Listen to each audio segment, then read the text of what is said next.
Woo! Hello, everybody. Hi. How are you? Hey. Hello. Hello. You guys might be coming in loud comparatively. Your audio might be off. We've been able to find the balance for mine, but yours, we haven't been able to fiddle with it live to see what it sounds That like. is true. Ah, Scott's on a new setup. Yeah. Not our fault. I am on a new setup, Yeah. and it's funny because like when Jake said hi, it turned like when you're watching OBS, it went red and like it geeked out with how loud Jake was. And mind you, to me, Jake sounds quiet. So, go ahead, Keegan, you were saying something? not really. I was just saying hi. Hello. You also blared it red. You geeked it out with how loud you are. So I was told I was low. maybe before Ain't mine still loud? you were also very red. Am I red? Actually, no. you touched the red. You didn't make the whole bar like have. That's because I'm so perfectly mixed on my own end. Funny enough, when he said the word "I'm," that was the only time it went. I'm Not that time because it was intentional. today's sponsor, Ims. Do you want to feed your pet food generic food that is tasteless and made of who knows what? Ims is the food for you. Get it at the pet aisle at your local grocery store. Why'd you say grocery like that? I don't know. I felt like it. Oh, okay. You don't say grocery store? I sure don't. I don't think I've ever heard it said that way. No. I can go up some. Or was it? That is Who's not that? an I used to issue. do- Let me know if that's good enough for you guys. All right, so last time on Lost Initiative, you guys are like walking around Dathomir, and you're like, "Who are these cloaked figures? Like, are they the witches?" And they were like, "No, we're not." And you're like, "Oh, okay, then who are you?" And they're like, "Oh, but you're one of them police officers. I don't have any drugs." And then they ran out the door, and that was pretty much where the session ended. They were kind of dumb bitches.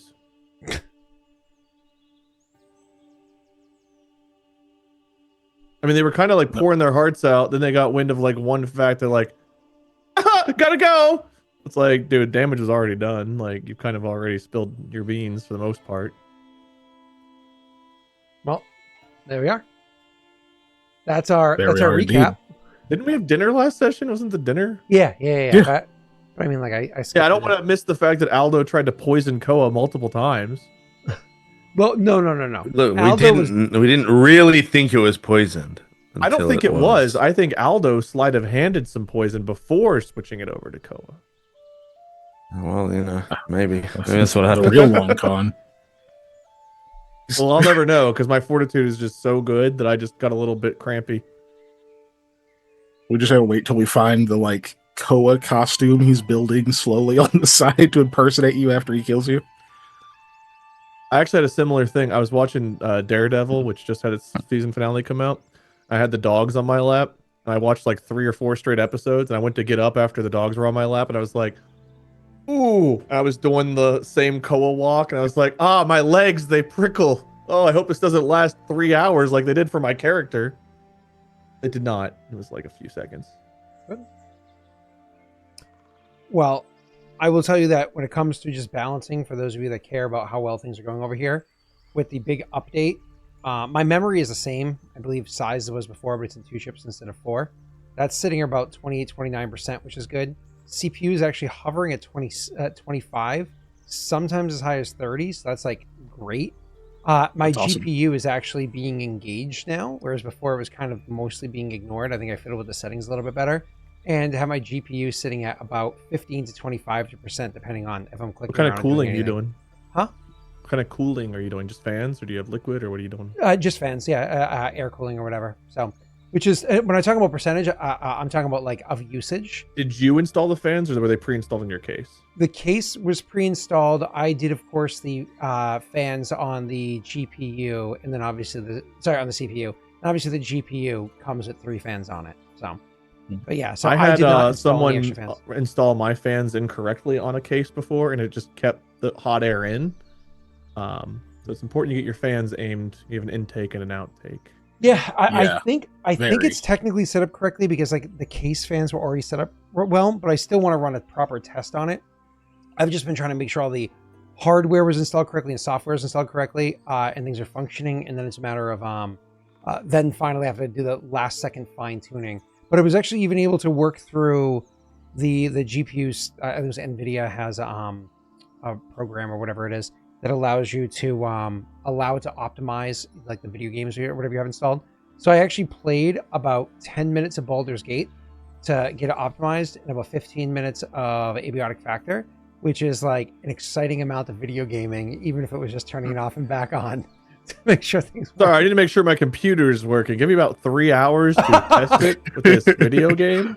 I need to make sure it works with the camera on too. Yeah.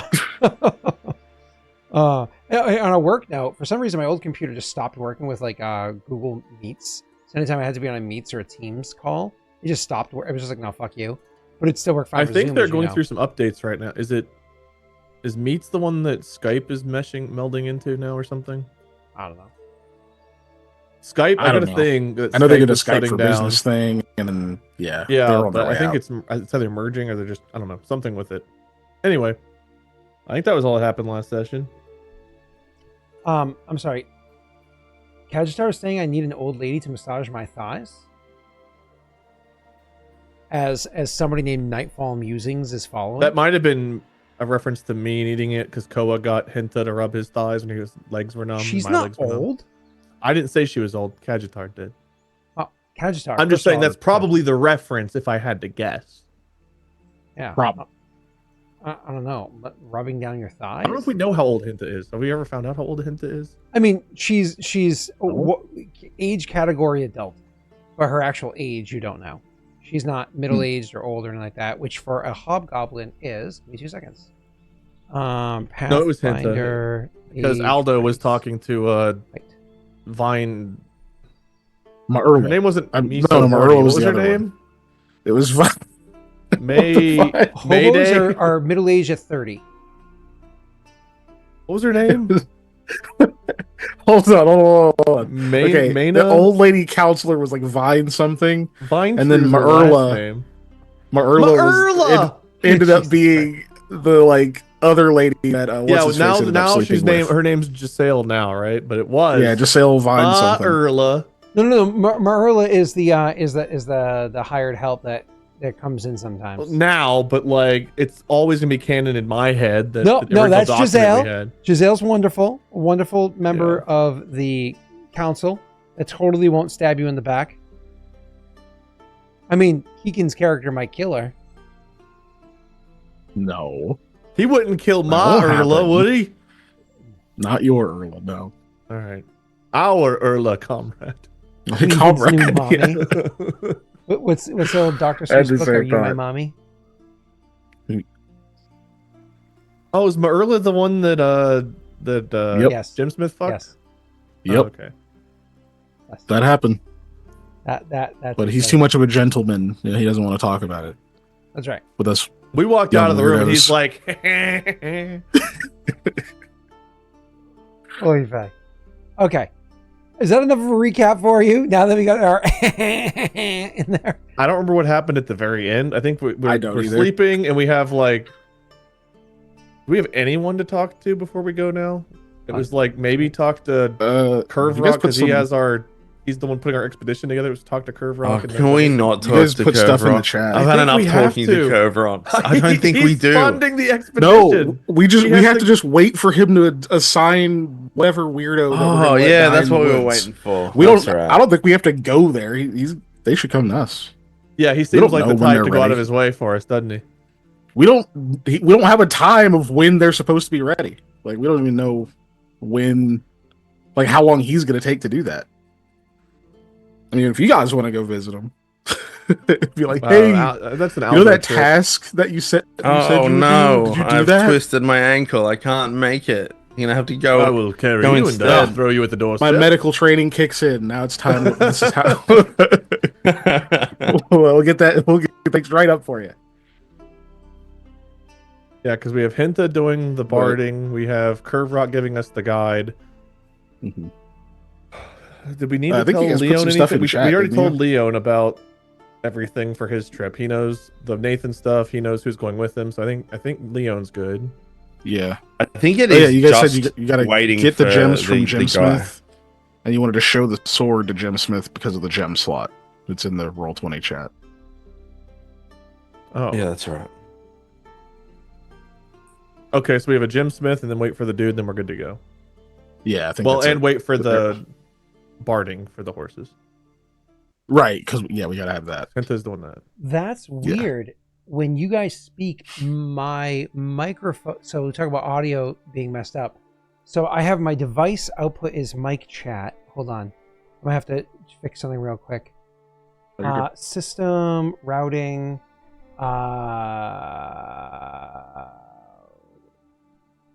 was a really good The Ring impression. Tomorrow. No, wait, that's not The Ring. That's what's the other That's one the called? Grudge. Grudge. Or G1.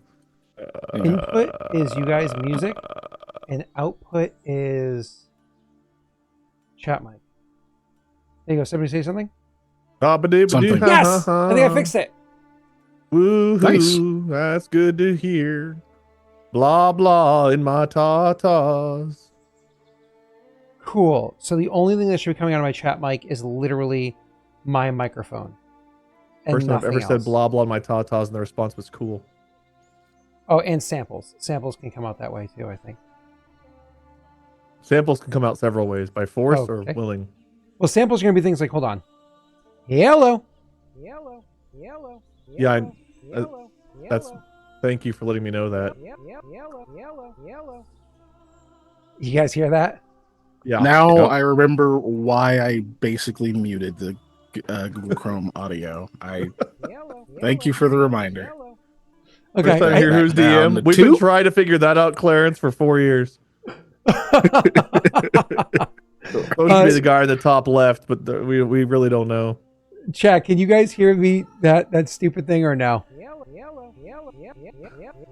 They can hear. God, why can't I hear it? Zero. Okay, should I'm we done. actually get I'm the muting session started? I tried to get started right away with a super Your short samples recap. are very quiet. I will grant it, but they are out. They are audible. Yeah, I can fiddle with the I don't care volume about your of it. This doesn't samples. I'm matter. just letting you Yeah. know. Cool. Appreciate it. Thank you, sir. All right. Let's get into the session. So literally last time when we left off, there was the gentleman that was at the bar. He drank several beers very quickly. And then when he realized that you were Arcane Congress, he left. And you were like, oh, but wait, did I just pay the tab? God damn it. But then on your way out the door, knowing that that wasn't too expensive anyways, Koa went ahead and bought everybody a round of decent drinks. So we all know that decent drinks means the bartender got the decent looking bottle with the bottom shelf stuff in it and kept the extra money for himself, of course. But otherwise, yeah. And you guys, I believe, head back from the bar there, went back to your the home that you now have, and had a little bit of a chatter, and that was the end of the evening for you. It was literally a matter of waiting for Barding and meeting the individual that you're going to be meeting the next day. I'm prepared to get into that next spot. I didn't know if there was any last second items your characters wanted to take care of before, gather your party before venturing forth. Well, we have a little bit of money. Are there any supplies we need? I have marked down 4 healing potions, 3 normal, 1 moderate. We have shrink person and large person, endure elements, and whatever's still on the horses. I think we might need to snag some torches. We were getting a little bit low on torches, if I remember right. Though we do have the lantern with oil. I think we grabbed some torches, maybe a little bit of rope. And is there anything else you all? Pitons. We need pitons. Keegan, while you're going through this this thing here, can your character make for me a DC 5 wisdom check, please? But you guys, wait, you can continue running through lists, sir, if you'd like. I was just spitballing what came to mind. That was actually the end of what I remembered. Okay. Apparently, I cannot make a DC 5 wisdom check. Oh, no. What was your result? Ooh. An unnatural 1. Is it on my new computer? Yeah, that's not An good, unnatural 1? Be good, except for us. Yeah. You might have just fucked Yeah. up. You guys want me to roll luck? Luck on it. Oh, you just need it's a 25% chance. It's a of hitting the 25% 5. chance. I mean, how important could this roll be? Life or death before we go out to the murder vine? It's actually... It's... Well, I'm actually not going to say anything, sorry. Um, isn't Curve getting us like that stuff you were talking about, Wade? Yeah, he is funding the expedition, so I think he would, but we don't know what he's getting Yeah. us. He's funding it, but we don't know what that means. Yeah, we have no Yeah, idea. because we had that conversation last time, and you were like, "Oh, we need rope and things like that," and he was like complaining about it, but We did tell going him to that. do it That's anyway. true. Yeah, So I guess we'll have to see what he provides before we know what we need to buy. yeah. True. Yeah. But Cool. he is supposed to do that. We did have that conversation with him. That's true. Awesome. So then it sounds We will like need to there's check nothing we really whatever need to we do get. there. And Keegan, I assume you weren't going to, there was no hype train that came through. And I assume you weren't using a luck die for this. So we can just continue progressing Correct. or begin progressing. I think if we have downtime while we're waiting, we talked about trying to do something to influence people of Loshev to stay on our side. I don't remember why. That was a discussion our characters had. And then obviously you have books to look at because we have the borrowed ones from Fox. So I don't know if you want to do that from stuff. Nathan. Aldo and Koa, like what the hell would we do? Try to make some money? Like I don't know what else we would do. Yep. You're not going to have enough downtime to be able to do any like of the downtime activity influencing, but we can say you're starting to kind of like listen out, put your ear to the ground.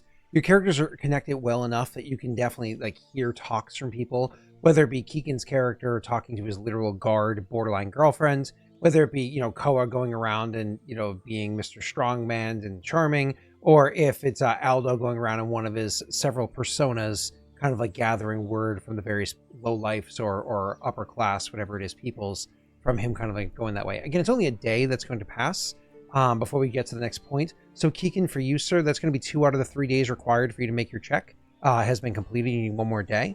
But back to you guys. Okay. It's you know, not enough time to really roll for it, Wade. But if you want to take a note that you started trying to like listen in on things, we'll factor that in later on. So a whole day does pass with your characters more or less kicking tires and starting to feel very restless. It was nice for you to have the progress that you did, and I imagine it was like at that point that Koa was like, you know, or Koa would go to Aldo and be like, should we, you know, go listen and things, and you know, you had to go your separate ways or what have you to grab these this bit of insight that you can, leaving Mikhail behind to do a bit of research. As you are the next day begins, so not the day after, you know, your evening of speaking to the cloaked figure. As the next day comes around, you're actually going to get a knock at your door fairly early. And when I say fairly early, I mean it is literal, you know, dawn. Like the sun is still low enough in the sky that there are heavy shadows cast in the not particularly dense town that's around you, from all the trees and buildings around. It is literal dawn at the time that there's a knock on the door. It's a firm knock, but not authoritative. I don't know which of your characters will be up. I'll leave it to you. Probably Koa, probably doing sit-ups or something. He's been trying to do some muscle and in whatever training. So I imagine Koa's awake. Would either of your characters be up? Yeah. Nah. Okay. Either studying or also training, since he's being forced to do that. Koa will answer the door. He wouldn't want to interrupt you doing either. Fair. He's like, Mikhail will take the first excuse he can to get out of doing these sit-ups. I got this. Yep. Okay. All right. So you go and open the door, and when you open the door, you can see the person standing there. They weren't looking directly out the door. So there's that moment where you're seeing kind of like the back of their head. Then the door opens up. Half a second later, they turn around to face you. The person from the back view first, you can see that they have, you know, a mid to longer length, not particularly well kept, you know, mid-colored brown hair. So, you know, turned away from you. They have, similar to the other people that you encountered before, a green travel cloak, but not the same color or simplicity of the others. This one seems like at one point in time was probably decent, but has since, you know, been beaten up. And during the conversation, you'll notice little bits of patchwork here and there where repairs have been done, trying to stay true for the most part to the color. As a matter of fact, Koa, can you go ahead and roll me a perception check? Continuing on. You can see that the person, once they turn around, it's pretty obvious that they're human, or at the very least, they could be a younger Perrin, but the age of them suggests they're almost definitely human. They look to be maybe even older than Aldo, in their early 30s, 32, 33. At that age, a Perrin would almost definitely be showing. So this is probably almost definitely a human. What you notice is that while the patchwork I mentioned on that was on the cloak isn't truly green straight through. It's actually a few different shades of green, either intentionally or not, you're not entirely sure at first until you notice a couple of shades of brown mixed in too. It's a cloak, it's a travel cloak, and it's mostly green looking, but as the conversation goes on with them when you speak, you start to realize there's enough pattern to it that it almost gives what modern day we would very easily identify as a camo style, but it's much more mild, much more subtle on this character here. More of staining, if you will, probably intentional, than literal camo, which is like designed through, you know, some pretty intense engineering. Moving on. So the human that stands before you, they clearly, you know, look as though they're well traveled and probably know their way around the unstrung bow that they have with them and the sword they have at their side. They have a fresh scar that's running along the side of their face that kind of like opens up to what would have been a nasty scar along their jaw. Wait, isn't Fresh that scar like along their jaw today, down or the bottom? fresh like last few days, or how fresh? Fresh like in the past couple of weeks. Like it was probably a pretty nasty scar. And looking at the way that it's healing, unfortunately, like they did not get the correct medical treatment to make it so it's going to be a relatively clean or thin scar. It's going to end up leaving a mark with them for a good while. And you can see enough, like a little bit of bandage sticking out from by the wrist is and whatnot, that clearly they got their ass kicked at some point in time recently. Either way, here they are. Like I said, you notice some details. They turn around, and while you're speaking to them, you get some more details. So you open the door, and do you say something as you open the door? Good morning. Yeah, it's brisk, but fine. You are Koa, Mikhail, or Aldo?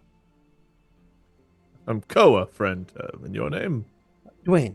And he sticks his hand out to shake yours. It's when he sticks his hand out, you can see this very far along the healing process now, but even the back of their hand is pretty scraped up there too. So you take their hand, you go to shake it.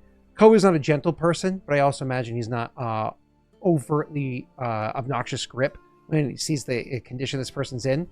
They don't really wince, but probably because they choke it down. You were saying something? He wouldn't be super. He'd give a firm handshake, but if someone looks like they're hurt, he's not going to be a dick. Like, he'll give him a lighter one. Yep. Looks like you've been wrestling with a plains cat. He chuckles, a little bit of a chuckle, and he says, that happened after. But, yeah, I've seen better days. Would you like to come in? Please, thank you. And he walks in, and as he walks in, he goes, you have a nice home here. Spacious, he says, as he's just like instinctively giving a compliment to this nice looking house from the outside. But then as he's giving his instinctive compliment, he looks around and realizes there's literally not a single piece of furniture, not a single draping, not a single carpet, not a single painting, nothing. It's just with some junk on the floor in front of the fireplace. The fire not even lit yet because he just knocked. And just a lone bar doing sit-ups in the middle of that setup. Sorry about the lack of seating. Don't really have a good excuse other than we've been busy. We don't get many guests, and we're not. Anyway, what can we do for you? Yeah, sorry. It's kind of the other way around. It's what I'm doing for you. I was told that I'm supposed to guide you. Oh, Curve Rock sent you. Yes, the counselor was a particularly aggressive negotiator, but we came to terms, and I was told to help provide some guidance and hopefully keep your team safe in the wood. Honestly, at first, I was just happy for the job, but truth be told, when I was told this yesterday, I had a couple of drinks at the tavern last night and asked around. It's always good to know who you're going to be working alongside, and heard some stories about who you guys are. Is it true that you're the heroes of Hod Gwen? One of our titles, yes. The Valiant Few. In the flesh. Well, two of us. One's still sleeping. Holy shit. I mean, I've heard the story on the road, but why did the counselor... Is it... I mean, you're... let me take this back a step. You're clearly very capable. I'm assuming the counselor is doing this as an act of good faith because, God forbid something happens around their town would be an issue, or are you guys not as familiar with the stories I hear suggest that you don't really need my services? Well, to be honest with you, I'm surprised that those were the services the counselor told you to have. He didn't tell you anything else? You have no other, I'm sorry to put it this way, but secret tasks or anything that he assigned to you? Well, we're going to go visit some old ruins. We're supposed to go and discover the ruins, get there safely. A couple of details about the travels along the way, nothing particularly surprising. And then once we get to the ruins, it's just a matter of making sure that everything that's found is tallied up. It's pretty routine stuff. I'll tell you right now, I don't exactly act as a mule or a henchman. I'm not going to be carrying some heavy packs of whatever artifacts you find along the way, but I'm happy to help guide you and light fires and whatever it is that you're incapable of doing yourself. I'll be more than happy to either lend a hand or, if you're interested, teach you how. Well, I'm going to let you in on part of a secret here. These ruins are going to be a little bit more than meets the eye. They're going to be very important. And we will do our utmost to make sure the counselor gets what he's hoping to get or find. But some things that we find we may need to either hang on to or use for something, and I can't guarantee they will all remain intact because each of these ruins has presented something different and unique to us. So, our overall mission is a bit bigger than just an expedition. So, I hope that you will be understanding of that fact, knowing our reputation, that we're trying to bring some major good and change, and some of our actions won't be terrible or evil or anything like that, but they might be confusing, I suppose, if you don't know what we're trying to do. And this will be, Mikhail, the third one we've gone into, and we still don't exactly know what we're expecting or going up against. He's like just sitting on the floor now, just kind of out of breath. Yeah, this would be number 3. You've only done 3 This one's sit-ups in all repeat this for time? us. Oh, What? 3, 13. I wasn't counting. Never mind. Did you stop counting? Oh, no, of course I was counting. You We're said you were doing a going bit to of keep training, counting. you see. Is Mikhail the apprentice of Koa? That's not the stories I had heard before. Because I don't know that any of us he are. is not apprentice. the apprentice of Koa. He's getting up. Well, I mean, as far as physical training goes, to some extent, but no, Mikhail has his own things he's about and can do that are way beyond me. Each of us brings something pretty unique and special to the table, but physical acumen might be my specialty, yes. While he was talking, he would have crossed the distance over to Mikhail as he stood up, and then shook his hand and did like a like Dwayne, Mikhail, like one of the things the whole time Koa was talking, and then eventually turns his attention back to you, just to not be rude or whatever to Mikhail inside the room. He says, well, whatever the matter may be, I'm sorry. I was given the job last night, and I was told that we're supposed to head out this morning. I didn't have an opportunity to come by and visit the 3 of you last night, so it's kind of short notice, but I'm ready to leave when you are, unless you need another day or so to rest. We need to stop by and see Hinta. She was working on some barding for us for the horses. That will be very important. Are you up to date on the challenge we face getting to the temple or keep or whatever it may be? Hinta, I don't know Hinta. She is the blacksmith? Yes, but that part's less important than what she's doing for us at the moment. Well, the counselor was saying some colorful language about her yesterday when I spoke to him. So they've come to some sort of an agreement that he was not so happy about. So tell me, at any moment during any conversation you've had with the counselor, did he seem happy at all? Because we have yet just kind of like looks we down have yet away to experience happiness in him. Yeah, that's it. He goes, well, I'm not going to speak ill of a councilman in their town. So I'm a guest here. So We're relatively blunt, and when we get out of the town, you can feel free to be blunt as well. He shrugs and says, hey, sure, more than happy to chat later on. Listen, it sounds like you're not properly prepared to leave yet. We don't know. If that's the case, should we just set the plans to leave tomorrow morning or the next? Well, it's a bit early for Hinta to be in shop, and if they only reached an agreement yesterday, then I don't know how long this barding will take. I think she said she already had some that may just need to be refitted that she'd come across, so it could be a relatively quick job. Mikhail, do you have any idea? Maybe we... I don't know. There's a few things we still need to square away. We're supposed to get some supplies from Curve Rock, I suppose. Maybe we just Councilman to... Curve Rock, of course we mean. Maybe we just aim to meet again tomorrow morning, and hopefully be ready to leave. I was standing behind him, like, smiling at you, like, Councilman Curve Rock. Most respectful. He nods. He says, I'm staying at the, and he mentions the inn that he's staying at, and you guys know it's the cheapest one in town. He says, they'll have my name if you come calling for me. I've already forgotten his name. Kevin? Dwayne. Wayne. I knew it ended in an N. Yes, Kevin. Dwayne. Right? They ended up...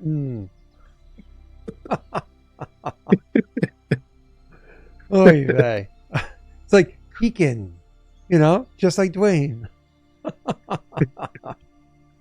At least he didn't get hit with Cuntilla like that. Man.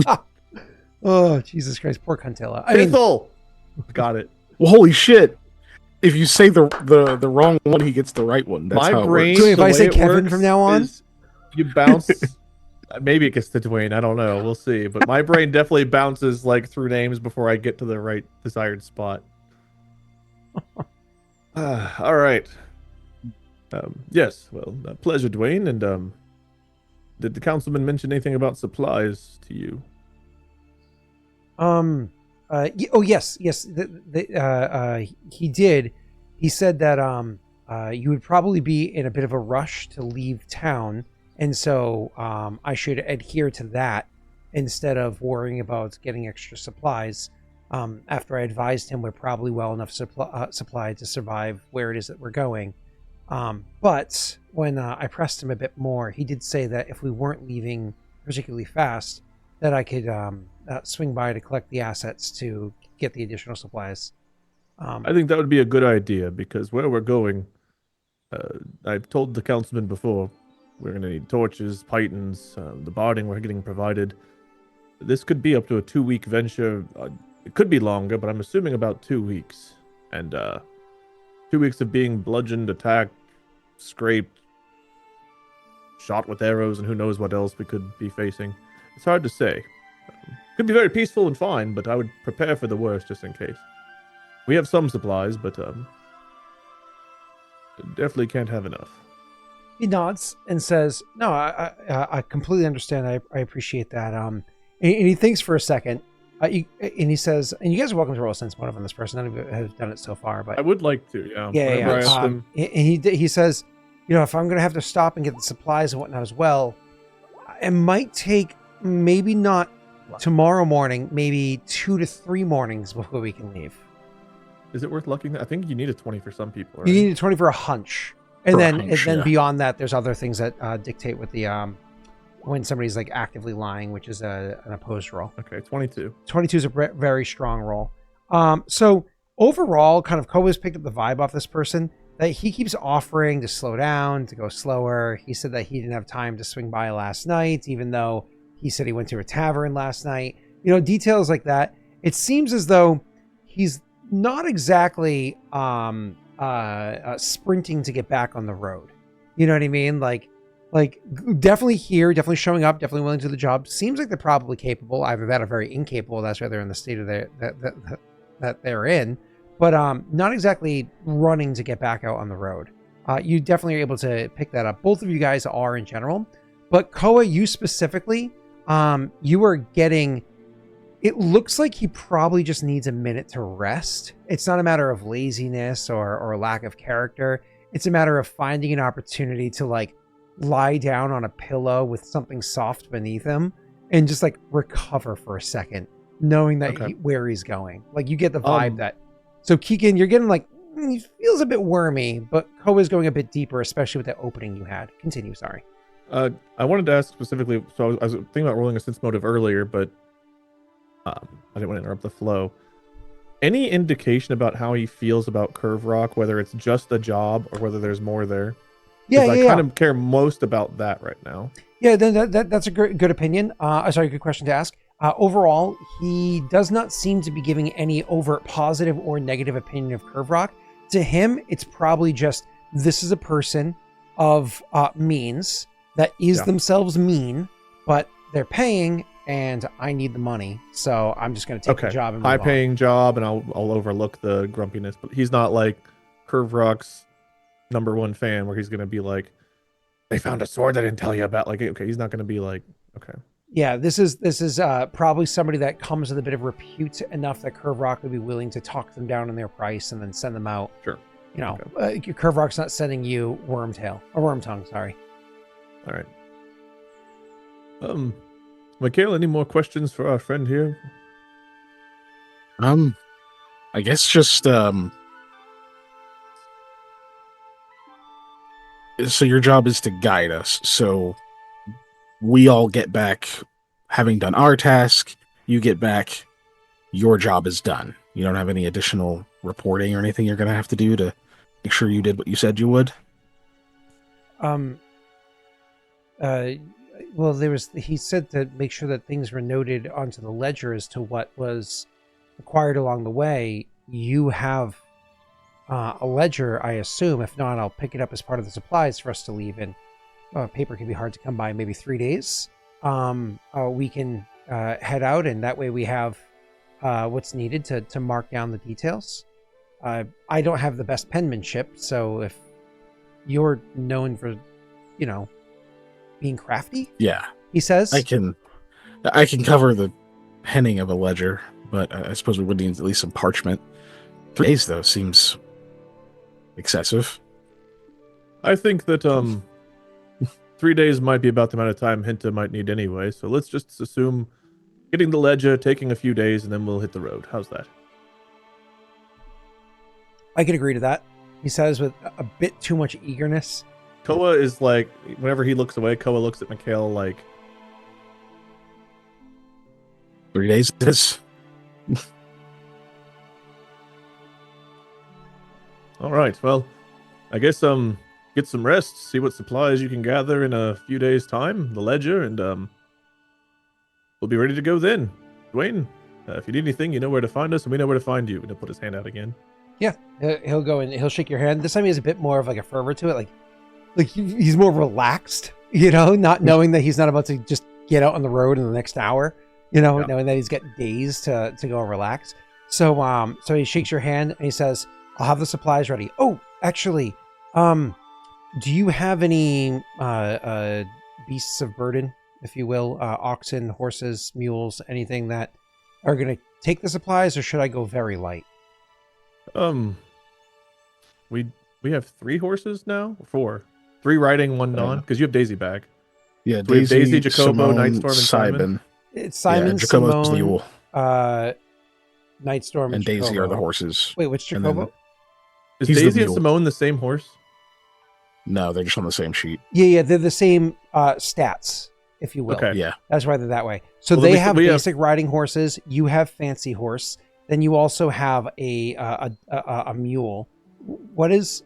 Did you have a 5th animal? There are 5 listed here. Yeah, we have Daisy, and Simone, and Simon are our horses. Mm-hmm. Jacobo's a mule, and then we have Nightstorm, which is the exceptional one. Clicking horse travel. Jacobo, Simone, Daisy, Simon, Nightstorm. Yeah, you legitimately have 5. And that's because you, for a while, did you end up giving one away? We didn't.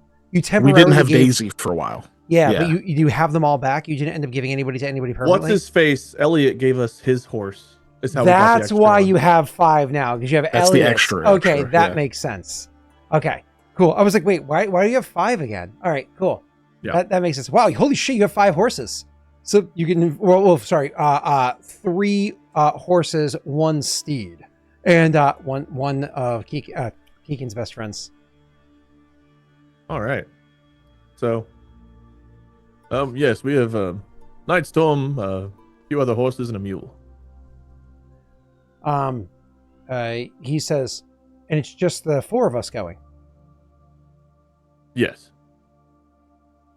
And how many riding saddles do you have? 4, I do believe. Wonderful. I'll reach back to you as soon as I have everything prepared. Yes, and some extra food for the animals if you don't mind. Apples are great. He'll say, tossing a wink to Keegan, or to Mikhail. Yep. He'll smile and say, "I'll get the best apples I can, but this time of year, long winter, early spring." Oh, I understand. It's more of an inside joke. Mikhail's very bad with feeding animals. I don't have any problems with the horses.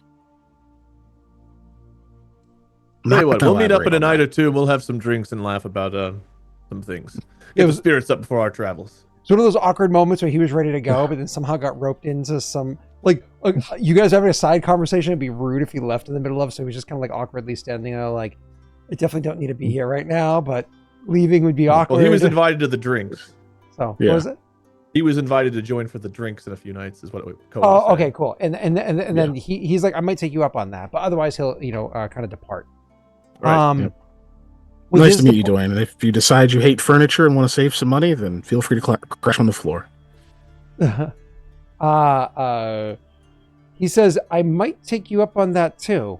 He actually like almost looked like he was willing to jump on that like now, like say yes now, but held back the accepting of the offer, probably to save face more than anything, but eventually will again leave.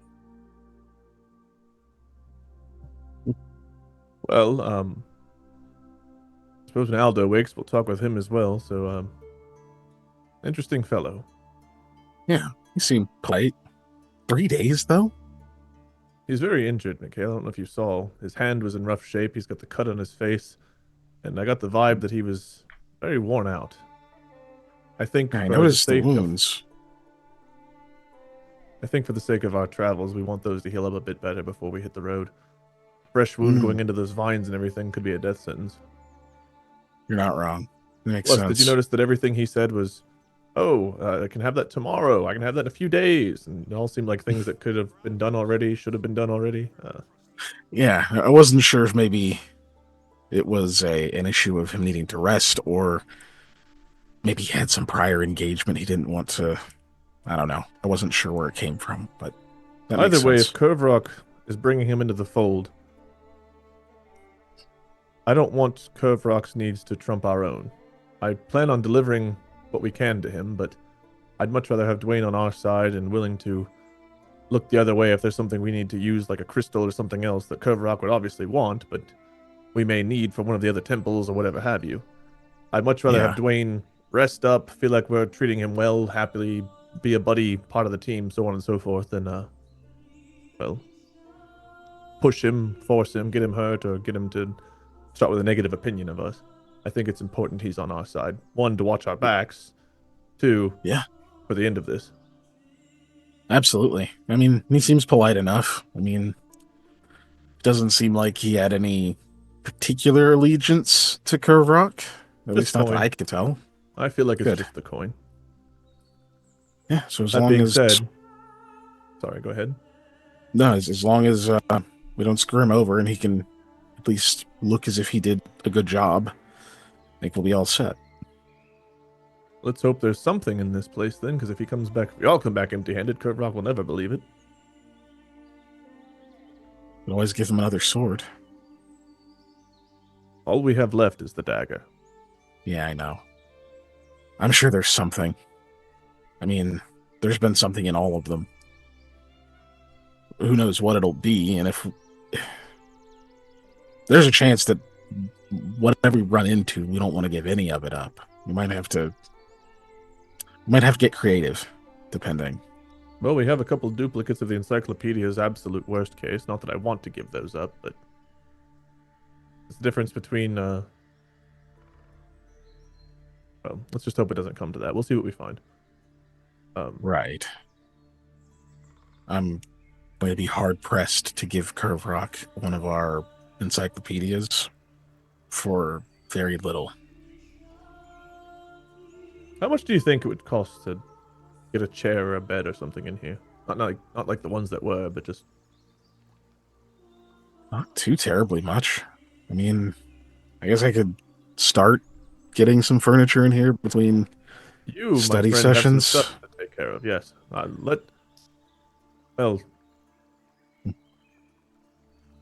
I've never bought furniture before. Oh, right. And you're getting married. Are those related? How is that gonna work?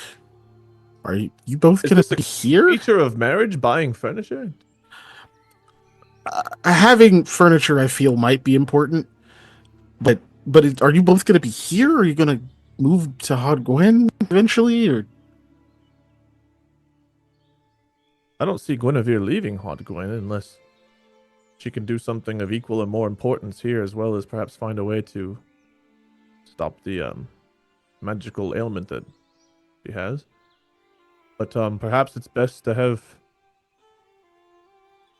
beds with room just in case. Yeah, I mean, at the very least, it'd be. Who knows? It's probably a way off anyway. We have to deal with what we have to deal with. But furniture would be good. I could take Aldo shopping for furniture, perhaps, unless he's got some other plans. That way, while you're doing your work, we can go take a look.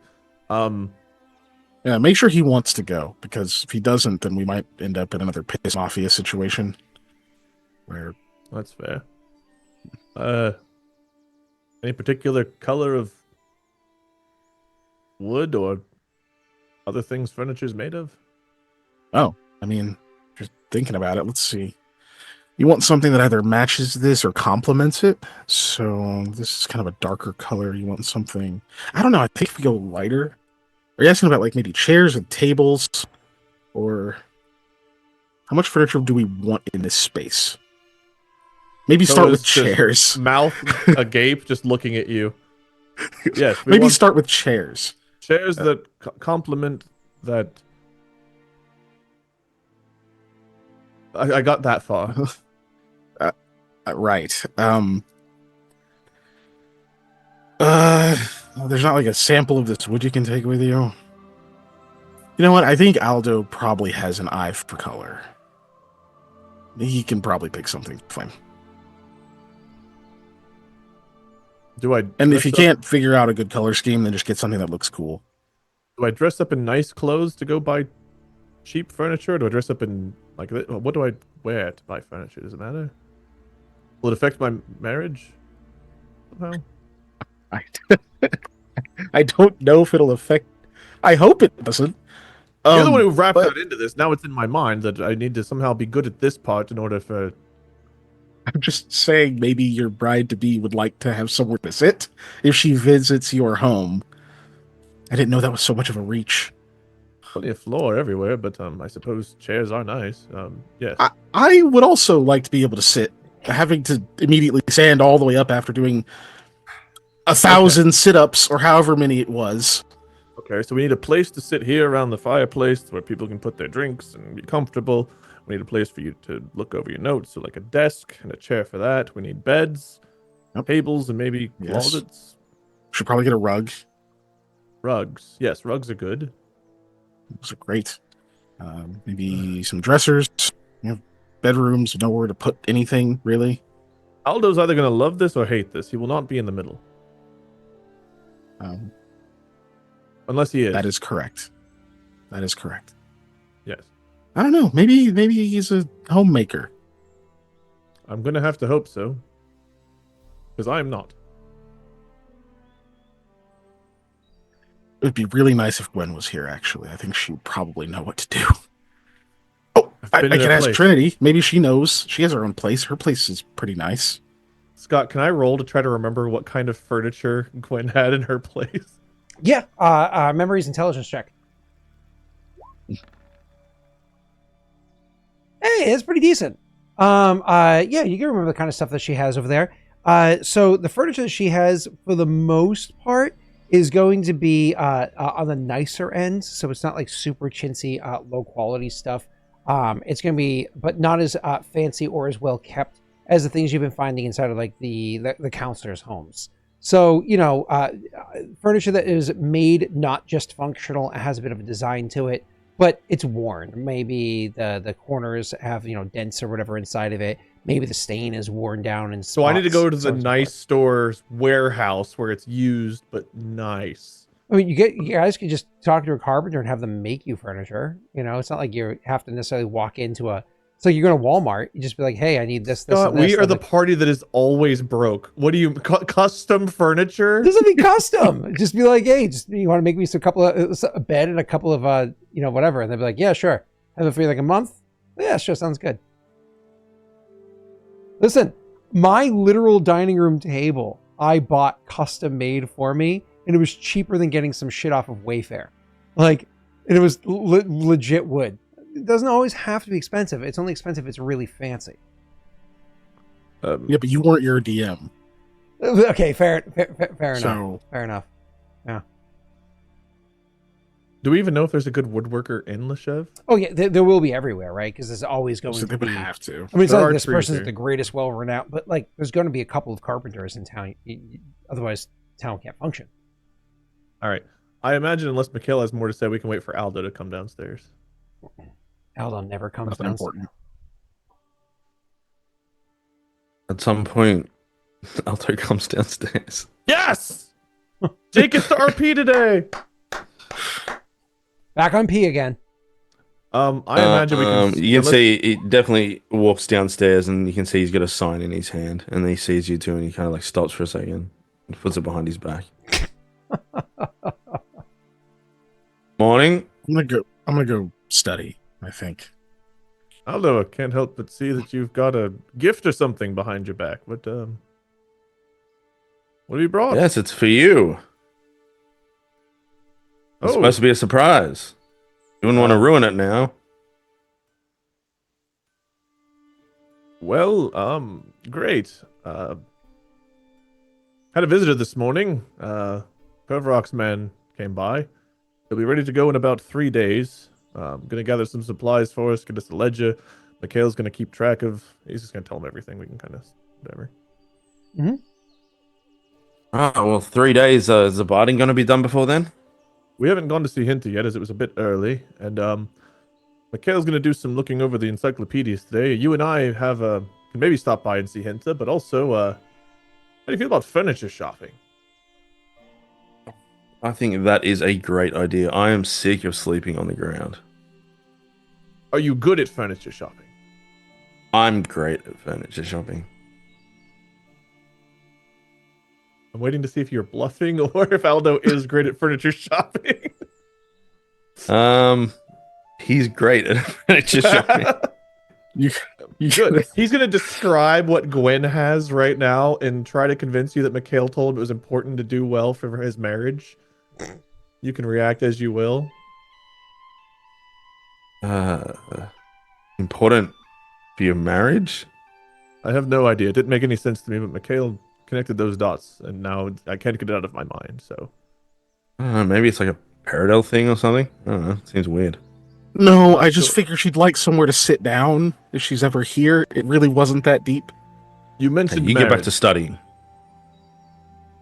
Right, well... This isn't about you, Mikhail.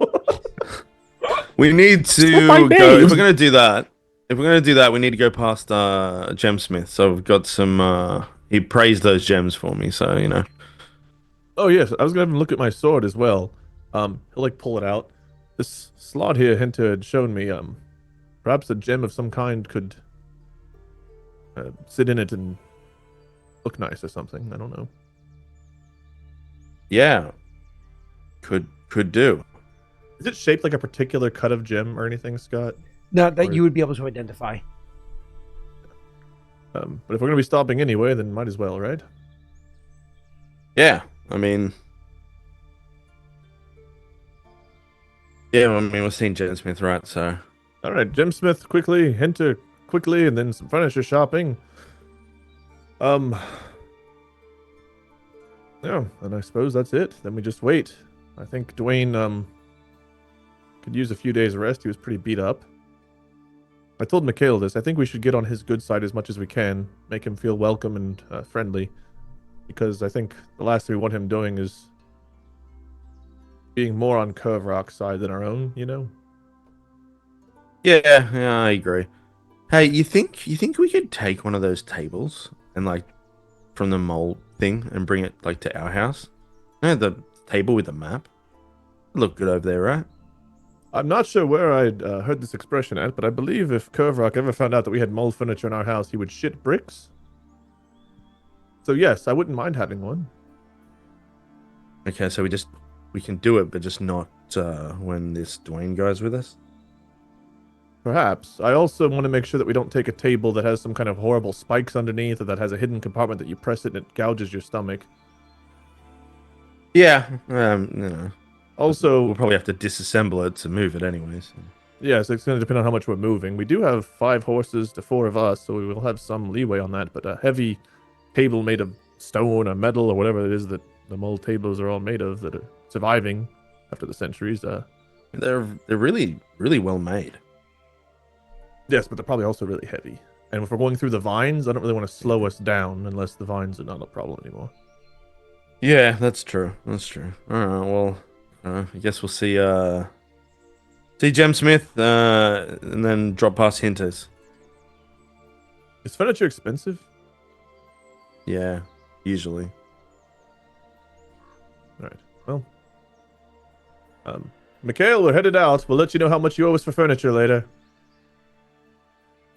All right, have fun. Good. I'm glad you're agreeing to that. I was afraid I'd have to pay for it all myself. Good luck with Oh, your you will. reading. What? Excuse me? Bye. Sorry. Just deep into this book. Can't break my concentration now. Cole will narrow his eyes to the point like Aldo sees, but he won't say anything else. Aldo just smirks as he heads out the door. Yes, he doesn't have to pay anything. Nobody even asked. I don't have a map of Loshev, Scott, so I don't know what the best order for things are, but our plan is Gemsmith, Henta, furniture. Sounds great. Going to Gemsmith, you go to chat with him, and he's like, when you guys arrive and you talk to him, whatever it is, one of those, he makes a joke along the lines of, feeling spoiled. People are going to start thinking that I'm intentionally rubbing elbows with you to gain influence over the town. Probably not a bad strategy, he says, kind of jokingly. But overall, you go there, you speak with them. He looks at the sword and whatnot. He says, pretty exciting, craftsmanship that she did for you to his limited knowledge. When you ask like what kind of gem does it look like it could be in here, he's like, honestly, she did what any craftsman should do in this scenario. She left it fairly bland, open. I imagine you don't want her setting the stone. He says, look at you almost like cautiously, cautioningly. He says, but when you finally have a stone you want to set inside here, I'll be more than happy to do the work for you to get it set.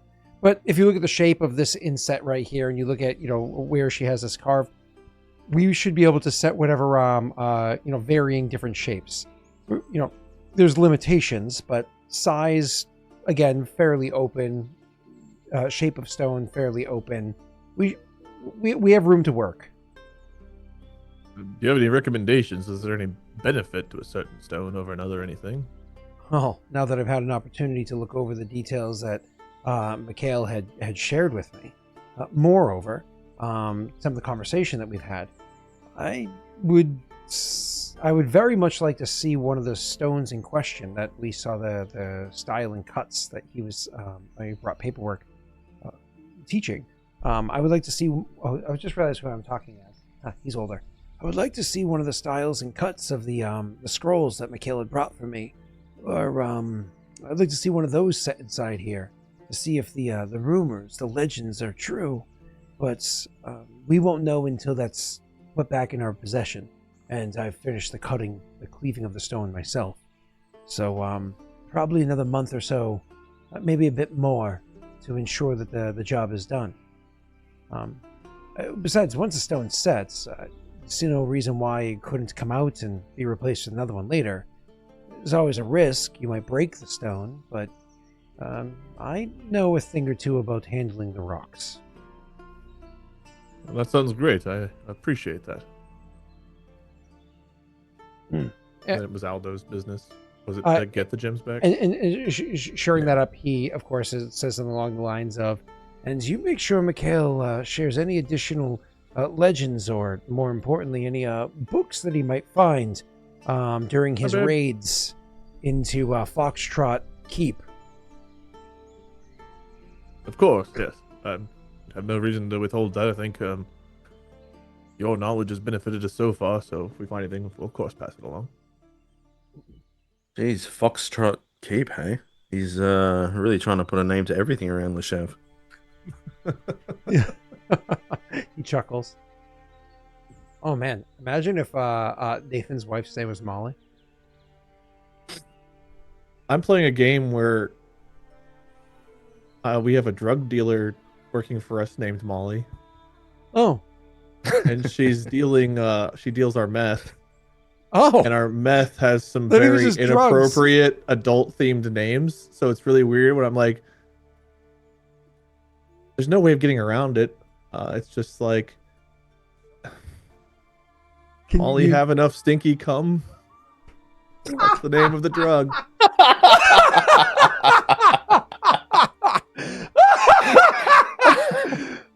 That's the name of our meth in Schedule 1, Molly. Molly, do you have enough stinky? Yeah. Anywho, That I can't. was the worst time I could have taken a drink. I almost died. we didn't name the NPC, to be fair. Yeah, the default drug names in that game are interesting. Anywho, Spent all my willpower. thanks for the raid. Goodbye, everyone that left immediately. Like stinky cum. That's not me. Is that a fun game though, Wade? It's pretty enjoyable. I think it's probably better to play with some friends than by yourself, but it's pretty fun. I think so. So you were talking about it, whatever, but I was still setting up at the time, so I didn't have time for it to like process in my head. If I remember correctly, this is the one that Pat talked about when he popped by my stream the other day, and I googled it real quick. It looks like one of those sim games that's like really low quality graphics, where you're like, Pat was It's kind of goofy, silly Yeah. graphics. Yeah. yeah. And isometric then it type. almost had that like, you could then have a warehouse full of drugs being farmed. You start and- off with yeah. marijuana, you unlock meth, and then cocaine, and you can name it and do different mixes and different names and work with different dealers and stuff. Yeah. Wait. Marijuana's the start. It goes Gateway. to meth and then cocaine. Okay. Yes. Okay. I mean, it doesn't. It makes sense. Like cocaine Yeah, can't really like grow around difficulty here. to produce. Yeah, I'm the Heisenberg at Wadenbald. So I mix them. I do a lot of the meth work. Nice. Make sure you have very good ventilation. So, I said this story forever ago, but as a reminder, This is a weird thing to say. There's a weird conversation when you're like playing a video game about drug dealing. You're just like, yeah, I'm the chemist. I do the meth. Like, man, That is that fine. clip out of context is my career over probably. So, yeah, we are talking to Gemsmith, and Aldo's gonna get some gems back. I hope. Thanks for the raid, Raiders. Yep. Drugs are bad. Never done a drug in my life. don't other do than drugs. prescribed. Enjoy your stinky cum. So let's you guys. Bro, please. Was there anything that Aldo needed to say to him What's it called? while he was there? He wants his gems. Yeah. Yeah, I just he was gonna praise those gems for me, so Oh yeah. You found gems. In the Hodgwen ruins. Hogwen ruins. You found some gems inside there. in the slime room. We had Yeah, the ones. the Is face he on the- appraising the other ones yeah, we one. found? Because we found some in the normal room, and then obviously Aldo had found some like in the bedroom that we don't know what the hell happened to him with. Yeah. Yeah. our characters have no idea what's going on. Obviously, meta, we know something happened to Aldo, but I don't even know if Aldo knows something happened to Aldo, does he? No, he doesn't. Yeah, that will never come back. There's some kind of face hugger thing. We'll see. Don't worry, 2 grams of it'll take gems. something you love about your character and permanently alter it to make it Scott's character, like he did to Vice Lord. Was that 12 gems, Jake? Right? You just said it was a bag of gems. Yeah. Okay, so is this a bag? It was a bag of a bunch of smaller gems. Yes, that's correct. Or it was a bag of one really big gem. No. Yes, one really big gem fragmented into all separate pieces. Each one of them of different type of stone. Somehow, if we put them on a ring and we put them together, we summon Captain Planet. Oh yeah? Yeah. Do I have to cast Bending on it? Ooh, would that work? That would work for a broken gem, wouldn't it? It sure would. It had all the pieces. Cool. So, anyways, for the gems that you have there, we have. Wait, if we okay, hold on. I'm talking to Keegan here, Scott. Shut up. Okay. If we have like a wagon or armor or something that breaks and where it broke, you could just repair it with mending as long as you have the 10 minutes to do it. Like a wagon wheel or something? Limit. I think it's a weight limit. Let me double check. Okay. All right, Scott, you can talk again. It's your show. Yeah, 1 pound per level. I can do up to 2 pounds. Really, really light wagon wheel. Yeah. Our paper mache wagon wheel. Right. It's about what we're going to be able to afford.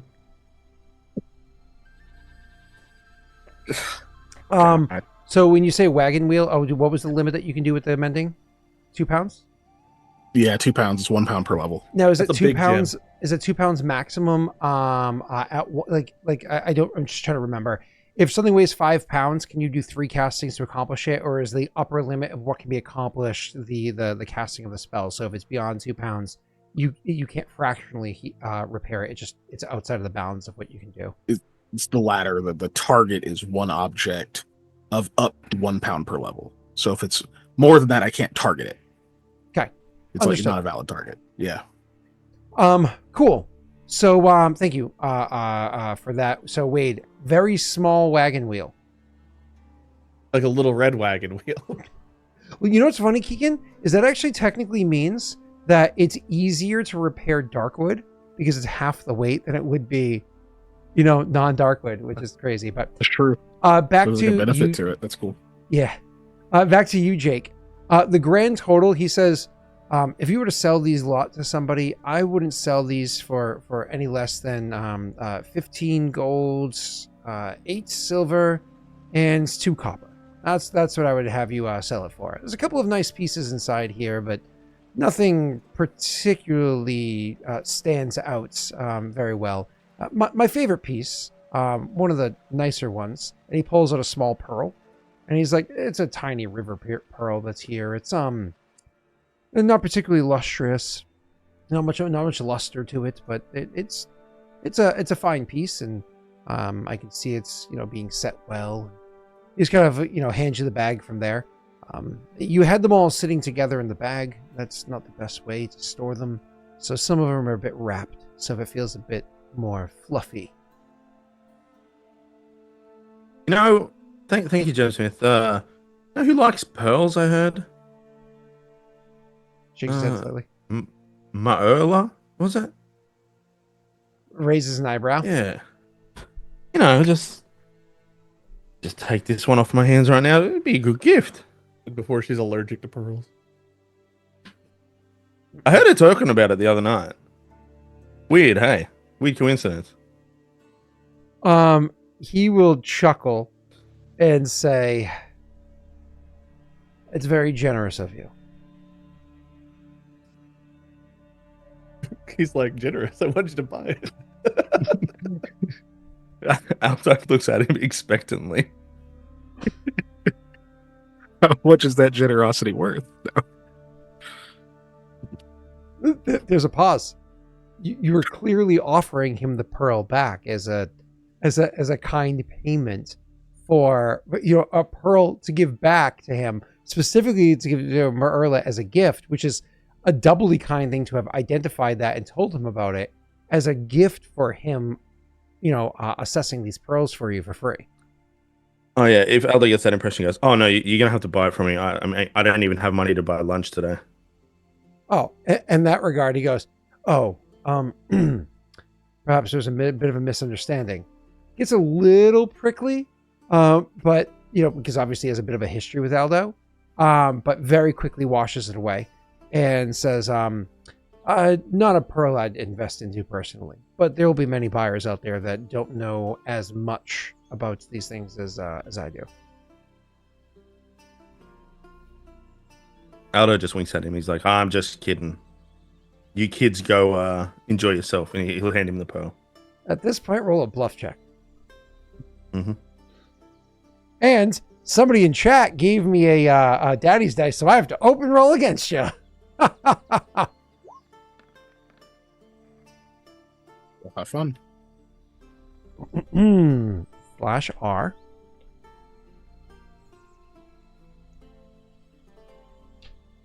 And he is a counselor, so he is not bad at this stuff.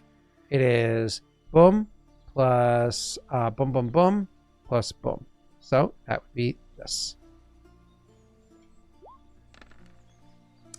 Meets beats. Wow. Yeah. Whoa.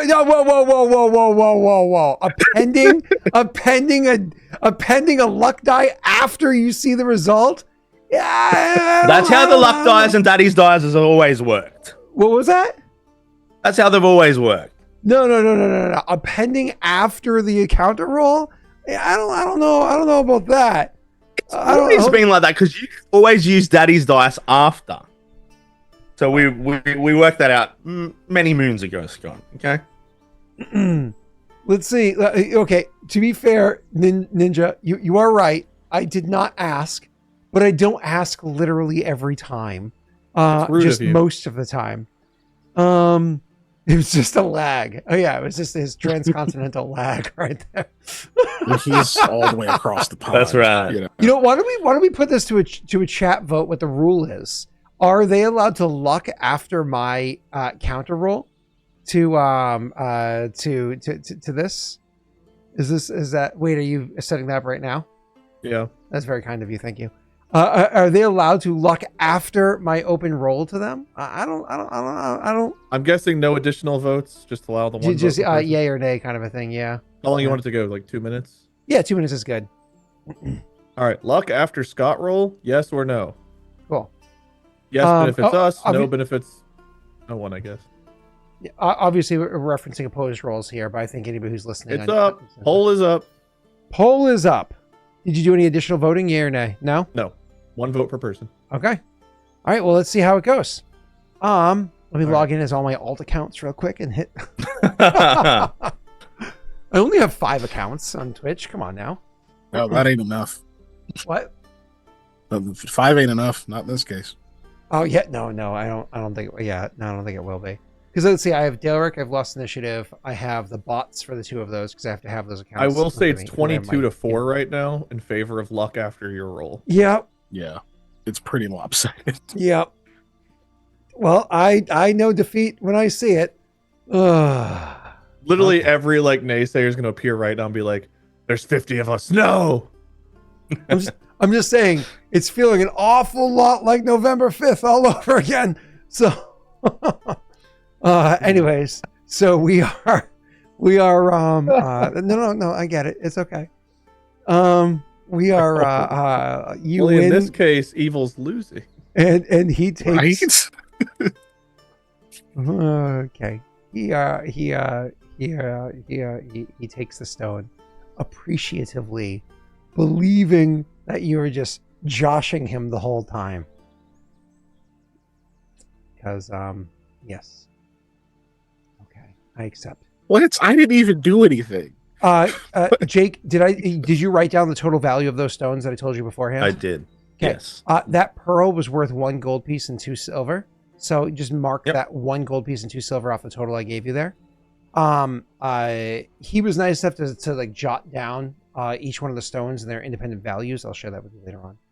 He was able to do so. But I will point out, just for your sake of instantly knowing this, you have a cracked moonstone that's worth 1.5 gold. You don't have to write this down, just pointing these out.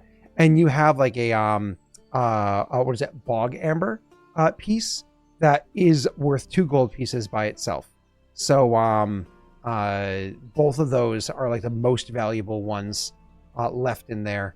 I guess your third most valuable piece is a lapis, that's worth 1 gold. So that's your top 3. Everything else is going to be worth a good bit less. So yeah. But either way, cool. You have something like 14.5 gold pieces on you. He gives that to you. Anything else with Gemsmith? Or are we moving on? Cool. Going to We would Hinta? thank him for dinner again. Like, our normal pleasantries, and Koa's over the top nice. Okay. And of course, actually, Wade, why don't you go ahead and roll a diplomacy check just to try to make sure that you're continuing to. You have to roll really horrible to drop things. Yeah. The DCs for him are so low that you complimented him well, and it went very well. He thinks kindly of you and understands your personality. So it went well. I've got to put a rank in that when I level up, man. My diplomacy is so bad. When you guys go see Hinta, the short version is she had been busy. She has the supplies as needed. She actually wanted to more or less see where you were keeping your horses to make sure that they can be, We will tell her there's 5 of them. Yep. She would have already known that, though. She has the supplies needed. She already knows that in advance. Quick reminder, you guys don't have a stable at your house, do you? I don't know if we were ever told that or not. Yeah, no, you don't have a stable on your property. So she makes some sort of jabbing remark about how it'd be more convenient if you had a stable there. But I imagine that kind of floats an idea in your characters' heads for home expansion or whatever. But what if Lance rolls an 11 and we do have a stable at the property? Just saying. Okay, 1, no, we're not retconning. But 2, it would be pretty funny. Lance, let's see.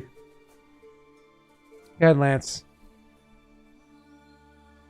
Oh, I thought it was an 11. That was so close. All right. But back to game. She says that she'll come by and she can bang out getting those in the correct shape literally in 1 day. That she can hammer them to shape to get them going as needed. It's going to be disruptive to where they're stabled. So she wants more or less one of you to have the responsibility of bringing her 1 horse at a time. And then, like, while she's finishing up one, go get the other one so she can kind of immediately and just have it. We'll handle the horses. Koa will bring her the horses. Cool. Awesome. And so we would also let her know she doesn't have to get it done in 1 day. We're leaving in 3 days, so she can take her time, do a bit better, whatever. We'll just let her know she has a little bit more time. Some sort of snappy remark of, you don't need to tell her how to do her job, that kind of a thing. But otherwise, yeah, you can imagine she appreciates you're not trying to put a rush on it. And so that goes well. And Dwayne does reach out to you after, so not the next day, obviously, but the day afterwards, that evening, reaches out to you and says, hey, I have the supplies as needed. If you let me know where the horses are, I will go and make sure that their bags are all packed or whatever it is for you for this. And I imagine, again, Koa would want to be a part of that process because he knows horses well. Goes there. The two of you can spend a little bit of time getting to know each other, and you understand he is actually very competent and capable with animals. He doesn't seem to have the same kind of almost like instinctive or like natural knack with horses specifically like Koa does, but he is still very capable around these animals. One of the things he does point out to Koa that maybe Koa sees as a learning moment, maybe it's a little mark against his pride. He very much doesn't appreciate how poorly balanced the packing is done for the horses as they are right now. Like the donkey has all of one type of supply, and then the horse is actually barely packed at the moment, and so on and so forth. It's one of those like, why is all of your rope on one animal? What if the animal died or ran off or whatever? You should definitely be splitting this up and so on and so forth. So he kind of like goes over that with you and then works with you to like repack to make sure things are situated. He buys 70 days of food, which if you assume 4 people, 3 weeks, that's what, 56 days of food, I think it is, right? How much food would we go through a day? Each? One a day. Oh, okay. So yeah, 4 times 21. 56, right? Am I wrong? Why did I do 21? 3 weeks. That's 84. 84? I'm I don't know why I obviously had to very use a tired. calculator for that. 4 times 21 should be very easy math, but my brain is fried from recording blueprints. So 7 times 4. Sorry, no, 14 days is 2 weeks, right? 14 days days is 2 weeks. times 4 people. I'm using calculator now. 14 times That's 56. 56. Okay, 56, yeah. that's what I got. I think I said the wrong thing before, but it's 56. Cool. I did my math correct earlier, but then I said something stupid. Okay, so he's So he got going you for 75 days worth of exactly food. 2 weeks of time. He got you 75 days of food. 70 days of food. So that's what I said originally before we started doing math. I said he got you 70 days worth. So he of got food, us like an 75. extra 3 days or so of food than the 2 weeks. Yep. Okay. So that's 70 pounds of food that you guys will pack across the animals and so on and so forth. Kind of Okay. set there. He got you a metric fuck ton of torches. He said that you had said that oil and torches were important. So we literally grabbed 30 torches. He's like, That's good. he's like, Okay. I got Is 30 this torches. marked or do I need to mark this somewhere? You should I'm write down marking the details, and we'll put them onto the horses after the session's over, anyways. But so I got you 30 torches. He got you some oil, but he also said he'll show you how to do makeshift torches out in the wild as needed. They're not as efficient for a bunch of reasons, but he'll teach you how to do that while you're out there, so that you don't have to carry as much with you, because it's a ridiculous amount. He also said that carrying this much food is borderline problematic. But if speed is of the essence, then having this much food on you can be useful. And he, of course, got he didn't get like feed for the horses. He just got like snacks for them, because they can just graze as you go. Okay. So, awesome. Assuming that the woods have lots of grazing pastures, not just feeds. But... He's familiar. He says he's familiar with the woods well enough to know that there's area where they'll be able to eat. You know. Okay. most of the different Pythons, spots. rope. Because we were about out of Pythons. I mentioned those specifically. So he did go and get 2 things of rope, is 100 feet of rope. But then when he saw that you guys already had 1 foot shy of, I think, did you already have 300 feet of rope? We had 6 times 5. Yeah, we had 299 feet of rope. So he got another 100. Yeah, you know the 100, and he's like, this is a lot of rope. It wouldn't have been enough for one of the keeps, so we're not going to act like it's too much. He asks a couple of mild questions out of curiosity, because obviously he's interested. I will describe like the 600-foot drop that we didn't have enough rope for. Yep. No, which he's like, okay, like more I stand corrected kind of a thing. But overall, he just thinks it's funny, because he's like, this is enough to make riggings for a boat, you know. But either way, you guys are good to go there. Number of Pythons? What is it? Half dozen, 6 more Pythons. Got those marked. 7. Yep, we have 7 Pythons. I put the rope and I put the food. 100. If there's more stuff, Scott, we can go over it after Yep. stream. Yeah, exactly. Because it's all pretty mundane things. There's no like alchemical goods or anything like that he gets. It's all pretty mundane things to be able to. I figured there'd be travel on. generic supplies, not like I'm already- potions and stuff. I'm already updating it on the animal Oh, I just did that. descriptions. Cool. Okay, then I'm gonna not save. I put it all on Jacobo for now. Okay, yeah, I won't save on Jacobo then. I put 70 days of Yeah, food. I'm not gonna save either. I'll 70 get days right of out that.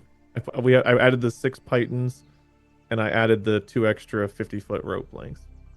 Okay, I will take it off of Simon then. It's Okay. easily done. Cool. We can spread them out like I said later. I just love that you guys collect things like chalk, torches, and rope. The way like I think I allow 10x stacks in abiotic factor, like 10 times the normal game's rule for it. So like you walk around with like staplers by like 300. It's like, okay. You never know, man. You never know. Oh, you said did he give us oil for the lanterns? Yeah. So I did for not add oil, that. no, I didn't tell you how much. Oil is actually not the easiest thing to come by, as you can imagine. So he did get you oil, but it's only a half dozen flasks of it, which I think is like way more than you guys started with beforehand. So we had 1 left, so that's fine. he more or less, he said, I got enough like lighting for us to be inside of a cave, you know, from sun up to sundown for a few days. Or like to 2 burn to a 3 days. shit ton of vines. Well, he says the good thing about vines is if you cut them, they can dry out pretty quickly, and you can also use those to burn. So, but either way, that can be shored up right there. I don't think there was anything else our character was doing. We've been just kind of like doing some note keeping and bullshitting until this point, so we can kind of get going soon. But obviously, Keegan, you have had your third day, and then an additional day or so after that, where you can actually make your check to try to read this book. Oh, which kind of book are you reading?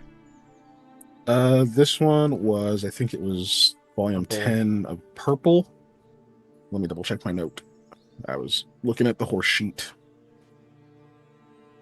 Furniture Yeah, shopping. yeah. Should we do furniture Volume 10. off stream, or should we do that while we're doing this? 'Cause furniture was the Let's thing do out of- Keegan first, and we can touch back to that very briefly. That's fine. I just didn't know if people cared to see it, or if you just wanted to just do it off stream. Yeah, Purple 10 is what I was working on. Purple 10, and how many of the purples have you already successfully done before, if any? This is the first Purple. Okay, so then you only get a +1 miscellaneous to the roll from having unlocked at least one of the book, but not another of this particular set, if you will. Gotcha. Okay. I forgot what roll that is. Is it linguistics? It is linguistics, and as a reminder, I think the DC is 30, but you have all these modifiers. So double check the sheet for where you get modifiers. Like I think you have a +5 because you know tall and stuff like that. Mm-hmm. So double check where all your modifiers are on it. Oh, it's not on It's on this one, the World main Anvil. one. Okay, yeah.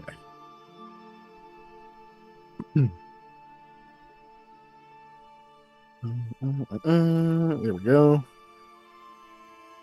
Knowledge bonuses for each following color. Appropriate lore or knowledge skill check relevant to the subject. That we're so close to actually leaving Loshev. It's crazy how Right. close we are. Now here's Alright, 2.5 speak hours tall, of you get a furniture plus shopping. 5.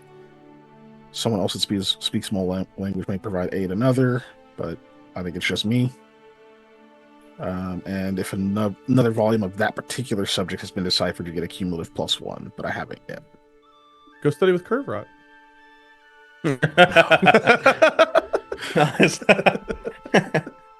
He has Oh no, to. he fell. He fell on top of all of these knives. Oh no, how tragic. Oh my god. Okay, where's your knife? Oh, he fell on it too. That bastard stole it. He wrote in his own blood that he's a thief. I think I just get the +5. Sure. I think that's it. Well, +1 for doing one other thing, Scott said. You have a +6 total. Okay. Yeah, nothing other than that though.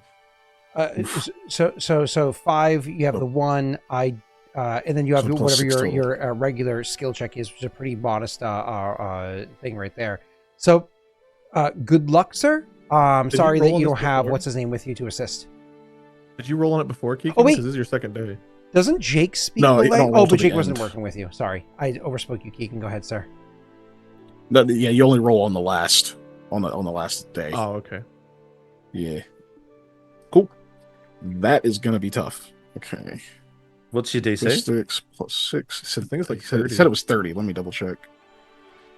Oh, I thought it went Yeah, down yeah, after 30. you deciphered one or something. Like it. I haven't had That's why he's any got the of this +1 right color, now. so I only get a +1. Okay, so it's yeah. by color. Okay, Yeah. so He gets the the other general color you would have a +1. lower DC. Yeah.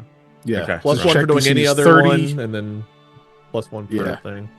Check. It says check DC 30 made in secret by GM. Oh, So, that's right. If it is different, then we don't know it. Aha! And I already used my DM's dice, so we don't have to. Have we What's ever my- had you roll for it before, though? I think I forgot that was the case for most of them, but I did roll Yeah. for one of them Chat, before. right now would be a great time for a daddy's dice. Keegan, could you tell me what your total modifier is? It's the 5, the 6, and what else? My linguistics is a 7. So, So- 5 and 6 is 13. So plus 13. Oh, it's cockeyed. Hold on. Okay. So I will are you happy with the result? Do you want to add a luck die to this roll to see if you hit the number, or do you want to let the die fall as you can't see it? We have 1 luck left. Let's see, what would I need to get to be within range of it? I would need like a 17 A 17 would to, get you to in hit the range. total. 17 So would I make would- it so you hit it without needing That would luck hit die. the check. Yeah. So I don't know. I kind of want to use the luck. Let's see if I get it. All right. Go close ahead. luck. All right. I rolled a 15 plus 13 is 28. You got a 31, sir. You passed. Ooh. It was cockeyed Holy between the shit. 15 and the 5. And so I grabbed the thing and I shook it and it landed on the 15. Whew. So, Holy shit. Okay. yeah, either way, awesome. So, yeah, you Nice. have a Oh, we 31 got one total. more luck. After the 3 days or whatever of kind of like breaking through the book, you finally understand some of the details there. Please remind me, purple is that the political intrigue one? Foreign affairs. Yeah. Foreign affairs one. That's actually legitimately interesting for your character. Okay, cool. I'll give you some quick details here because they're not super important at the moment, but I'll give you some quick details that your character would have spent the next day kind of like reading, and that's why you weren't really assisting with all the other crap, right? So, while your character's like reading now, fully understand the way that the book works, you're gonna see that the secret knowledge inside there isn't just about like who they have relations with, right? It's about how it is that they are influencing the other political entities that exists on the world at the time. And one of the things that you can notice that kind of like looking into that's of legitimate interest to your character is that they what's the word I'm looking for here? They have strong relations with the gnomes as it is. So it's actually marked in there. I will apologize in advance for saying this, but the way that the Mull reference the nation of Eustace, which was in fact, even if it's younger at the time, the nation of the time, they often reference them as the gnomes. So as opposed to the nation of Eustace, but that's because it's how the Mull are. So oftentimes that they were referenced, they referencing the gnomes that were over there. It looks as though they have a relatively positive relationship with the gnomes. Overall, they have some trade, they have some understanding, but they look down upon the gnomes. The gnomes don't understand the complexities of magic and whatnot the same way that the Mull do. And so they actually will oftentimes like speak down to them and use this to their advantage when doing various negotiations. And there's some points and some details about that inside there that of course would be of interest to Mikhail, but there's other nations to note that they had relationships with as well. And we'll get to those at a later date, Mikhail, because they just don't matter for this second. But yeah, so you crack this open and you find like a page turner, if you will, of historical knowledge. It's also fun to note too that the books all have a tone to them. They were written by the same author, right? As far as you understand, the author was one person and not like a William Shakespeare situation where we believe it was a person, but it could have also been a collection of people that use that as like a pen name to write under. It's believed to be one person. And so they all have a same kind of tone across all the books. And the tone is very informative, also a tad hoity, because they're very they live as an intellectual within that regime, within that society. So they have a bit of like a hoitiness to them, but at the same time, very clear and obvious disdain for the Mull Empire, which is hilarious because when you read the books as they're meant to be read surface level, it's of course very flowery. It's very strong, informative, but has this almost like flowery, complimentive nature to the Mull Empire. But when you like read the proper messages inside, it's very inverted, which is like one is kind of funny to see, but two also can make it a little bit easier to identify once you pick up the tone of a certain series of books, making the other checks easier. All right, any questions, sir, before I move on? No, not for now. Wonderful. I do just want to point out though how interesting that is, Scott, because like if you look at all the other games, we haven't really heard anything about the Mull Empire and what it thought of other nations. So to find out that they thought decently of Eustace, which was around then, it's actually never come up before. So interesting stuff.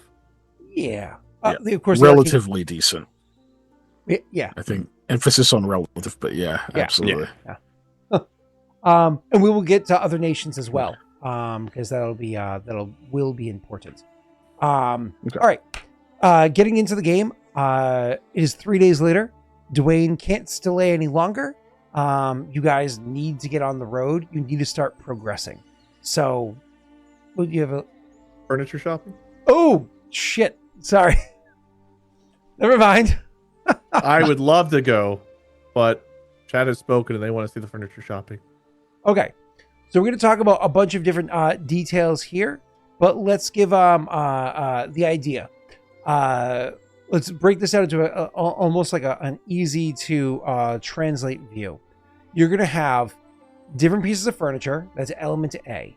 You're going to choose kind of like the quality of furniture in the sense that are you looking for like more commoner style, more modest style? Something Can we do be... this where we pick out the furniture we want and then see where that falls price range in the different groups? Yeah. So I'm gonna give you the three elements to note, and then we'll talk about that, Wade.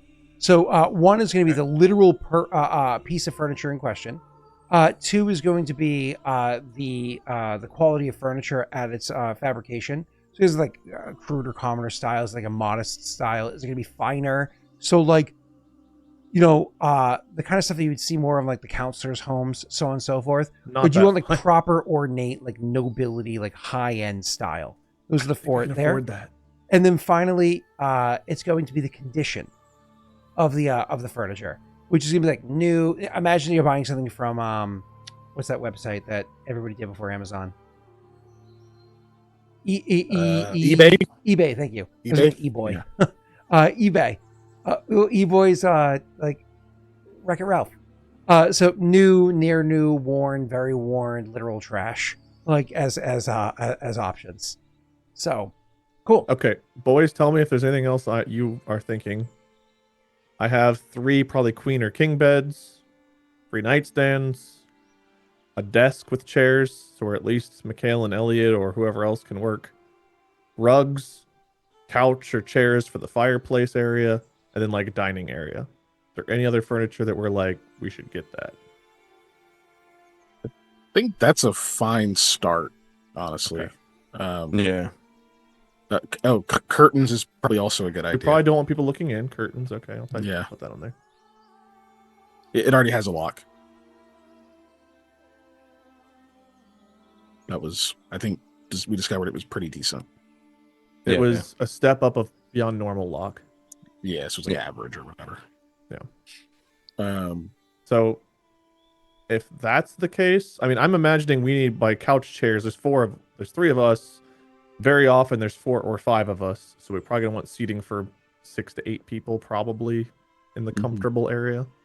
Yeah, and dining probably like 6 to 8, like a 3 and 1 at each end or something. Yeah, and if we're going, Aldo also definitely suggests that we, at least for the bedrooms, get really good quality stuff, like at least counselor level, if not more. Okay. Yeah, that'd be good. Because if you want to get there and be able to like rest in comfort, not just whatever. Yeah, that's fair. I don't remember if any of the actual tabletop rule sets did this. I just don't remember off the top of my head, but I used to love how when playing Baldur's Gate 1, choosing the quality of room that you spent at night would change how well you recovered overnight. It's like if you bought the shitty room for like no money, you would like recover your spells and stuff, but get like effectively no health points. But if you got the okay room, you get your spells and you got like, okay, I got some health points. But if you got all the way to like super expensive room, you would get like a shit ton of health back afterwards. And it was like, thank goodness. Like it was, I don't remember if 2nd edition or I don't believe 3rd edition or Pathfinder incorporated that kind of stuff. GURPS may have. Anyways, back to the game. I think I've seen. I mean, Norway's in chat. He might remember. I'm sorry, Keegan. I was saying, I think I've seen one other game do something like that, and I can't remember what it was. Yeah. Like off the top of my head. Do we have bathrooms in the house where we might need towels? Okay, so That's correct. bathrooms, just because think of like when this is or so on and so forth. Yeah. Bathroom is going to be not exactly outhouse because you have an interior entrance to it, but it's borderline an outhouse. It's intentionally, let's say, there's a draft through it intentionally, right? 'Cause So how do you don't clean want- yourself? Bro, it's the Like, is there a tub you fill up, or oh, you mean Yeah, for bathing? he doesn't mean not- wipe. He Okay, means- okay, I was like, I thought you meant after you I shit. just realized where your head went. when I said Yeah, no, towels, he's- I was not meaning for my ass. Oh, that's so funny. Sorry, I had read something. It doesn't matter. So, Built-in tub? Do we need to get a tub? Like, to answer your question, I would say that your place does currently have a washroom specifically separated from like where the toilet is, where the outhouse is. A washroom that does have an old clawfoot tub in it. So there is one there, but it's like beat up and old. It's functional and it's big enough for like whoever the bigger ones of you guys are. But it's we're all definitely about beat the up same worn one. size, I think. We're all like around that 5'10", 6-foot range, right? I'm 5'7", so I think the Sure. tallest one of us is 5. Like, Aldo might be the Like tallest. 5'10". Ko is- Ko, is Ko and 11. Aldo are the same height. Yeah. Yeah. So we're 3 inches apart in height. But pretty either way, close. all of you could fit in there. We're playing a short character. Individually, each of you could fit in there, no problem. But yeah, so because again, this isn't just so chat understands. This is a counselor's house. It's not just like a random. So like the counselors would have the ability to have somebody fill it up with a decent amount of buckets of water or whatever it is, and then also throw in a pot of boiling water to bring the temperature up. So you guys have that luxury because it's an emptied out. You get the idea. All right, Wade, you gave me a list of things. I did not write down or fully hear through the list. The costs, just so you understand, start as new. So don't be shocked by the price because it starts as new, but that percentage goes down as you go, as it's more worn. And these are items that are meant to theoretically last for, like if you buy a chair, that chair is lasting you like a decade, 5 decades, whatever it is. So the cost may sound a lot, but like understand it lasts you literally decades. So go ahead. Okay. How do you want me to start? Because I've got the list here. So Yep, give me your first item. Let's work through this in a super exciting way. let's do But bedrooms actually, how about first, this? I guess. Chat, is this exciting for us to do on stream? I Or- asked that, and a lot of people are like, yes, shopping. I did not see a single person say no. Okay, I did ask that because I thought this would be boring. as Immediately, shit. yes. Do we really want to go item by item? Yes, This is yes. gonna Alright. take these sessions. Yeah. Let's go, boys! All right. Yes. Go for it. So What we the go fuck genie is making wrong that with you joke? guys? I'm not going to put Beds. curtains Let's anywhere, start with right? beds. Okay. What did you say, sir? Beds. All right, cool. So beds, and mind you, this is including the mattress, and because you guys care about quality, this is going to be like proper feather down mattresses, so on and so forth. The higher cost literally is the mattresses as opposed to the wood structure itself. But go over higher quality beds, go with feather down mattresses. You said, and I'm going to sticker shock you for a second here, Aldo. You wanted to go with like what counselors want, it's like that super high quality. If it's brand new, 4-poster, all that fun stuff to it. New copper. No, that is 25 gold pieces for brand new. Now you can immediately step down from fine Is to that? Are you saying each? each. You can immediately step down from fine to modest, and it goes from 25 brand new to 7 brand new each. A huge jump down in price. What about fine used? Yep, great question. So when you Yeah. go from new, that's at 100% cost. Near new, 80%. Worn, 50%. Okay, worn is not so bad because it's literally like worn in mattress, so on and so forth. You can kind of replace those over time. Who bought the old counselor's bed? We don't know. We never It's saw at the auction. Cleveland's it was got that awkward. ledger, man. I'm figuring that out, and then at this point, we just need to put on disguises and act like there's a termite infestation or something, and we're just walking out with that bed. So to be That's clear, one bed down. Worn is going to be like scuffs, scratches, some looseness, so on and so forth. Nothing crazy. It's very worn where it literally rattles. You know what I mean? Well like where broken it's in problematic. So you guys can go What are you worn, which is fighting? This These is some rules. bullshit where Hear you me buy out. used shit or nicked shit in like real life, and it's like already 50 for 75% off. This is like, oh, it's used. You can get that for $1 off. Well, hold on. First of all, I didn't say $1 off. $1 off. It's a markup. It sounds like. What are you talking about? It dropped Now down it's got considerably. more experience. But- It's- Do you need also- a potion that you can walk through fucking walls 10 gold. I'm Do gonna- you want a nice bed? Give me your goddamn heart, your kidney, and both lungs. I'm going to argue with you in a way that actually makes sense. Okay. Modern day, you For buy, once. say you went to local furniture, big box retailer, and they're selling you a couch for $1,500, or it's the nicked, damaged, whatever one from the floor model, and they give it to you for $1,100 instead, or somebody buys it and they sell it to you a year later for $1,100, whatever it might be instead. Sure, I completely agree with you. A little bit worn, drops out considerably. If it, God forbid, it's 10 years old, something like that, that thing is borderline free, if not free. Completely agree with you. Now you go to Amish County and you find a table that was made 25 years ago and it's scuffed and it's worn or whatever it is, and they're still selling it to you for more than what it was originally sold at when it was first fabricated, because it's an antique piece, so on and so forth. You know that thing's going to last your great grandkids' lifetime.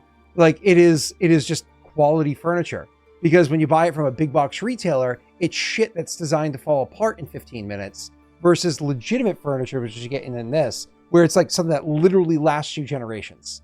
Like your Idir grandpappy's is chair fucked. is still there. The Huh? people are going to rise up because they can't afford a stool. Dude, it's run by. We were talking about the piss mafia before, but it's not that. It's the carpenter union. They Right? run everything. How many times The has it average been made person so will never clear? afford a shitty Yeah. bed. Oh my Forget God, a We house. should have been carpenters. What is this? Like, what are we doing? Why are we trying to save? can't I lives? want to know what Carpenters- the average citizen's wages are and how they afford to live. No, if you're Just a give carpenter, us how much downtime it takes to You retrain. can't- They better hope I'm- internet's never invented. They won't afford the bill. but if you're a carpenter, you have to spend literally Big like lumber. Yeah, that's whole right. days worth of just to sell a stool for 2 silver pieces. You know what I mean? Like, right? Like, Yeah, but you meet one group of dumbass adventurers who are like, "We want a decent bed. You make generational wealth in an evening." thank you, Joey. Thank you. You guys are literally asking for quality of the counselors, not commoner quality. He just dropped down. It was still 7 gold for like modest. You said the word modest was 7 gold. Correct. That's not commoner. That's modest for a brand new piece, 7 gold pieces. Yes. Again, something that's going to last literally decades. I think modest. I think Absolutely. middle class. I have an idea. I have Wait, an you buy idea. one bed? Which is higher than it Wait, is you now. buy one bed and it But- lasts your entire lifetime.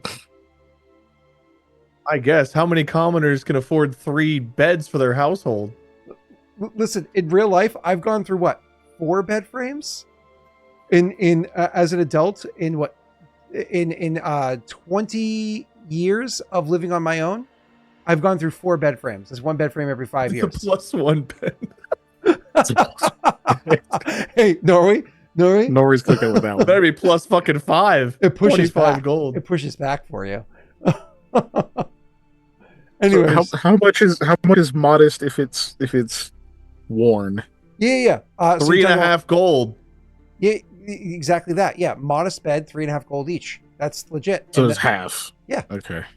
Listen, That's- you know what we do with these prices, right? We just figure out what happened to like the fire damage and smoke damage, things from the giant fire. We find where they went. We just buy them. Aldo goes from let's live like kings to let's take the burnt bed Dude. remains. We don't have that carpenter money, all right? We got to live off. I our have an own, Dope, option bro. called literal trash, and my note in here is charge at most 10%. Why don't you just buy? Okay, let's splurge and get worn modest beds. Hold on, is this And everything splurge else or we lunging? make 10 gold. That's Is a this third of our splurge money. Everything else is cheap as fuck. You said what?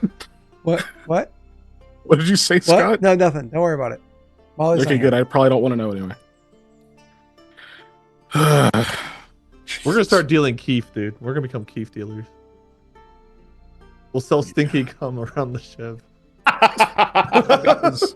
There's so much of it here. It's crazy. So listen to Hammerhead. Anything's an upgrade from the literal floor. Like, come on.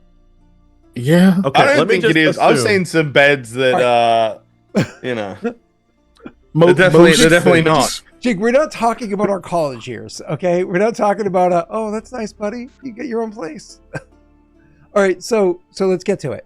I Assuming assume we you guys want to do- go. Go ahead, sir. Assuming we do 3 modest worn beds, That's 10.5 gold right off the top. Yep. I just want to say, Aldo, because Mikhail isn't there, would suggest, hey, let's get Mikhail the worst bed, and then we splurge. But Jake, the player, is not going to do that. That's another thing too. So if you guys went from feather down beds, so let's go modest new. Feather down beds, 3 gold a piece.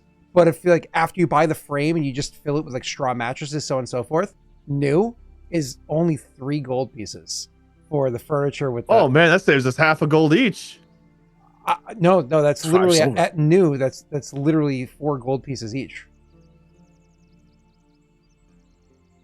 How Oh, much you're gold do we saying have? new. We have. I not think I counting the have through gems. these. I have Not- 9. not- You not should counting each the have gems. 10. You I have should each have 10. 13. I have 9, and then we have whatever you have in value in your gems.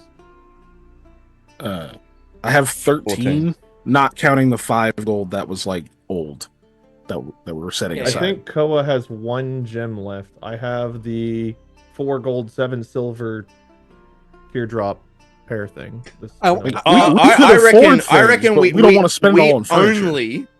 I reckon we only just furnish the bedrooms at this time. let's see how cheap of shit we can get for the main floor. Because if we can just get something for like a couple silver, just some chairs, whatever, that's fine. Yeah, Let's yeah, get chairs decent aren't crazy beds, expensive. and then we'll kind of go shitty from there. Yeah, so if you're talking about like, so the chairs come in a couple of different settings I have here. So a basic, like a stool, a chair with a back, so a basic chair, and like an armchair, which would be like, an armchair could be a couple different styles in your mind's eye. So you think like, you know, when you sit at like a dining room table, there's like the captain's chair is the one that's at the end and it has the arms, whereas the ones like along the side of the table don't have arms. So an armchair could be like that, or an armchair could be like a proper armchair over by a fireplace. It's the same either way, effectively. But so How about some lazy boys that have like the automatic button, electric no, back, the lumbar support, yeah, headrest? with this Without another electricity, so you bed. can charge your cell phone, and Yeah. no, USB it gives you ports. like gives you like a massage. Lightning You know what I mean? adapters. No? Yep. Okay. No shiatsu on your cheeks. No Wade. All right, so let's finish the bedrooms first. Or sorry, do you want to do the bedrooms last after you buy other I stuff? think the bedrooms should go last, and I also think that we should finance our own bedrooms, and then the shared money should go to the other areas. Okay, that's fair. That's fair. I mean, I'm just gonna mark it down. I marked down 10.5 gold for 3 worn beds. We can divide that among each other. It was if we do the worn. If you want to go more Yeah, than that, yeah. you can. Yeah. Okay. How much is like? We wanted to go all out on bedrooms. How much is like a decent worn I nightstand, just love Scott? the idea that Keegan he like plays late at the bar to get people drinking and excited, and then he like passes off. Like he'd be like, "Oh, and the encore is gonna be some other like local person," and then like sneaks into people's homes and starts stealing their flatware. He's handing chairs out the window to go. Go. Like you, or you don't even have to do it. You just keep them distracted at the tavern while Aldo's in the house handing it to. Just putting people to sleep. Oh my god! Like Mary Lou Sue, whatever her name is, waking up. Santa. We're gonna And go you're like, evil. What we're gonna do is we're gonna have Aldo assassinate Nathan, disguise as him, and take his place and run the Fox Empire as Nathan Fox. Oh, And then all that iron money from Dresden will be ours. We'll no longer be the good guys. Can we just renegotiate with Fox actually, and just tell him like he has to like throw in some furniture or something? I'm altering the deal. Pray I don't alter it further. oh my god! Mend can work, but again, it's limited to pounds. It is limited to pounds, yeah. But- So it won't work on like mattresses are too big, But fun fact: too heavy. if one of you guys literally put a rank in craft carpentry and was like, "All right, this is an annoying project, but we're gonna start cheap and make it nicer," we're gonna take a chair and we're gonna have a carpenter come by, or one of us is skilled in carpentry, makes checks for it, break the chair down into individual components, cast mending on them, and then put them back together. If I have the craft, next as level a- up we get. So I'm we're level putting- 3? I'm doing it. I could. I have craft as a class skill, but I have no subgroup. Can I just select one if I put a rank into it? Yeah. Every time you put a have rank to. in, You it put a keeps rank ranking. in it. Yeah. Yeah. So what would one rank So give me? craft One rank would carpentry. go. It would jump by 4. Yeah, it would go to Mhm. a +5. Now, mind you, the working on a chair Which is I can is- also do that. working on a chair, by the way, like literally breaking apart a chair and putting it back together, is a DC 10 craft check. That is not a particularly difficult thing to do, even without ranks in it. So, Well, but we'll talk and we'll figure out which one of us wants to go into carpentry. Yep. Whichever one of us wants to get rich, that'll be the one that goes into carpentry. Right. yeah. Be the doctor and the carpenter, like on a ship. All right, so let's get back to actually buying for the main room. Let's start with, I think Wade cares most about the Nightstands. We wanted to have like a nightstand to store stuff in. I was gonna look at chests too, but fuck that. Can we just have like No, a thing? it sounds like you're talking about bedroom. Yes. I thought we were doing bedroom Although last. it said bedrooms first, so we're gonna do bedrooms first. Unless did you change the bedrooms last? Did I miss that? I think bedroom should go last because we'll do the main area first to see what we've got in our combined, Okay, gotcha. like the party money, like the gem money, right?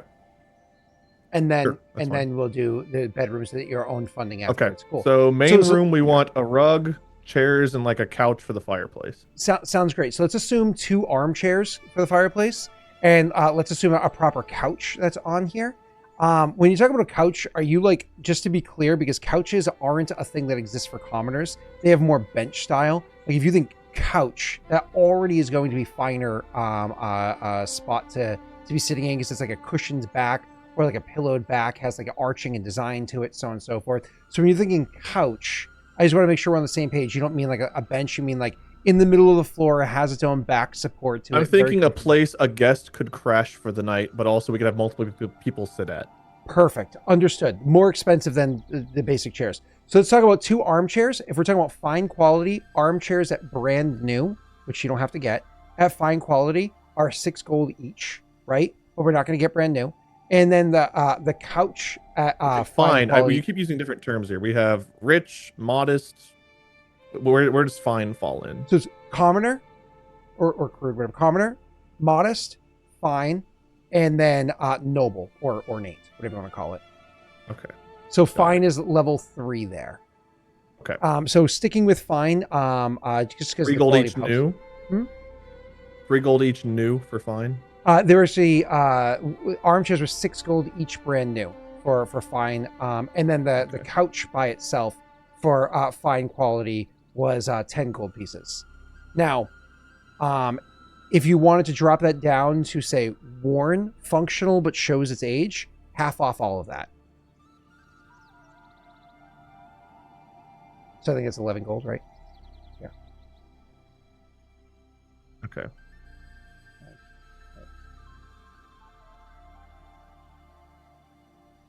As if you're dropping all. How the way many down to people worn. does a couch sit? Like 3, 4? Oh, yeah. That's literally for 4 people.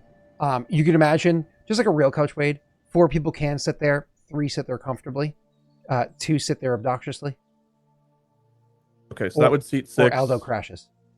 How much for a rug that would go in that room? Great question.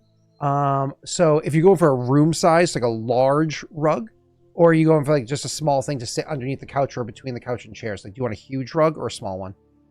Price both. Yeah, sure. What quality? Do you want to go more modest for that as opposed to fine? We probably want to keep the vibe somewhat similar. Sure. So we'll look at the price for fine, and then we can always drop down a tier for all of it if we need to, which we probably will. Chat, I just want to be clear. You are here listening to a Dungeons and Dragons campaign that's about 200 hours into the campaign. We're It's their finally fault. buying furniture for Literally their home their that they got fault. forever ago. And we are They vibe asked checking for the fucking No, carpet. they demanded this. They asked What- for They, this. Wasn't even demanded an ask. vibe check They- carpet. They were like Razman's banging the on only the one table, asking the real chanting question. for furniture RP. Razman, you're the only one asking the real questions. So I here we are. I wish there was somebody creative in chat that would like to take it upon themselves to go in some sort of 3D modeling or whatever.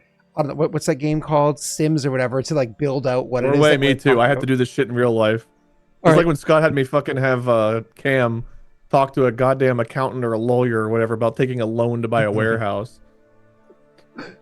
It's like, oh, mortgage RP in my vampire fucking werewolf game. Let's get back to the game. So Hang on. What's happening with Dan's furniture? Is he like a life sentence here? So Dan's furniture. I don't want to sleep on his bed, dude. It's so Dan's nasty. furniture would have already Forget the been- bed, but the rest of it, dude, is going to cost us It was 300 selling. gold to fill with like poor quality shit. Dan's furniture would have already been taken by the town and put up for an auction and what have you. So it likely was part of the auction that happened beforehand, because the auction doesn't happen like, it's not like every house gets it. It's like polish it up, and auction it out. So it's already been sold. We should have used the 100 gold instead. Gold. I don't know what happened to me there. Instead of buying all the shit we bought in Hodgwin, just bought the estate sale. Yeah, we really should. Oh, Norway. All right, back to the game. So as a reminder, as I give you your prices, remember, carpets are a thing of luxury because they were hand woven, especially if you're going for a designed one like you are. So a small rug weight is 6 gold brand new for fine quality, and a room size one is 18 gold pieces. All right, let's go down to quality. Yep. A blanket laid on the floor is kind of a rug. That's Like- true. A nice, modest rug, You know. Scott. That is for modest, brand new, 2 and 6 respectively. Much lower. So I know somebody who has hand woven carpets coming from I think they said it was from Cambodia. Hand woven carpets, and they're fucking insanely expensive. Because like you go to Cambodia, you find We don't have to justify you robbing us again. Let's just get it over with. Great, cool. So we go in modest room size, 6 gold pieces. Is that where you're starting? That's the big one. Yeah, we'll just start there. Maybe we'll go down to, that was new. 6 Yep. gold new. Okay. I'll just mark that. We can change it later. Okay.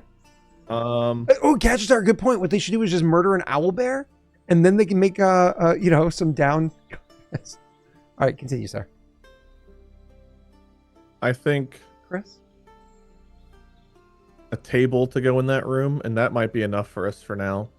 Mikhail can use that table and chairs to study until we get a lot more gold. This is a small table, not like a This is like the table that goes in the middle of the couch and chairs. Oh, A okay. coffee table of sorts. Yeah, Almost yeah, like a coffee table. yeah. So like that's not. So hold on. I actually didn't have that as an option set up. So let me go cheaper than a 4-person dining room table. Were you We're looking fucking at fine skipping or dining modest? room for now. Just tell me fine, and we'll see. Fine for that table because again it's very ornate. It would start as 6 gold pieces, but a modest for brand new would start at 1.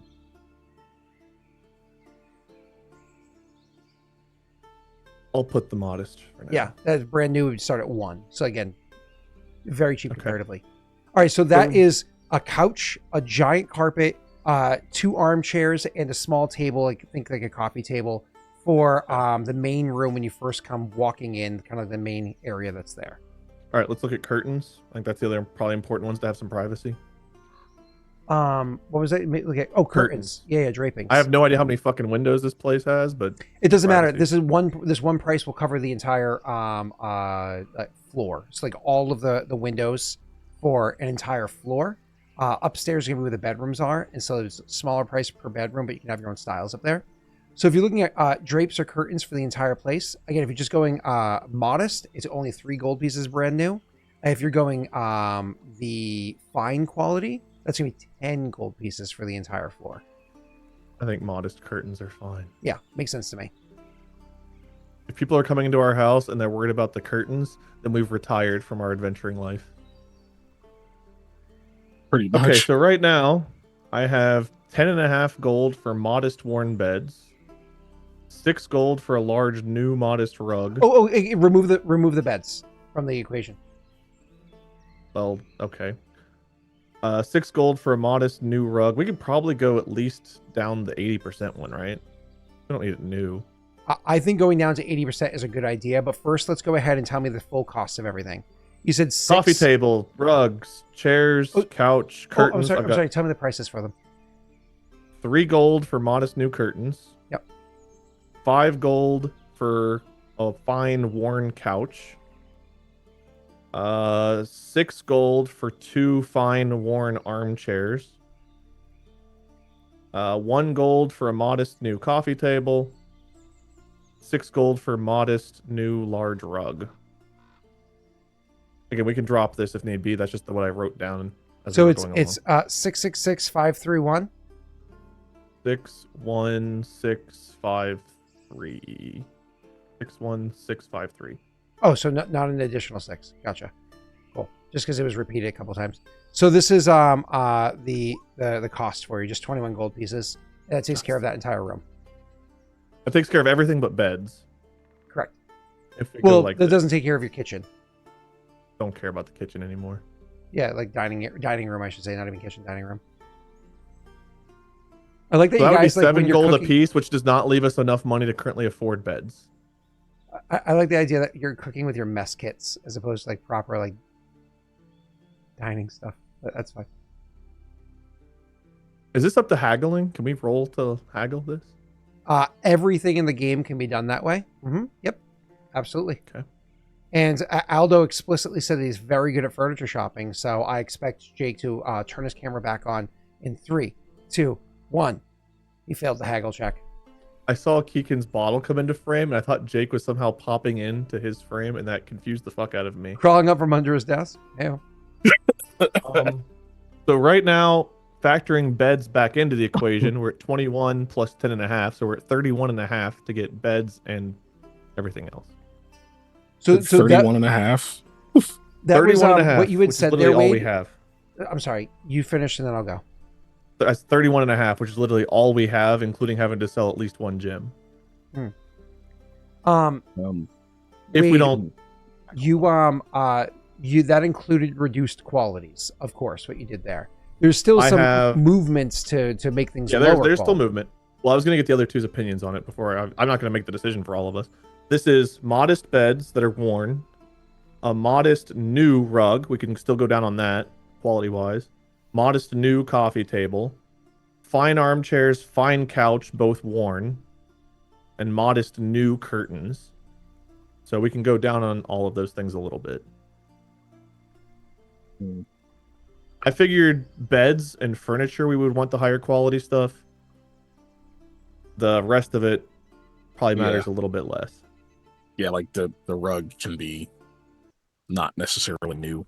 Yeah. We're gonna walk on it, you know. Yeah, I'm thinking potentially people might sleep on the rug if we don't have enough room. So I was like, okay, at least modest, probably the 80. What's 80% of 6? Someone can do the math. I know I'm missing some of this. 5-ish. I don't have a calculator up. 4.8. So 4 gold, Yeah. 8 silver. Yeah.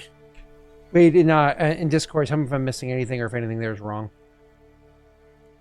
And even if someone sleeps on the rug, they're like gonna have like a blanket or something. They won't sleep directly on it. Modest bed, worn. Scott, for the bed, are you doing queen or king? Something along those lines? Yeah, imagine a Not full bed. That's not what I said, but okay. Well, yeah, like a double. Like that's what European call it, like a double bed, which like a queen-ish. Dimensions are a little bit different. I was queen-ish. hoping to get this in European style. How many centimeters is that? 200 I'm American, you bitch! Oh, sorry. Is it a full, a queen, a twin? Let's call it a King? queen for simplicity. All right, cool. Modest bed, worn, yes. Coffee table was modest, new was 3. Fine armchair, worn, yes. Fine coffee table. The coffee table was modest, new. Okay, thanks. Rug was modest, new. And then you forgot the fine worn couch. Okay, thank you. And the curtains were modest, new. Thank you. And it was 2 chairs. Yep, I know, I understood that. Cool. And thank you for correcting All right. it. I'm just trying to put this into chat so chat can actually see what we're talking What's about. the quality? It's new, what, then worn? Yep, I got you. So it was new, then like near new. As I was calling it, it's like pretty close to it. It's 80% off. So it goes 100%, 80%, 50%, 30%. Well, sorry, 100%, 80%, 50%, 30%, and then at most 10%. Okay.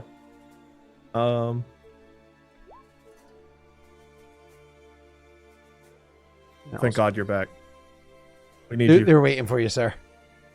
Oh, what's up? Sorry. Okay, so right now looking at the chat, 3 beds, 2 chairs, coffee table, couch, curtains, rug.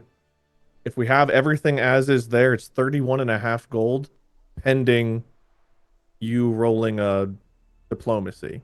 We can go down in Right. quality on things, but for everything, That's What's the this price. 21? It was 21. Well, the 3 beds add another 10.5. 21 was okay. not including the bed. Oh, he put because it says bed at the top. That's why I was like, what? It's 21, not including the bed. That's 21, not including the Okay. 3 beds. The 3 beds get it to 31.5. If we take Yeah. the 3 beds off just for the moment, and do we need like how much is the rug? The rug is 6 new, modest. I was thinking we could knock that down to either worn or whatever and get it for half price, or 4 gold, 8 silver.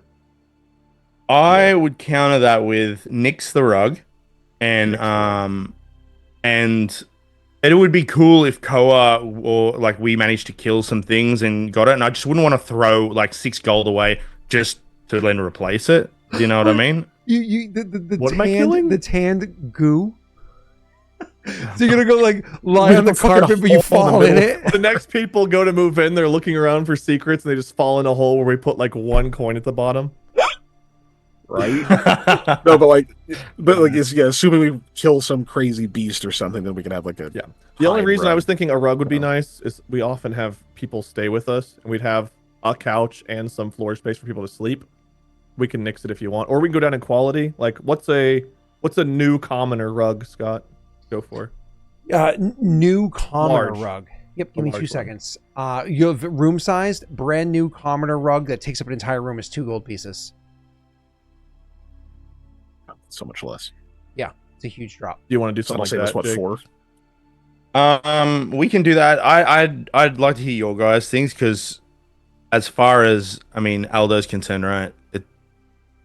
I don't think it like is a thing that we should be worrying about on our maybe first purchase. I get what Ko is saying about like, oh, we could have some people there, but at the same time, it's like, do I really want to add more gold right now so somebody we may have over could sleep on the ground?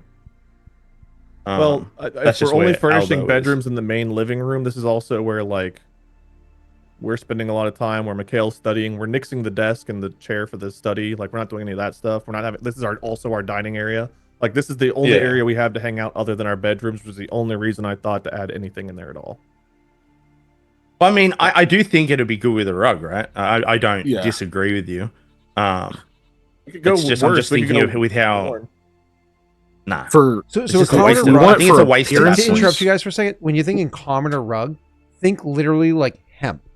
Like the rug is made out of like woven hemp. Now it's not like they would be functional. It would have some amount of design to it, but a very simple thing made out of cheap materials that people are like, cool, this keeps my house warmer in the cold of the Yeah. winter, right? So it's Not more gonna about be any means functionality, comfortable. less about design. If you try to go for something that looks nice, you don't go for commoner. Commoner is straight up function.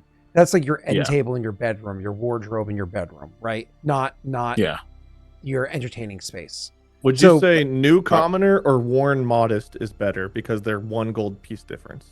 Worn modest definitely better because it's something that has style, even if it's like clearly like there might be a stain in it, the edges are like curled up a bit or frayed, so on and so forth. Like curled modest is Curtains? definitely better for We could- entertaining. we for, could knock for off- appearance. If you want me to input, because my character's not there. I'm cool with We would shutting up before if we spend 30 Yeah, gold, definitely. we would come back. Okay. Yeah. Oh my god! I It's was- like I was it's like gonna when you say come back for- from the hardware store with all the swatches to discuss colors with your significant other. Like, all right, Yeah. Keegan, are you done? Did you send that email? Okay, I'll give you 5 minutes. You send the email yet? Okay, cool. Look what I got. Jesus. I also think curtains we Like, knock oh. off. We go to worn on the curtains because who the fuck cares? They're- Yes. Worn curtains are still going to be fine. That saves us a Yeah. gold Yeah. and a half. We just need people I not agree to with you peek in there. our house when it's locked. Yeah. Yeah. So the I was only gonna thing say we if we're splurged on we're- here was beds and couches and chair. Really, everything else is kind of like Yep. mid tier. Yeah. I'm also okay with nixing the rug. If we're getting it because we want things to look nice, then yeah, we go for the modest. If we're getting it because we want people to like have a spot to sleep, it would be cheaper to buy like a spare bedroll Oh yeah, that that's we just fair keep too. for guests. Again, You know I'm what I just mean? thinking it's the only place we have to hang out where we're doing literally everything that we're doing. It's true.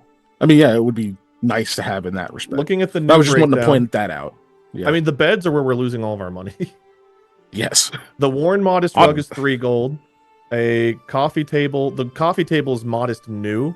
That's a gold. We could even go down a little bit on that. I guess it would save us points of a gold. So 3, 4, 10, 15, 16 and a half. So 16 and a half before beds right now. So we just saved about 5 gold. Yeah, well, I mean, that's good because I've got the gems right worth 14. Yeah. And If we add the beds, we're looking at 26 and a half gold before you roll diplomacy. Yeah.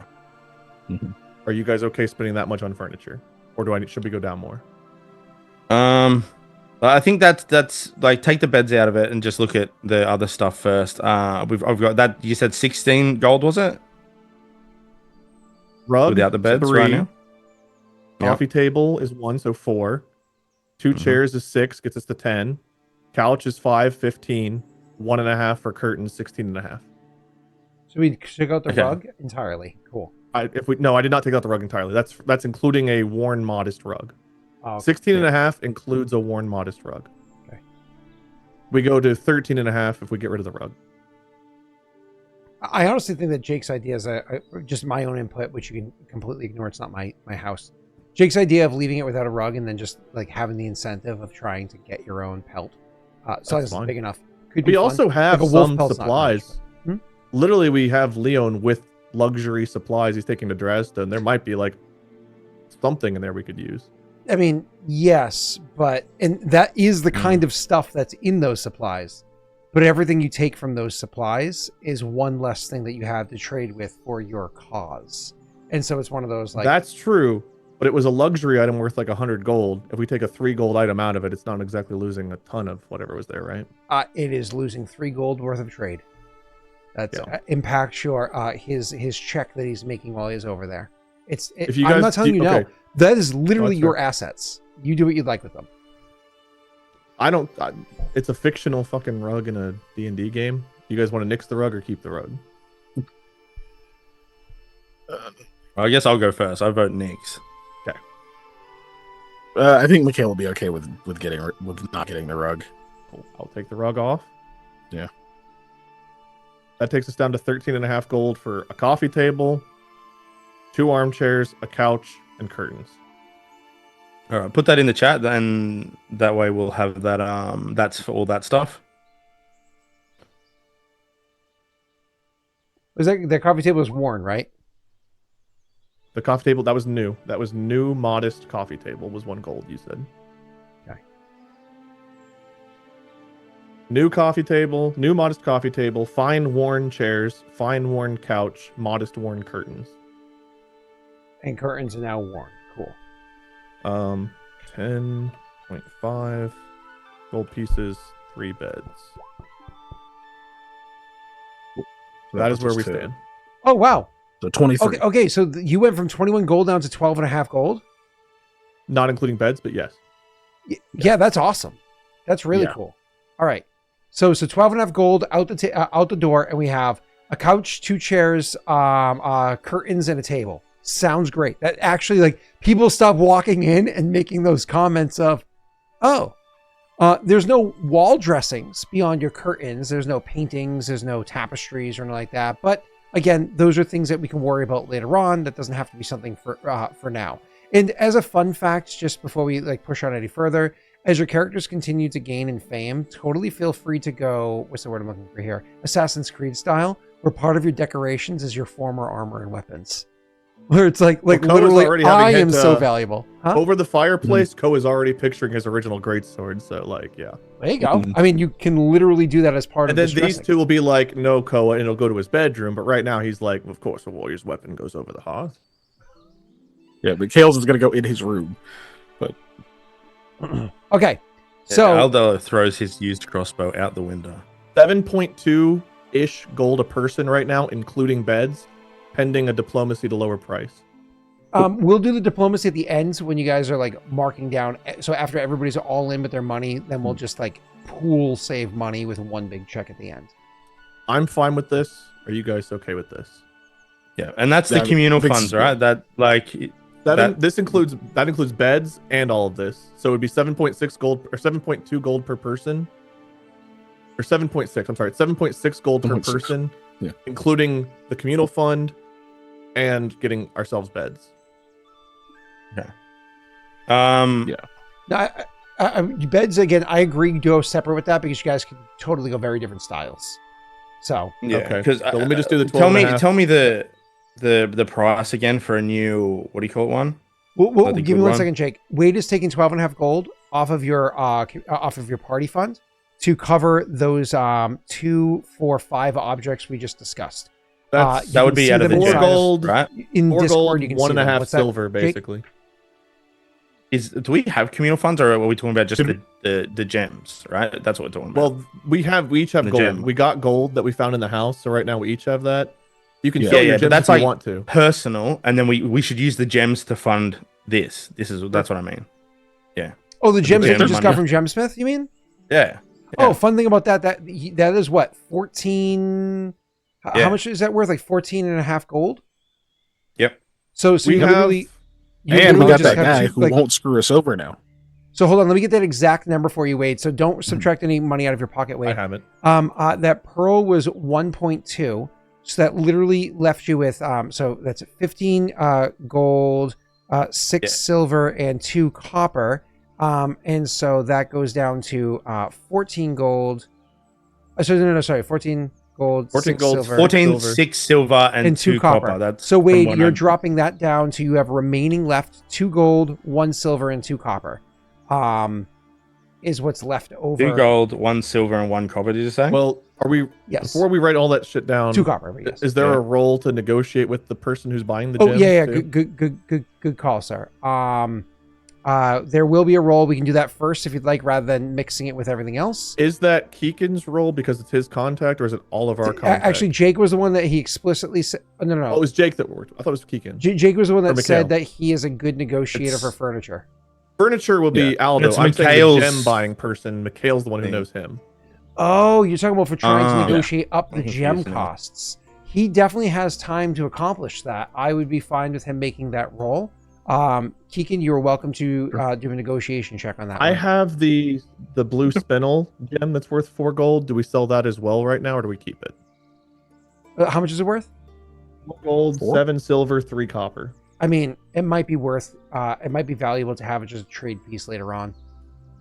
Yeah, and I don't think we need it now because the current value of the gems is more than enough for what we're Okay. getting. Yeah. Then And this gem dude lives here, right? Like he's not going anywhere. So Yeah. I mean, yes. he gave you a He does low leave, price. but he is around often. Yeah. What's up, He Wade? gave you a low-ish price on your last piece, but he became a contact, so I'm Correct. assuming that means maybe he'll be better this time. I don't know. That means Yes. you have to roll very low for him to screw you over. Yes. Plus, now he knows that you actually literally have an in with Gemsmith. Yes. Mhm. Everything. yeah, I won yes. that bet, so I ended up getting the other 5 silver. Anyone aiding, or do you want me to just roll it? I mean, we're working together on this, so that's up to, I would say Koa probably not, but if Aldo would, the three of Yeah, us. I mean, imagine working Aldo together. will go with you and aid. You want me to roll aid first? Yeah.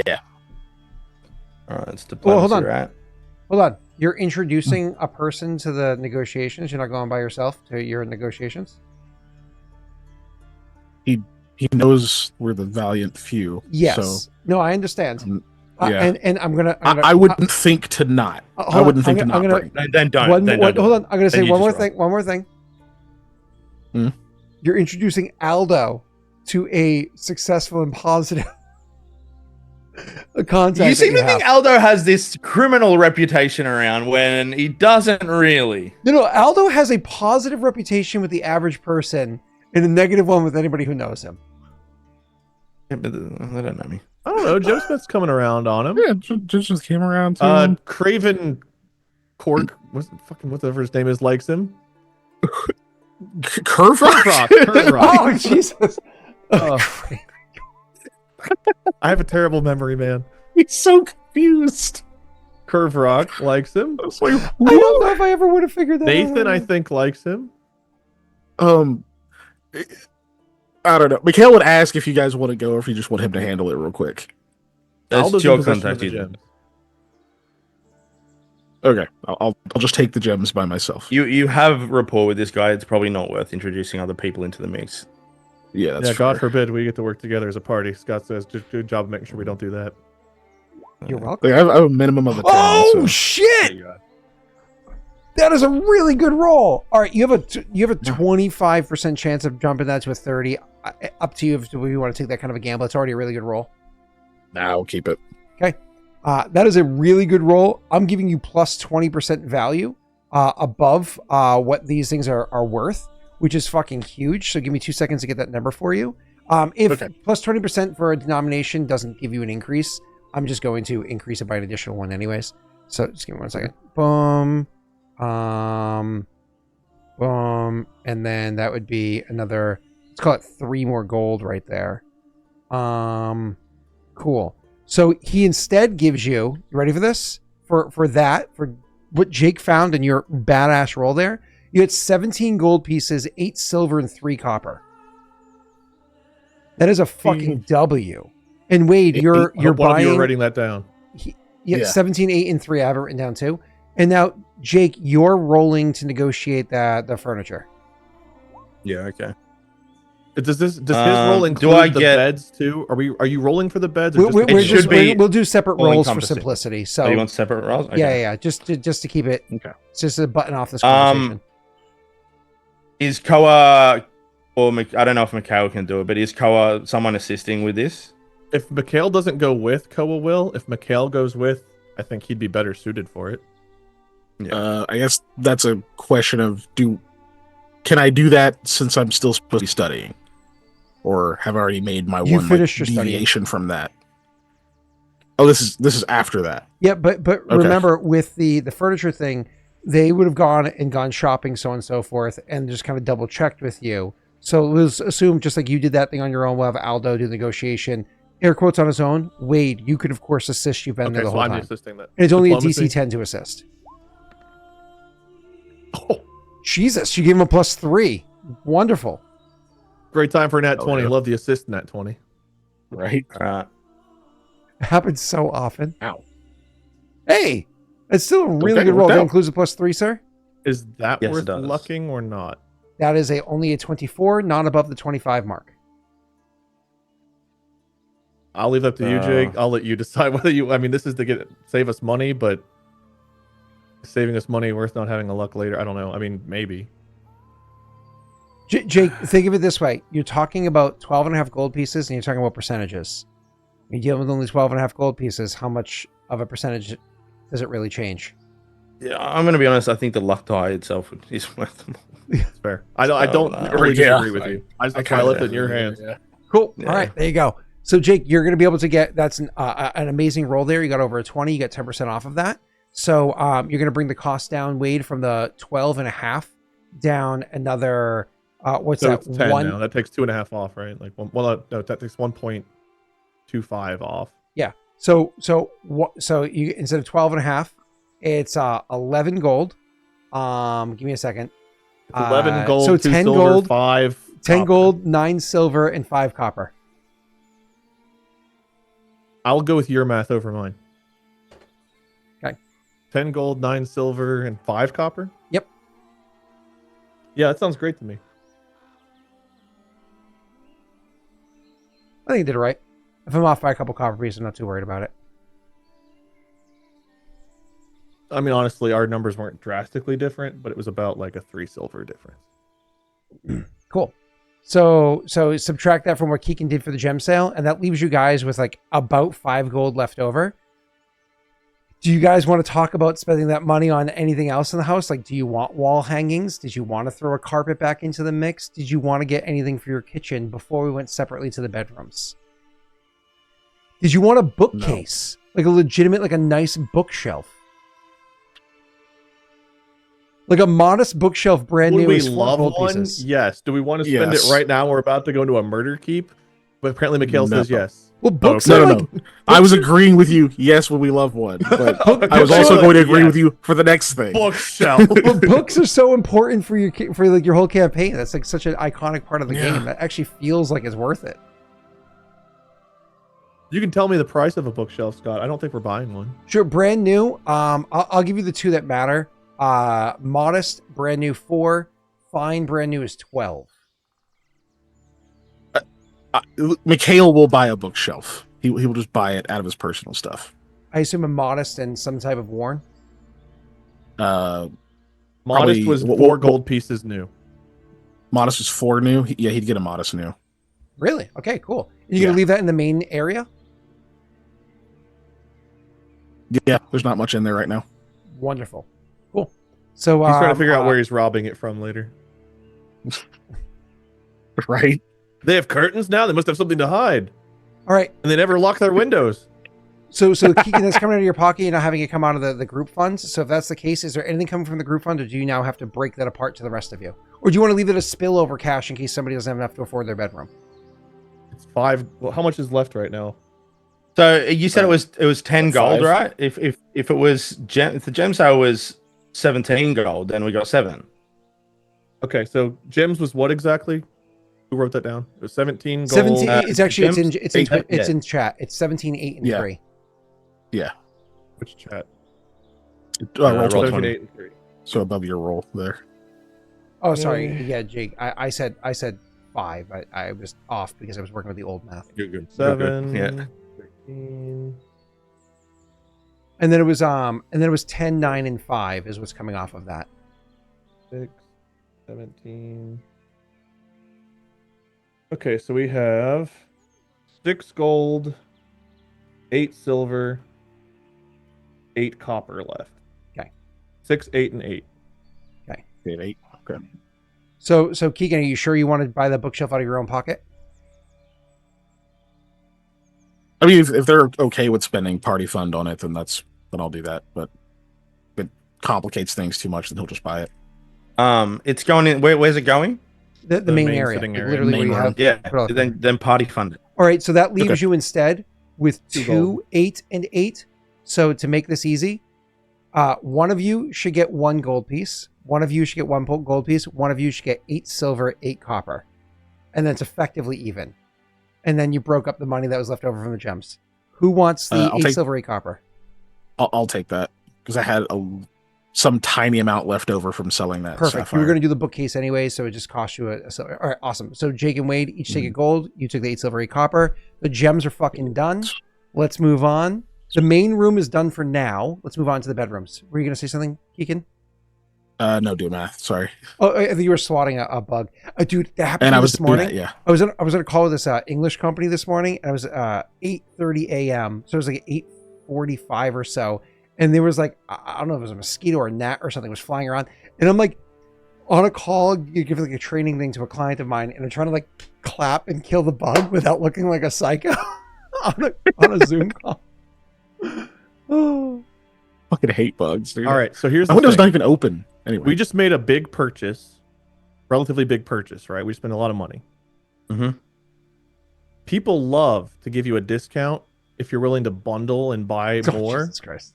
So this is better be like, well, we're thinking about getting beds, but so maybe it makes it even easier to get a discount because it's like, well, if you're willing to buy a second table, I'll give you so % off. Like that's the way salesmen work, right? So what do you guys want to buy? We'll roll the check at the end. Oh, wants a bed and nightstand that are kind of like the style of Gwen's house. Okay. think of your marriage. That's Anyway. yeah. I mean, you put that in Koa's head, so that's what Koa's doing. The dude would sleep on a fucking rock, but now he's like, oh.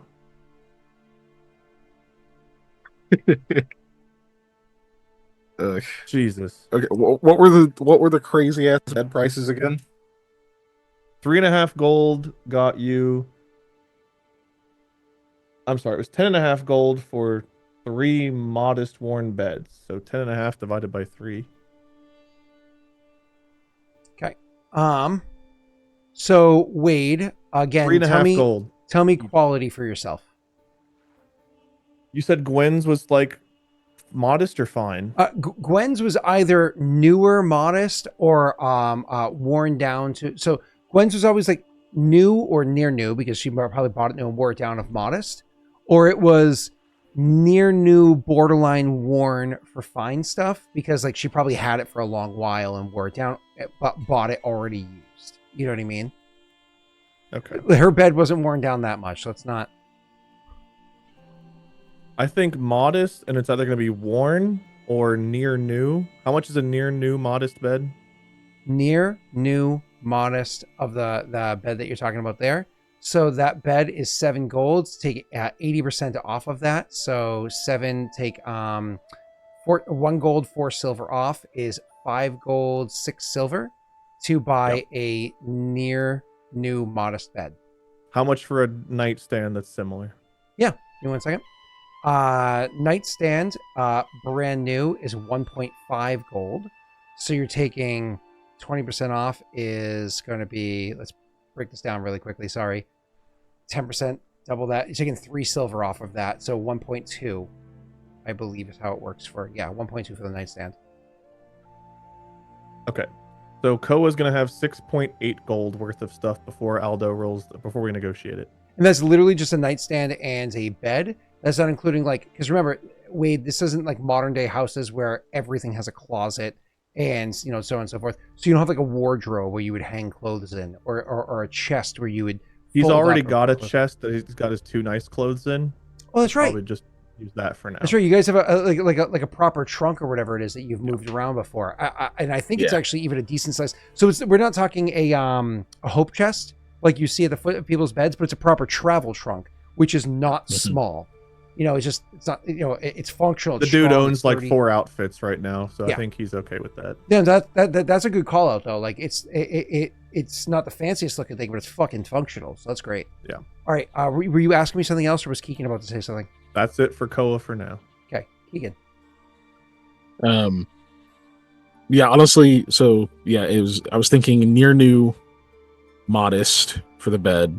So same thing. How much was the nightstand? Yeah. Nightstand, if you're going new nightstand, new. it's 1.5. Near new is 1.2.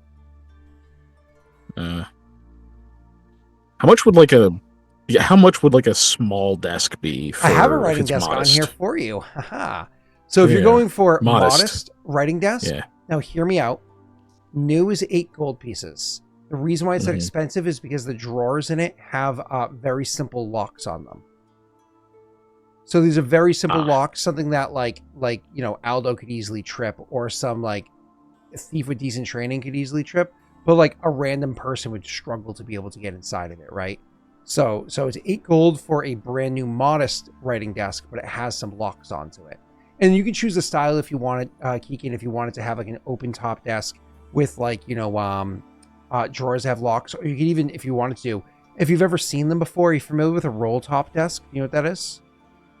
No. So you know what a bread basket is?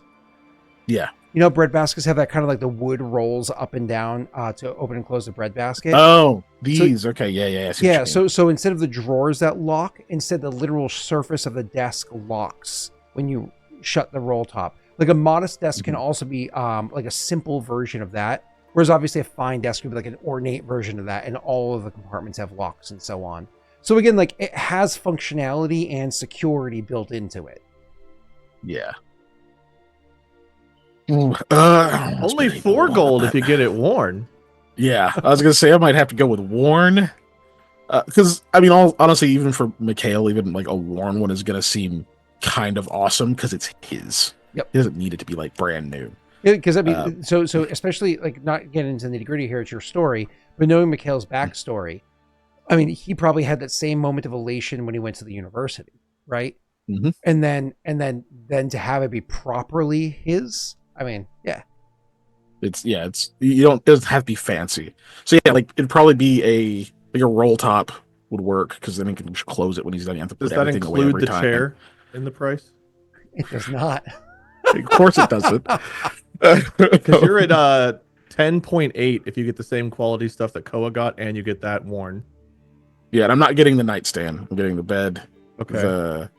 a worn desk, a chair. So the worn writing modest. desk. Sorry, the worn modest writing desk is 4 gold, which is a pretty good price. Correct. You're at 9.6 before diplomacy right now. And before a No chair. No chair. So for the chair, I assume you want a chair with back, not a stool. Yes. And I assume you want worn modest. Yes. 5 silver. Okay, thank goodness. So You're at 10.1 pre-roll. pre-roll. I'm writing all this Shit, down I'll get my too. money. Keegan, I'm going to I point forgot this where out. my money because was. Keegan, I'm going to point this out There it because is. you are not like them. You are actually a fancy pants. Not always, but you are actually. He's had a fancy taste pants. of fancy pantsiness. Yes. Would Mikhail want a wardrobe? Now, before you freak out over cost, a new modest wardrobe is only 6 gold. A Don't have commoner's that. wardrobe, Keegan, a commoner's wardrobe, which I'll describe for you in a second, is only Mhm. 2 gold pieces new. You can definitely get it beat up. Now, what does a commoner's wardrobe look like? I've seen tons of these in my lifetime because I know tons of people, including my parents, that have houses with barns that are like 200 years old in the back, and they came with it. It's imagine like what a wardrobe looks like. So 4 walls or whatever. One of the walls, Mhm. it's like part of the wood that they made the wardrobe out of is also the door. And how you open and close the door is like a piece of wood just like latches. It's literally just like a piece of wood that sits on top of it. It's a very simple latch that's there. But the thing is, it encloses it and allows you to do things like stop moths from getting it to as easily, or, you know, whatever the case may be. It's a simple piece of furniture, allows you to hang your clothes so it's not as wrinkly and so on. I'm suggesting you get at least a near new, if not worn, commoner's wardrobe. It's 2 gold pieces brand new for a commoner one. Okay, that means I don't need a freaking like hope chest thing, because that was the other thing I was thinking of getting. Hope chests are great because they're almost always made out of cedar. That's why they tend to be more expensive. And cedar has all sorts of benefits we don't need to get into right now. But they do tend to be more expensive about that if you do that instead of a plain chest, right? Yeah. No. He'll do like a worn commoner's wardrobe, just something to hang stuff up. 1 gold piece is what that would cost you. And again, now you can fit a few outfits inside of there, like, you know, several outfits, whatever, inside there, without them being like wrinkled or whatever. You're adding Just a gold nice. piece. Yeah. Cool. 11.1 pre-roll. Now we're to Aldo, unless there's anything else Scott's going to talk you into buying. All right. Aldo, do you just want some straw on the ground? No, not at all. What would you like? Here Aldo? comes the nobleman. Aldo pulls out like this gold he's been holding on to the whole campaign. He's like, Listen. The council bed was how much again? Hey, Tyler! Tyler, we're playing. What do we call this? Simpson Sims. We're playing Oh, Tyler, Simpson did you Sims rebrand? right now. When are you Tyler on here? Oh yeah, for real.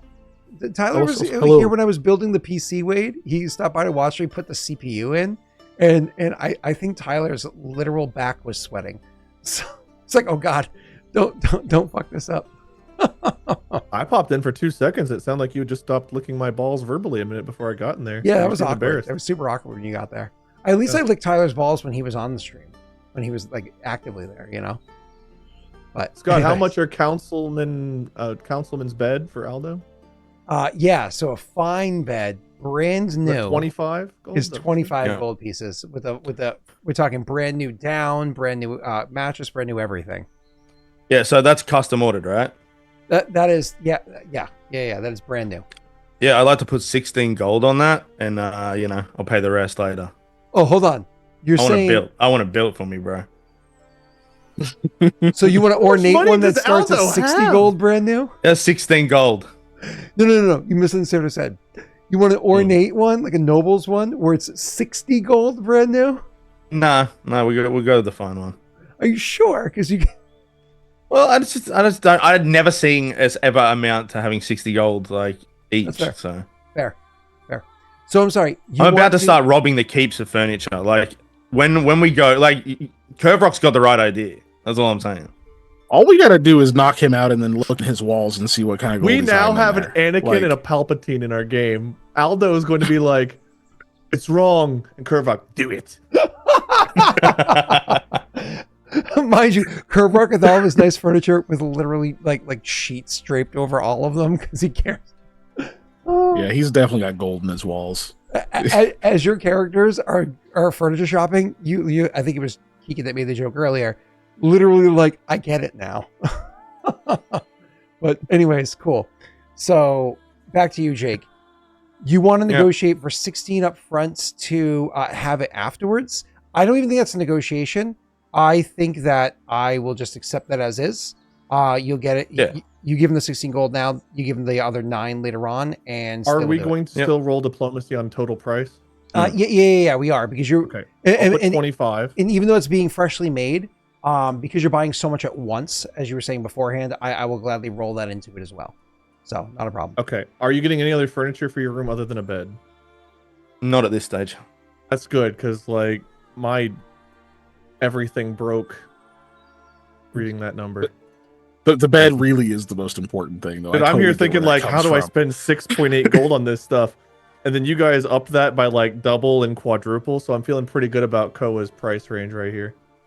Okay, so total... Oh, man, let me... 25 plus 11.1, because fucking Mikhail had to be difficult, plus 6.8, because I had to be difficult. Nope, that's wrong. 25. 11. 1 plus 6.8. 42.9 gold for diplomacy rolls. Being as Mikhail is getting something here, would you assist? Or was this still be Koa assisting? Scott? Koa assisting again, because again, Mikhail was not a part of, he was doing his own thing, so on and so forth, while you guys were handling this. So, yes, you assist, Jake will roll, and you have everybody's totals written down. I do. Are there any other details you guys want to go over, or is this 100% it for furniture? I hope for your God this is it. I'm just gonna say This is it for furniture, man. It's gotta be Gotta it. be. Yeah, because you can totally get like an animal pelt wall hanging. I did not help. Koa actually hurts you.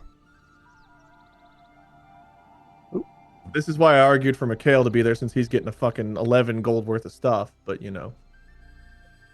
Koa actually would be nice. actually hurts you a little bit. You're gonna, instead of giving you a plus, he's gonna give you a -1 to your roll there, Jake. You're welcome. Alright. Time for you to roll well, though, right? Uh-oh. Oh! Oh no! Use the luck. Use it. Just use it. Fucking holy shit. Oh, Can I no! buy a hero point with my 153,000 initiative? Oh no! I use it all right now. Why did we all use our hero points on other things? I hate Jeribald so much right now. You have no idea. Everything as you want it, so on and so forth. 10% more. Across the board. That's an extra, basically 5 gold. Well, 4.3 gold. So, Oh, hold on. To be clear, sorry. A natty 1 is not an automatic failure. You could theoretically luck your way out of the realm of extra charge. You don't know what the DC is, but you could theoretically luck your way out of the realm of extra charge. 50-50 on the way I feel, because we've got all of it was bundled together. We were trying to, do that. I don't know what the DC is going to be. I can try it if you like. again, is a luck think worth like 4 gold? Yeah, they call it You say 5 4 gold. gold? Call it 5 gold. Is a luck worth I 5 think gold? it's 5. It'd be 4.3 gold. Okay. 4 gold, 3 silver would be 10%. Unless Scott says ask 5 chat. gold, whatever. Chess only gives you guys the luck. You can straight up ask them if you're indecisive on it. Ask They them. always say use it. Yeah, but I don't know how many more we have left for this season, and we haven't even gotten to the. Oh, Ninja, a reroll is not Yeah. Yeah. inexpensive. It is giving a hero point to them. We do get double Yeah. the amount of luck this season, but I don't know how much we have left for the season. Me neither. And we haven't even got to the keep yet. Exactly. Oof. 50 left? That's a lot. 4 and something. Oh my god. How do we have 3 different numbers of what's left? There's 50. There's 45. There's 48. It's basically how much the last gem we have is worth, except slightly more. I don't know, man. It is 50. Jake, again, I'll leave it up to you. This is more gold. This is 4 Oh, to whoa! 5 This gold. is a group one, all right? Yeah, I'm gonna say This does fine, feel like a group. Fine. I'll say use it. Okay. I'll say use it. I'm fine with using it. Okay. All right, we'll try. Roll a 1, so it doesn't matter. It is what it is. Ah! Hey! At least I hit the 10. It's a good thing it was a DC 11 to not have it. No, I'm just kidding. Okay. So despite 2 natty ones, you guys were able to luck it out enough that it was one of those things where you can imagine as you go in there doing this, and Aldo's in there, and I'll try to come up with a scenario here. But you're talking to the person trying to negotiate out the price for things that they have that they either maybe purchased from elsewhere, or built, or had sitting around. Maybe it's an old family piece looking to get rid of on top of things that they're building new, or whatever the case may be for this 1 or 2 different businesses that you're visiting. And at one point in time, Koei does along the lines of, "Oh, strapping young lad I saw over there." It's like, "That's my daughter." It's like, It's not making passes at women right now, by the way. I didn't say making. I said strapping young lad there, like complimenting the gentleman's son. Oh. And then the guy's like, "That's my you daughter." misgendered his daughter. Yeah. Yeah. Ah. Jeez. And Aldo's like, "And she's beautiful," but it comes off as disingenuous enough that he's not gonna really rake you over the coals or whatever, but not so much that he's very happy. And you guys just have flat price here. Okay. All right. Well, so we spent we our done. money. So 11.1 for Mikhail, 6.8 for Koa, 25, which is 16 and 9 for Aldo. Yeah. I have the well furnished room. But Aldo's got a freaking badass bed on the way.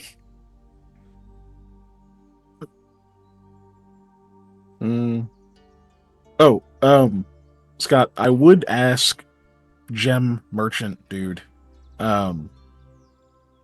does he know anyone who might be interested in old coins?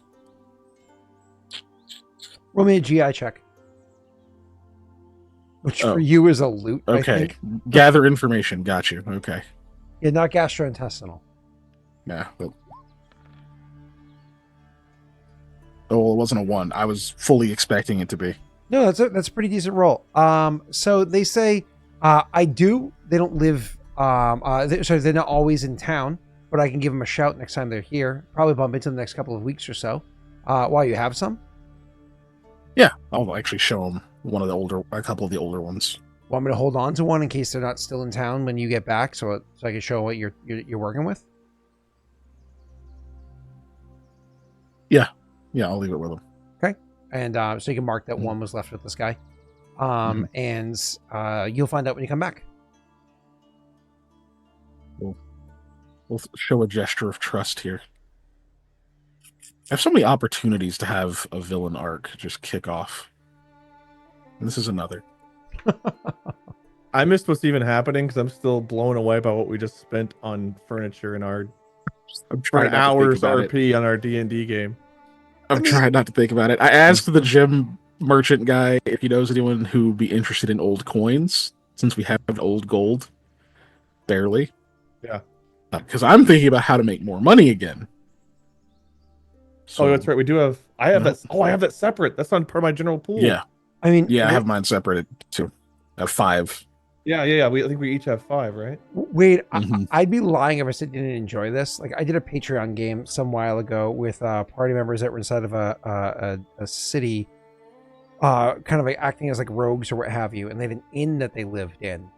And it was very fun for me to like get that map and add like the tables and the little candles on each one of the tables and set up like what are they called, like the beds everywhere, and it's kind of like set up the map. And I think that kind of stuff's fun to do. And then going back many more years, I had a campaign with Mathis, and they got a proper like home for the characters to settle up in, and we had like graph paper, and we drew like the outline of all the different rooms, and then you start like I wouldn't in. mind this if we weren't always fucking broke. Okay, well, it was fun though. That Yeah. the If our was chance of winter. survival didn't drop dramatically from spending this much money on pillows, I might be more inclined to feel good about it. But our chance of long-term survival just went from like 17% to 2 because we had to get the chair with the armrest. Well, if it makes you feel any better, in the future part of the game, you don't spend gold on this stuff. You spend resources on it. So you'd be like, Oh, you'd So be you like, need to do this. yeah, no. For for like kingdom stuff, not for like Mm. a couple of rooms in a house. The peasants could Our have house. food in the granary for the next 2 months, or we could have nice bedrooms. Fact. We could get one of us a fancy bed. You can literally convert food assets for your kingdom into finery assets for your kingdom. It's literally a thing you can If do. we ever get there, let's go All right. to the keep and die real quick. Let's TP So- after this. So the good news is the transaction happens and almost every piece of furniture is brought into your place. You get to oversee where it's put down, so on and so forth. And even it's like one of those awkward things too, where it's put in there, where most of the stuff is brought in like the day before, and then like the morning that you're leaving, the rest of it kind of comes in. There's that moment where like the final chair gets put there, and you guys are like sitting down, like, yes, this is the chair. It's here. I'm so excited. Look, we have furniture. Knock, knock, knock. Dwayne's outside the door with your horses. And it's like, I didn't even get to sleep in my bed. They brought the bed, but not the mattress until this morning. Ugh. Okay. I'm just glad this wasn't IKEA. Build it yourself. We have to roll craft checks. Oh, God, no. Right. Oh. Dwayne, go away. It's going to be 3 more days. Why are these instructions in a language none of us speak? It's funny. Again, that table that I Between all 3 of us. I've only got 2 H's. It says there's 3 here. that table I had hired a carpenter to build before, he brought it here in the pieces. And literally he's like, you wanted me to build it, right? And I was like, please? And so then all of a sudden he busts out, he's like, and does all this like crazy shit to put it together. Just like, putting screws in spots, but like had all this like stenciling equipment. And I'm like, thank God he did that for me. I don't know. I'd have been like, Dad, help me. It sucks putting shit together like that. No, it was like he was like drilling out like these wide holes, and then he was throwing screws in there, and he had dowels, and he popped the dowels in with some glue and saw it, and like doing it all like right there in my dining room, like real fast. And I'm like, yeah, I wouldn't have been able to do that. So yeah, Last thing Question I for put the together was an exercise bike, and I almost died doing it. And the irony is not lost on me that I almost died of exhaustion putting together an exercise bike. But before I forget, one bit of RP that came to mind before we leave. So we're about to go into the keep, and we know there's a whole bunch of vines. But if I remember right, whenever we were in the woods, how far north were we from where we went to the keep abouts, where we came across the really wet area? Oh, you don't know that perfectly, but you have a pretty good judge. So give me 1 second to give you an answer. I have to switch my map. Because I want to see if those 2 areas are possibly related. A crazy wet spot followed by crazy growing vines. Because we don't know where the vines are originating from yet. So could that wet area be... So if your map and you're looking at it is correct, like check an adjacent-ish, EV I If think. your map is looking at it is correct, if you head more or less straight east from Loshev, you believe that is like after you like go to the bridge and then head straight east from there. More or less, that's where you expect you'd run into the wet area. But the keep, as far as you have it on your map, is northeast of where you are. North by like not a small number of miles. Like I can actually tell you about how north.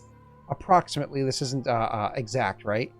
You believe it's about 24, 25 miles north, maybe a little more, maybe a little less, of Loshev.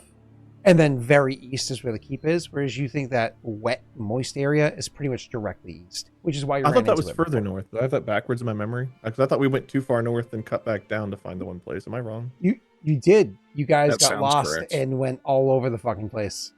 It was like Okay. north and then south, and yeah, it was all over the place. Okay. So they're not close enough to where I would feel like they might be related? The distance between those, again, you have a very crude map, so these are very fast and loose numbers. Let's say they could be anywhere between 25 to 70 miles apart from one another. Like, but We didn't not spend that long in the woods in those areas, did we? I thought it was like... you guys How were in long there were for a while, but you also had a path you were following and so on. That's true, we were tracking the bandits. Okay. Yeah, that's right. I'm glad so many new people are here today that got to watch furniture shopping. That's not usually a staple here, but we do have a lot of weird RP, so that is a staple here. So when Yeah. did we do the furniture shopping for Jorda's Crack? I don't know. People seem to like Keegan said, they demanded the furniture shopping, so maybe that is what we're going to be doing here. I don't Our know. next campaign. No. All right, you're in a closed IKEA. You can't get out until you spend exactly this much on furniture. There is a 50% off sale in bedding. Go.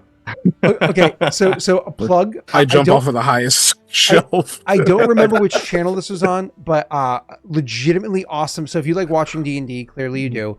If you like watching D&D, if you know who Cox and Krendor are, like Jesse Cox and Krendor, like the YouTube streamers, Krendor, who has played D&D a bunch of times, he actually DM'd one campaign ever, at least that I know of, a few years ago, and it was called Dikea. And it was literally a campaign that took place post-apocalyptic instead of IKEA, if I remember the premise correctly. I remember watching it, and I generally do not watch D&D games. It was fucking awesome. So Krendor DMing Dikea. I think it was on ItMeJP. Is that a name? Okay. I think ItMeJP had a... They have a role. I forget what theirs is called, but they do have a role. He had one before, but I think he dissolved it after their like longtime DM got like Me Too'd. There was a whole thing. Yeah. I Pink Butterfly or something. I don't remember the person's name. Either way, doesn't matter. You can find the drums if you want on the interwebs. It's out there. But Krendor, as a silly one-off goofy DM, it was fucking hilarious. All right, back to the actual game though. Do we have, looking over the horses, we have all the supplies we think we need? Scott, rather than go through item by item, is there anything obvious that we're missing from typical supplies? No. That stuff would have been kind of picked up. There's no gotcha, aha, or whatever it is. Basic supplies. Okay. You even went over it with him when you were together. What was your question?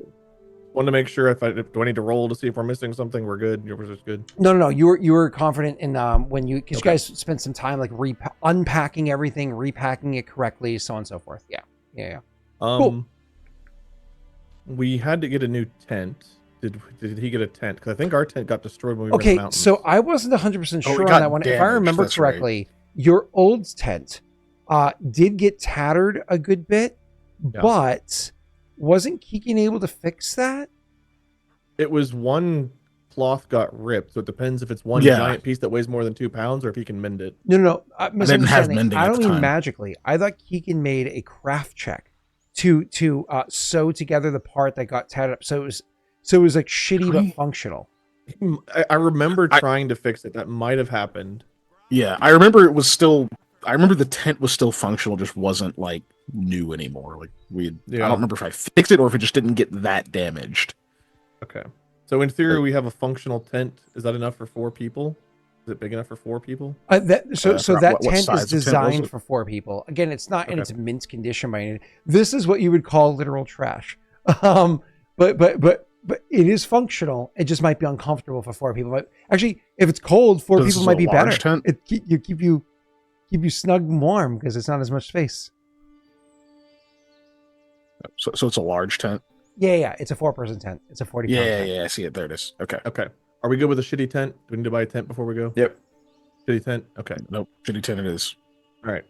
So then we are good to go. We have one Foxy- conversation that needs to be had before Dwayne comes over. So I guess Aldo will just bring that up to the 2 of you. And he'll say, what are we going to do about Dwayne? Especially once we get into, the room with the ghost guy. I'll be right back. Probably a good idea to keep him out, right?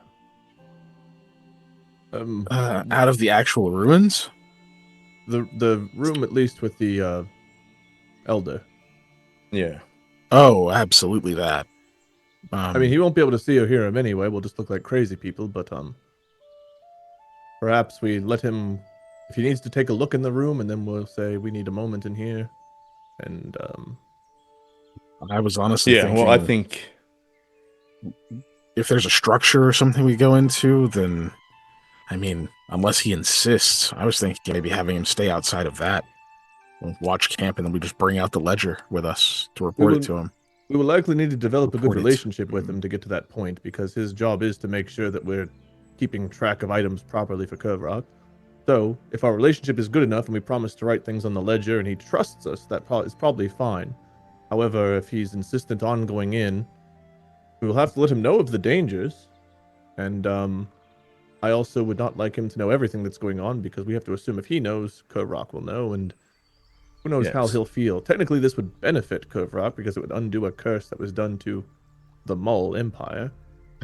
So I think Yeah, but Kovrak he's would agree with that in theory, but for us to do it might be blasphemy or something. right. I His don't know. level of Kovrak might want entitlement. the Do you think? curse because it was put by the Mole Empire, right? No, I mean, I No, wouldn't it was put the it past this Perrins. guy. We think it was the Perrins who did it, right? The Perrins put the No, there curse was on a- the Mull to make the Mull Empire dissolve, I thought. Well, the parent are now the ones cursed. So And the it Mull's was a gone. result of. It was a result of that empire falling. So it was like the truest origin is something we still have to unravel. That's fair, I suppose. Or I'm forgetting. I guess we don't really know who caused the curse for sure, but the Mull are gone and the Perrin are cursed, so it wasn't really good for either side, whatever it was. No, and I don't trust that whatever we tell him is going to turn out positive for anyone but him. Yeah, that's a given. So we try and keep I him think- out of the room, if possible, or at least when you guys talk to the ghost, he definitely if- shouldn't be in there. What I if think we we get him to insist stay on that. outside while we clear the ruins and make sure they're safe? We have a discussion with the Elder, then we bring him through to do a pass. That was Yeah, that I was going could to suggest happen, something though. like that. Depending on, I mean, you told me he seemed to be injured. He seems like an adventuring type. He might want to come through. That's assuming we get through the vines and everything else in one piece, and he That may is not true. be eager to get injured again, especially knowing that whatever injured him before is likely less dangerous than what's in the keep. If we convince him Right. the danger is high enough, his self-preservation may outweigh. And True. if he gets his gold from Curverock or whatever Curverock's promised him, on top of us making sure he doesn't have the risk of injury, all the more benefit to him. I don't think he gives a rat's ass whether we tell him there were 50 swords or 0 inside, as long as he has Precisely. something substantial to tell Curverock. Yeah, who wants to have to do the hardest part of their job all the time? I mean, as long as we don't make it look like we're trying to screw him over, we first get there, we tell him, hey, let us go in, check it out first, and if we come back and report some items to him and tell him he doesn't need to go in, just shrugs. Yeah, I mean, we can give it a go. But if he does come in, that's why I just wanted to get that out of the way. If for some reason he's in, we'll try and keep him out of that room, or at least when you guys are talking, right? Perhaps one of us playing up the whole dreading of going in. Along the trail, we drop little crumbs here and there of really hope there's not a boulder that might smash us into bits again, or a giant drop into whatever, or an ooze that attacks you, and a door that will seal you in forever, or crystals that if they accidentally break will summon these elementals. We bring up some of the worst things we've encountered as discouragement from wanting to go in before it's safe. That way by the time we get there, Certainly. it's easier to tell him these things. We Yeah, I certainly could agree. But I but mean- once again, if he does decide to come inside, we are keeping him out while the questionings are He cannot be a being- part yes, of okay. that discussion. Yeah, that Exactly, part which we means insist on. I may have to break off with him if he doesn't want to himself. Which I'm more than happy to leave you guys to talk to the guy if it comes to that.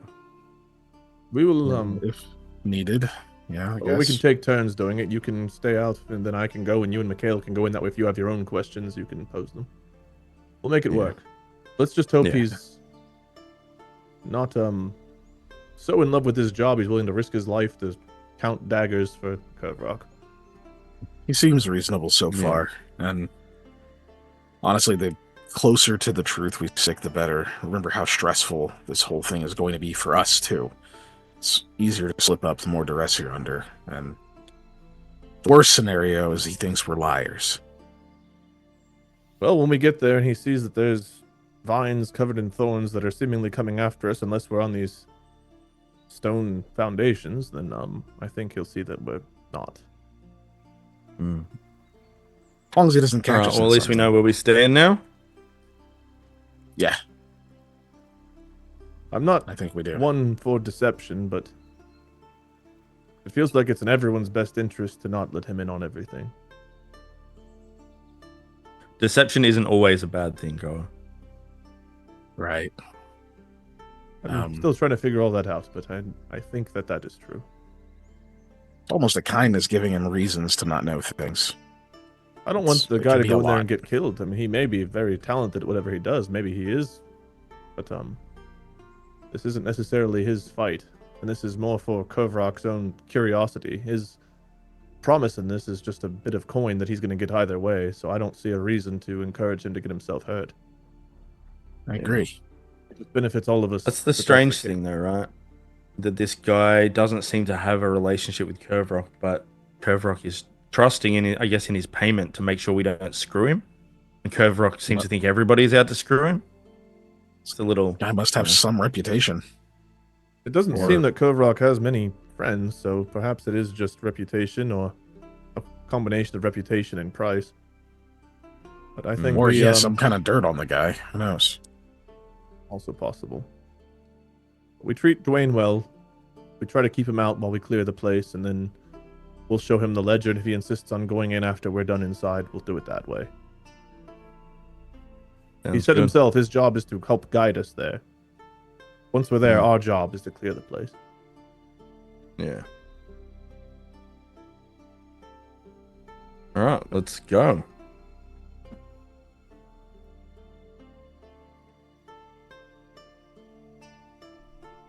Alrighty. Never more upset standing up from a chair or couch than your character has ever been in the past. Each one of you, get yourselves up, make your way over to the door, head out with Dwayne, and think, if this is the big payday, maybe I should retire. We have enough connections. Maybe we could find ourselves on the council or work for the guard. Hey, there you go, Mikhail. You can settle down here, not work for the guard for you, but, use this as a base of operations to do some good writing. Who's thinking really this? Because we've all dealt with the councilman and Koa stood guard one night. Who's wanting this life? Who's thinking That's it? what I was wondering. And then the I don't know facts about of the matter that. hit you, and you're like, nah, I'm better for the road. It really just I comes like to down to I think don't our want to get out of beds bed. didn't show up until the day we were leaving. Like, we got the chairs the day before, but the beds showed up, and it's like, time to go. Oh, I shouldn't have sat down on it. I want to go. So, anyways, at least we know Jake made sure to go and get himself a nice high quality bed. Brand new too. Never been slept in. Looking forward to when it's finally brought to his house so he can break it in. It's, I'm actually excited for that for not Jake specifically, my apologies, for Aldo. So it's a little bit easier for him than it is for your characters, because he only bought one piece personally, and it's still being fabricated for him. All right. So you guys make your way to outside to join with Dwayne, and you're able to start heading out. As a reminder, you have 5 beasts of burden there. 3 of them have saddles, 2 of them have saddlebags. So you're gonna have to do some mix of walking and riding with, at the very least, at Wouldn't least 1 4 of them have saddles? Yeah. 2 of them have Only saddlebags. Jacobo had saddlebags, doesn't he? Elliot's Jacobo- horse would have had a saddle, then Daisy had a saddle, and Koa and Aldo's horse had saddles, right? Elliot's horse was one of the other ones. So, because Simon is the crappy horse, if you will. Simon is saddlebags, is what they have on them, Oh. and an alchemist travel case. And Jacobo is saddlebags. That's the mule. Yep. Yeah. And then you have your 3 horses. Oh, we definitely would have. We definitely would not have told. Or at least I assume we wouldn't have told Dwayne that we had 4 saddles if we only had 3. He knew anyway. He saw the horses 3 days ago. Yeah, so he would, if he wanted to get a saddle from Curve Rock, he would have had to do that himself. So cool. Then you wouldn't be able to pack as much stuff, because saddlebags offer cubic footage for you to put things in. But that's okay. Fair. I thought so too, Snaga, but we just lost 55 gold. Might as well lose a saddle too. No, right? It's on the sheets. They've been on the sheets. I don't trust your note keeping. It's your notebook. You put them on there, not me. I put it on there like 6 months ago. Maybe I'm 3. just saying whose fault this is. It's yours. Moving on. So your characters are able to You're start still on traveling. curtains. Now, Yeah. Wade, fortunately, you have a bit of a map, if you will. You also have a compass to help guide you. You've gone here, granted a while ago. You've gone here before, which is convenient. And you have Dwayne, who seems to be very comfortable out in the wilds and in the woods and so on and so forth. So this trek should be relatively easy. Wade, would you like to be the primary on the survival check, or would you like to be the aide? I imagine primary, because not many NPCs probably have a +5 at level 1 or 2. I would think. I mean, with his reputation, it'd be kind of weird for him to just be first level, you know, or have like no specials in this at all. I mean, he might be good. He is a guide, but like, is he going to be a Mhm. +6 or more? You think? I mean, Survival? so as an NPC, just one level, one rank plus class skill, is already a 4, and then assuming he has at least a 12 wisdom, which is, it's fair to assume a 12. It's unfair to assume more than that. Theoretically, a +5. He's human as defined. Humans get a bonus feat at level 1. Theoretically, that feat could be skill focus. What is it? Survival, which is a +3. He could theoretically have a +8. That's a lot of. It'd be very easy for him to have a 5. Easy And for a 5. Also, still pretty easy to have higher than that. But Yep. depends There on are how other much ways to get it investment. too, yeah. I mean, are you guys thinking he probably has higher than a 5? Could My or opinion, probably does. PCs should always run primary. That's kind of where I was at. Plus, Yeah. Ko's been here before, so I feel I like was this saying is he's a been Ko- here, so I would still let you Okay. do it. I'm just saying he might actually Scott, be decent. I think compass will be built in when I roll. It'll say +2 Yep. at the bottom or whatever. Yep. So what other bonus do you want me to roll with before I rolled in? Let me aid you. I rolled well enough. I got a 21 total. You have a +3 for me. What about map? Does map had anything? No, that affects DC. Okay.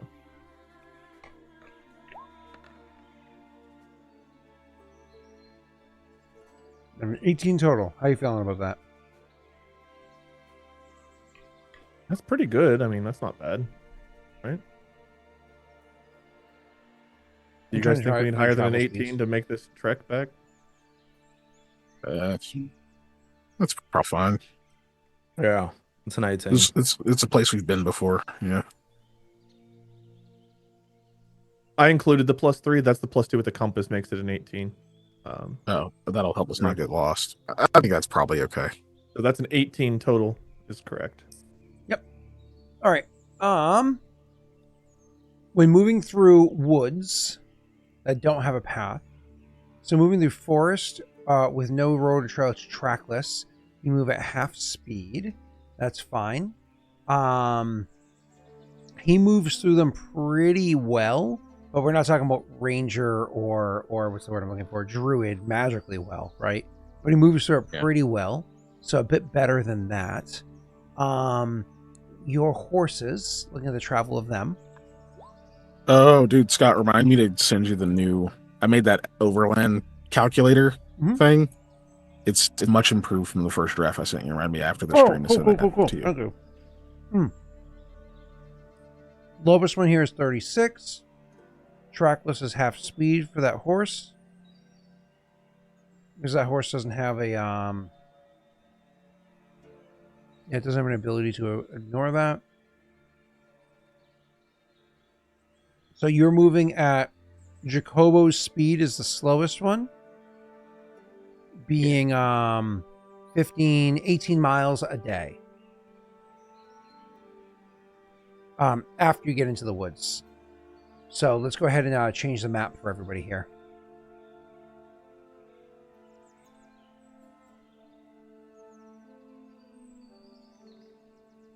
Oh, I need to hide that too. That's funny.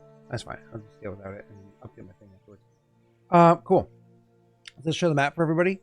So you're in Loshev, and the keep that you're trying to get to is here. And you know, Wade, that obviously you want to try to stay out of the woods as much as possible. So you're going to travel northeast, try to go as far as you can prior to like really emerging into the woods. because the woods are pretty tight to Loshev, but not like immediately on top of it or anything like that. There are areas where, even though this map doesn't properly depict it, there are areas where it hugs the road, which the road hugs the river here, as you know, because that's how Phil died. But then there's also areas where it cuts back a bit. So first day of travel, you literally leave Loshev, head over, go across the bridge, so on and so forth, and more or less find yourself as far inwards as you can, which is about 20 miles in from Loshev itself. It's one of those days where like you can have a light first day and call it at the edge of the forest, or you can push yourselves into the woods and camp the first night even in the woods. Why, if we're not in the woods yet, then why is it only the 24 miles? No, I haven't limited the miles. It'll be Because our slowest moving animal's 32, so shouldn't we have gone to 32? We're close to that. Do you want to stop it? So day one of travel, do you want to stop outside the woods or in it? I mean, unless we hit a bad spot, I don't imagine why it would be bad to be in the woods, okay. right? Like, what do you want to camp in or out of the woods? Yep. Yeah, probably in. Cool. Yeah. So the first 20 miles would be open plains, if you will. So you travel at the rate of 1 for 1. So that 36 that you have there is at that full speed, 20 miles there. The remaining 16 miles left of what Jacobo can do, you'd only travel 8 more miles. For a total of 28 miles, you're able to make that day, heading northeastward off of it. So that's why I was getting to the 20 miles there, Wade, is for the math for what is full and what is reduced. So, yep, okay. You're able to make the 28 miles trek for the first day of travel there, which isn't so bad. Your second day of travel, you start moving significantly slower. That's the 18 that I was saying beforehand. 18 and what did I say? 28, 38, 46. So you're able to get more or less in 2 days of traveling. Let me not snap. In 2 days of traveling, you can kind of like, you're heading inwards and up, and you're able to get about here for 46 miles from 2 days of traveling, which is great. This is already doing a great time for you. This is following the path that you came back from originally, as opposed to the path you originally took there, whatever you had mapped out before. Now, after the second day of traveling, making the time that you did to get here, there is the concern that you have of at some point tomorrow, you believe you'll be coming across where the dangers were that you had beforehand. So it is one of those, like, we need to be on our guard. Tomorrow is where things start to get really, really sketchy. Even if you were able to travel the full 18 miles, that would get you up to 50, 64, I think. Let's go ahead here and go up to the 64. Heading up towards the keep, that means at some point tomorrow, probably later in the day, you'll be hitting where the dangers are, and you'll have to camp there. So again, you have to make a decision. Tomorrow, do you want to only travel like a light travel day? That way the following day you can push through. Do you want to go tomorrow and do the full normal travel day? Hopefully things go well overnight. They didn't the time beforehand. Hopefully things go well overnight, and then you wake up, you have a fresh day to figure things out. Go ahead and take it in game, or ask meta questions if you'd like first. Unless we can get to a place where the stones are, we are not camping where the vines are. Mm-hmm. That's fair. Yeah, 100% agree. Yep, because it was those stones were where you kind of like marked the beginning of the end, if you will. Yeah. Yeah. So if I don't think we can get to where those stone platforms are, we would stay outside and then push harder tomorrow. Holy shit, is Mematim in chat? What's up, Mem? How you doing? Scott, we know it's one of your alts. You already talked about it. No, Mem isn't. Mem's been around for a long time. We had a robot in Star Wars named after Mem. Do you remember? Mm-hmm. Yeah. M3M1T1M, I think, or something like that, right? There's the evil robot of feeling. Oh, anyways, sorry, Wade. I think we remember.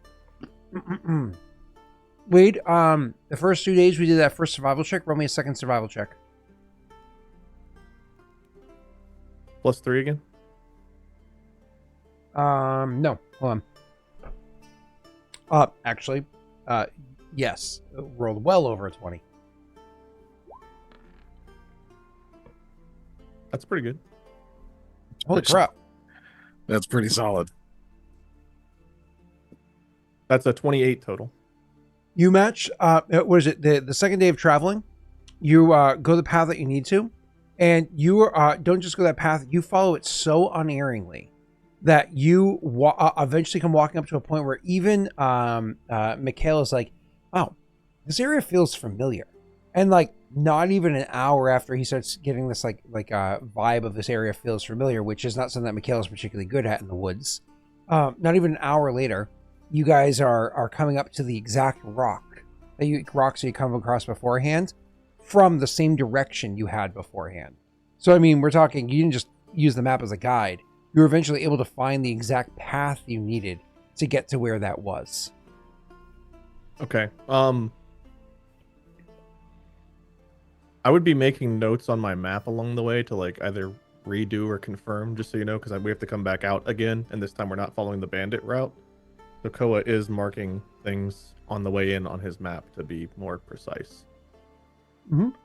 Because last time we had to go through the bandit camp, the previously known bandit camp, and all that. This is like we want to find the easiest way back in and out from. So he's marking these things down on his map too. Mm-hmm. Understood. And to be clear, what time of day it is, because you were able to make such good time this way through, making the more detailed maps, so on and so forth. You're able to make so much good time this day. It's one of those, like, if you really pushed yourself into the night, you might even be able to get as far as the camp, the keep, but you would definitely be pushing yourselves at the end, which has the innate danger, so on and so forth. But it means, like, camping here, which you believe is safe, camping here sets you up for, like, a full proper day of traveling tomorrow, and you have some time tonight to relax.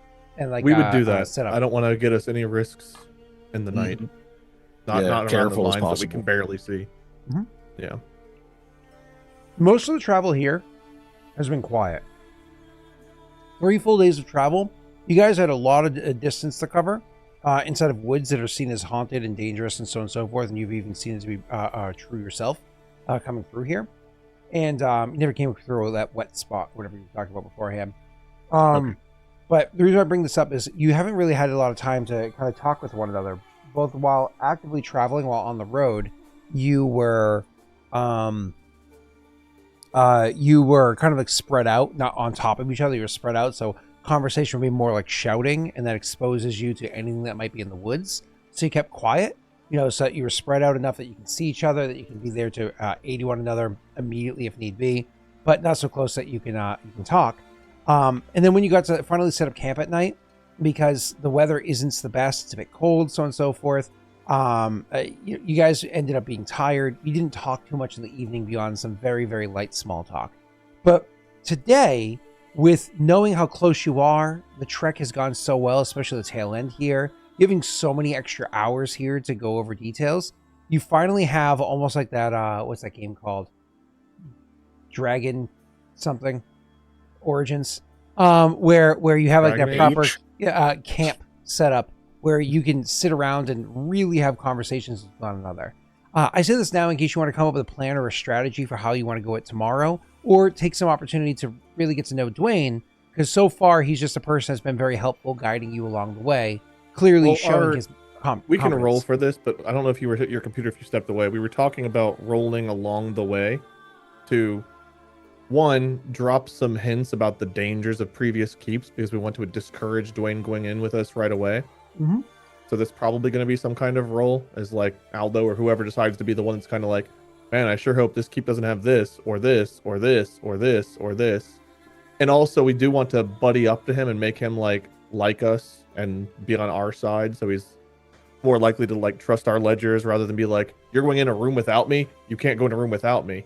Because the vibe I got off of this guy is like, this is a job, he's not doing it because he loves Curve Rock, and he kind of seems like he doesn't really want to go get his ass kicked again. So if we tell him like, hey, we'll write the ledger, we'll let you know what's in there, we'll clear the place, if you want to come take a look after we clear the place, sure. But we want him to get on our side so he's more amenable to those kinds of things. So whatever roles those are, we would be doing this whole trek there. Mm-hmm. That's what we discussed prior to going on this, but I think you might have stepped away for it. I did. Thank you. Let's say that the role that you're doing here, it's doing like you're saying, It's for that. But the roll is kind of like leading up, dropping the hints or whatever it is to open up the conversation that could potentially have here if the roll is decent. I will say, it sounds like an intimidation. There's not a diplomacy that's trying to inspire fear in him so that he wants to work with you, not inspire courageousness or kindness or whatever it is to want. You're literally trying to scare him. Our into wanting approach was a good cop, bad cop. It's one of us is playing the intimidate card, Sure. and one of us is kind of like buddy up to him. Yeah. Again, I'm not saying you're being mean. I'm not saying you're like, do No, what I that's fair. say. Yeah. But you are trying to intimidate him. You're Fox Newsing him right now. You know what I mean? Like, which Okay. I get it. So would this be all of us intimidate, or is this like a diplomacy to aid intimidate, or intimidate to aid a diplomacy? How do you want us to do Somebody it? can aid another person. And in this scenario, I'm actually fine with 3 different options. Diplomacy, bluff, and intimidate.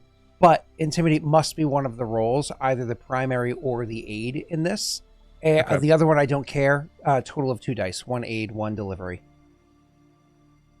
Amongst you guys. I can intimidate if you all want me to. I have a 5 there.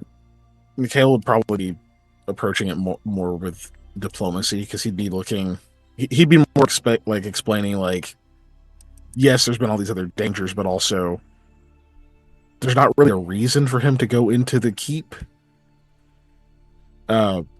Because it's just a risk all around. It's like, hey, look, you're going to take the ledger and get to see things, but let us clear it, because if you get hurt, what happens to you, not only are you, not only is that bad for you, but Curve Rock is not going to trust that we didn't do something. So we're all better off with you staying safe. That seems to be intimidating. But yeah.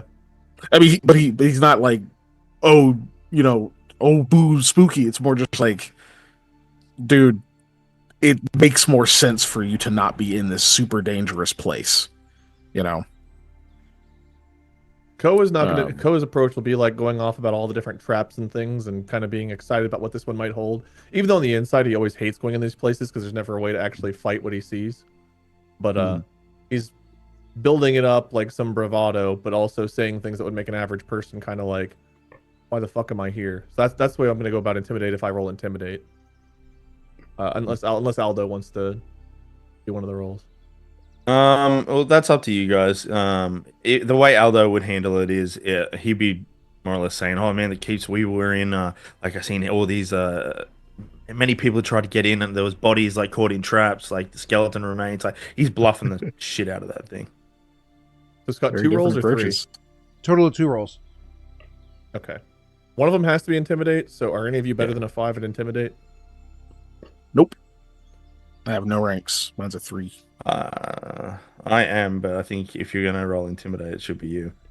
I don't care because Koa knows that you two are usually better at talking, and he's been doing the survival stuff. So if you guys want to be the good cop, bad cop tandem, he'll stay out of it. That way you guys can both do something while he's navigating. Okay. I can go diplomacy if you Why want don't to you two go roll intimidate. it? You two roll it, and Koa will be doing the navigating because he's already kind of said his piece, and he can be the guy's friend or whatever. Scott, what are you eating, by the way? Is it like full of calcium, protein, vitamin D to get you taller, or? No, it's a salad and I added. So it is. No, it's a salad, and there's almonds and strawberries in it. And Has all those things he said. Strawberries are very high in vitamin C. it doesn't make you taller though. What? Can you hear me sorry. chomping? Do I need to mute my mic? No, just every time I look No. over, you're like sneaking a bite. Did you want to lead or Shadow, or I hope aid, Jake? that qualified. If I'm rolling intimidate, I should be aiding. I think you've got the high modifier, right? Yeah, probably both of those. Yeah, definitely. All right, so I I'll think try and you and I aid are with even on. intimidate. Yeah. Perfect. So that's a +2, Actually, right? because you were all doing this, and he was successful, Wade also gives you a +1. Ooh, sweet. Total +3. You guys both roll the same number. I didn't roll the best. You guys both roll. Yes, 6? we did. Yeah. Yeah. One more, and we Yeah, summon that the has devil. That has the +3 included Wait, roll already. quick.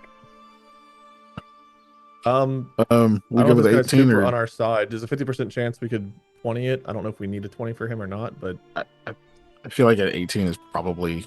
It's not like blowing it out of the water or whatever, but like if he's like indifferent, like base 15 plus his charisma, this is still enough with what I know about diplomacy. I'll leave You that are to you. accurate for what you know about diplomacy. All good. I think so. All right, we're keeping the 18. Cool. Yeah. So the whole time, you're kind of in stillness or whatever. He asks a couple questions here and there, and you know, he's not a super attentive audience member because you're having these little tidbits or whatever. Maybe as you're cutting through a thatch that you need to get through, or stopping to look over the map. Koa's over there looking over the map, and maybe he's over there checking a bush to see if there's signs of an animal passing through, or whatever. And Mikhail's talking to him, or maybe at some point in time, him and Aldo are both taking a piss and chatting, whatever the case may be. And because you guys did find the P tree for RP, so you you get these little tidbits here and there, and so he's not like a super attentive listener of the story because it's very broken up. It's intermittent. It's all over the place over the course of like 3 days. But eventually, you say something about one of the stories that triggers him to say, "Wait, when you're talking about the keeps, you're talking about like these old mole ones. Like, I knew you were telling the stories before, but I think it just clicked for me that you mean like these old ruins, right? And it's got all the stone the same, all that stuff." Right. Yeah. Exactly. Oh, well, I've been in them. You have? Yeah. Do you guys see? Where at? He thinks for a second. East of here. Hold on. Northeast of here. Is that Wraithblade? The one, are you asking if it's out one game we or in know game? of. I'm asking out of game, but I imagine Mikhail would know in game which one it is. Could be Wraithblade. Yeah, that would It could be Chaos Keep. If it's one of the ones we know of, assuming there's no other like weird ones that like look like ruins, right? Oh, one's like directly north of Rid, and one's directly north-ish of Varen. What's the river that runs through? Like Hudwin and like a Rid right there. Does that have a name? It does, and I actually have that name, but it's in a program I don't have it open at the moment. But yes, there is a name for it. I would say the one at the north end of blah blah river. He thinks for a second. He says, yeah, that's yeah. Unfortunately, yes." Oh wow, we haven't looked at that one yet. He shakes his head. It's not an easy place to get into. It was an absolute shit show. I wasn't alone. Have any of you ever met a goblin before? Is there goblins among the free folk? Goblins, suppose backstory for those that either don't know or don't remember. Goblins aren't sapient creatures, not in the traditional sense. So in D&D, the way it works is like, if you have a 1 or 2 intelligence, you literally have animal intelligence. Like as smart as you want to think that like animals are, they're stupid as fuck, right? They live off instinct, so on and so forth, whatever. So 1 or 2 intelligence is animal. A 3 is where you become sapient, though like barely. The average goblin has a 3 or 4 intelligence. Technically sapient, but like not even able to figure out language, so on and so forth. So technically sapient, but they're so dumb that most people associate them as being like a chimpanzee, right? Like a smart chimp. They're animal or animal adjacent. So that's how you guys would know of goblins being. Goblins are effectively animal intelligence. Anyways, so he says, have any of you ever seen a goblin before? Have any of us seen a goblin before? Not in person, no. Up to you, Wade. Your backstory. Can't imagine it. I mean, unless they're commonly found when you're just wandering around with a group, probably not. Oh. He says, yeah, there's not tons around, are they? They tend to travel in packs, together. Anyways, that keep, it had goblins in it, but not like typical goblins. Like, run around chirping their noises that they make and whatever. And goblins, they can, or whether goblins, they can like figure out a spear, right? Like they ain't making them, but if they find them, they'll make use of them, or they can have a sharp stick that they can make use of, or whatever. No, these goblins, I don't know if they found that shit inside that keep or whatever it is, but they had spears on them, and they were figuring it out. One of them had a hatchet and was making use of it. It was a troubling situation to be in. And then I don't know, they seemed to move or act like they was, I don't know. It was I went there with a group. The intention was to break in, see what we could find. Old keep, probably some valuables in there. Buildings are still intact in that place and everything, and the plan was to do that. Unfortunately, I made it out alive, and nobody else did. I mean, some of them made it out, but injuries they weren't able to. Anyways, so Do you have any idea about how many of them there were? oh, jeez, when you're fighting goblins, it feels like hundreds. It could have been a dozen. It could have been 5 dozen. When they're jumping at you, making their noises and attacking at you, just like swarming you as viciously as they do, it's hard to keep your kind of like head about you. I'm sorry to hear you had that experience. We encountered one that had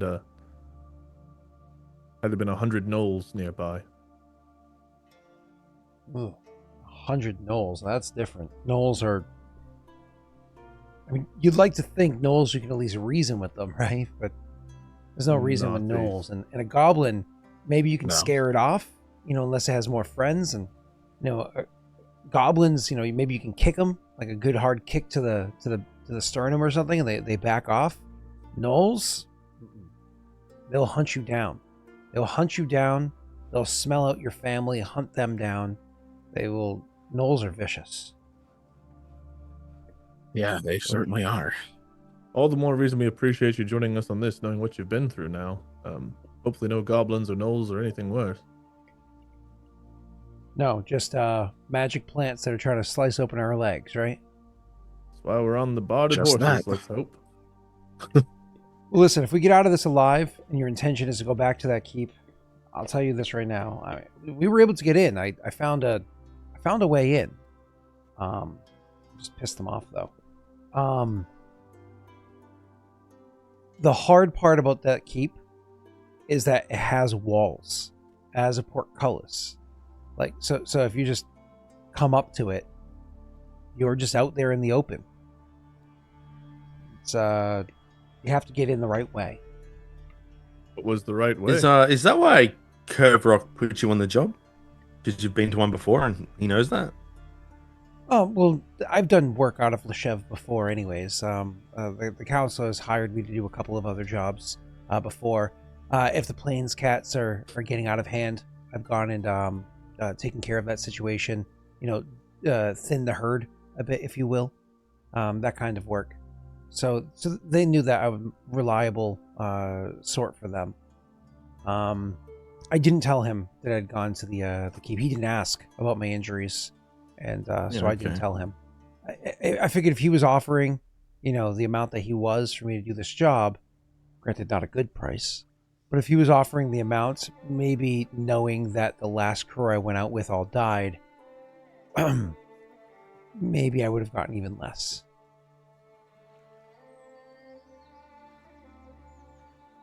Well, let's hope we all make it out relatively unscathed this time. Yeah. Walking through the plants that want to slice your legs open like knives. Well, I walked through them before. At least now we all have horses, so already a step above, and armored horses. Yeah, we made it through last time. Not nearly as prepared. Yep. He actually looks at, because I think the short one is Mikhail, right? Yeah. He looks at Mikhail and says, speaking of, Mikhail, how much do you weigh? I don't know. I mean, How much does he weigh? Hold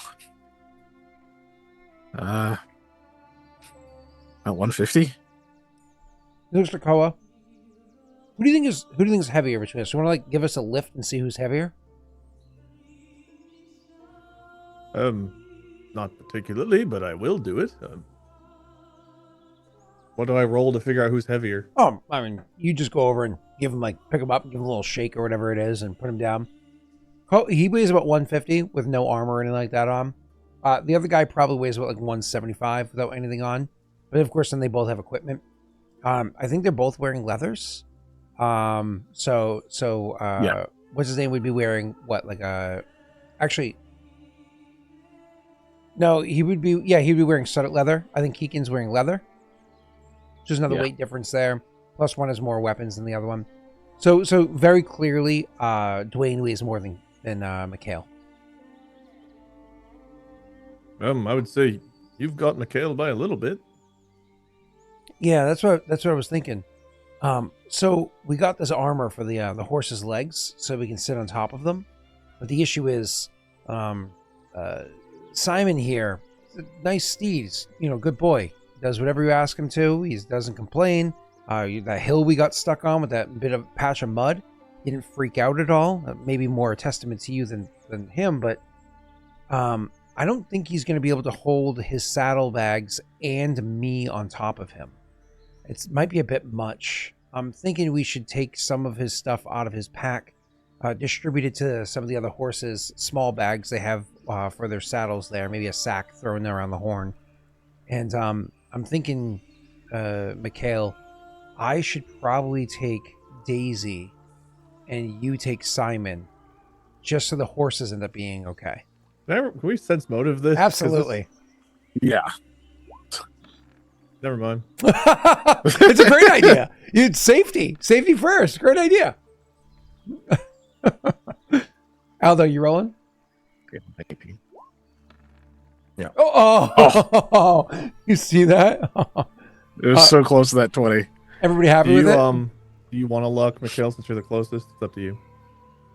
I'll keep my 2. No, I don't want to spend luck on it. It's already have in my head my response if it's not enough. Cool. I rolled a natural fucking 1. So even I understand what's happening. Maybe. Oh, no. Meets beats. So I have a 2 total. You absolutely do understand. Oh my god. So no, I fucking rolled horrible. Anyways, so yeah, what was I saying? Yeah, he absolutely is like, man, I just got so fucked up recently going to one of these keeps. I can't believe it's not one of those. Oh god. I don't, it's one of those, I'd be on the taller horse, the more sturdy horse, the safer horses that get me further up and further away. 100% this is an active survival. Huh. That's an interesting idea. Mikhail is not the best with animals. I think it's best for him if he keeps his current one for all of our sakes, because well, I'm used to it. history repeats itself, and well, he'll get his hand bit off. But if we need to redistribute the packs a little bit or something, we will. I'll keep an eye on all the horses as we travel through the next bit. As we get closer to the vines, we'll see. But the barding enough should be sufficient, I would think. We brought in unarmored mules, horses, all this through this last time, so. Yep, and we only lost the dead weight.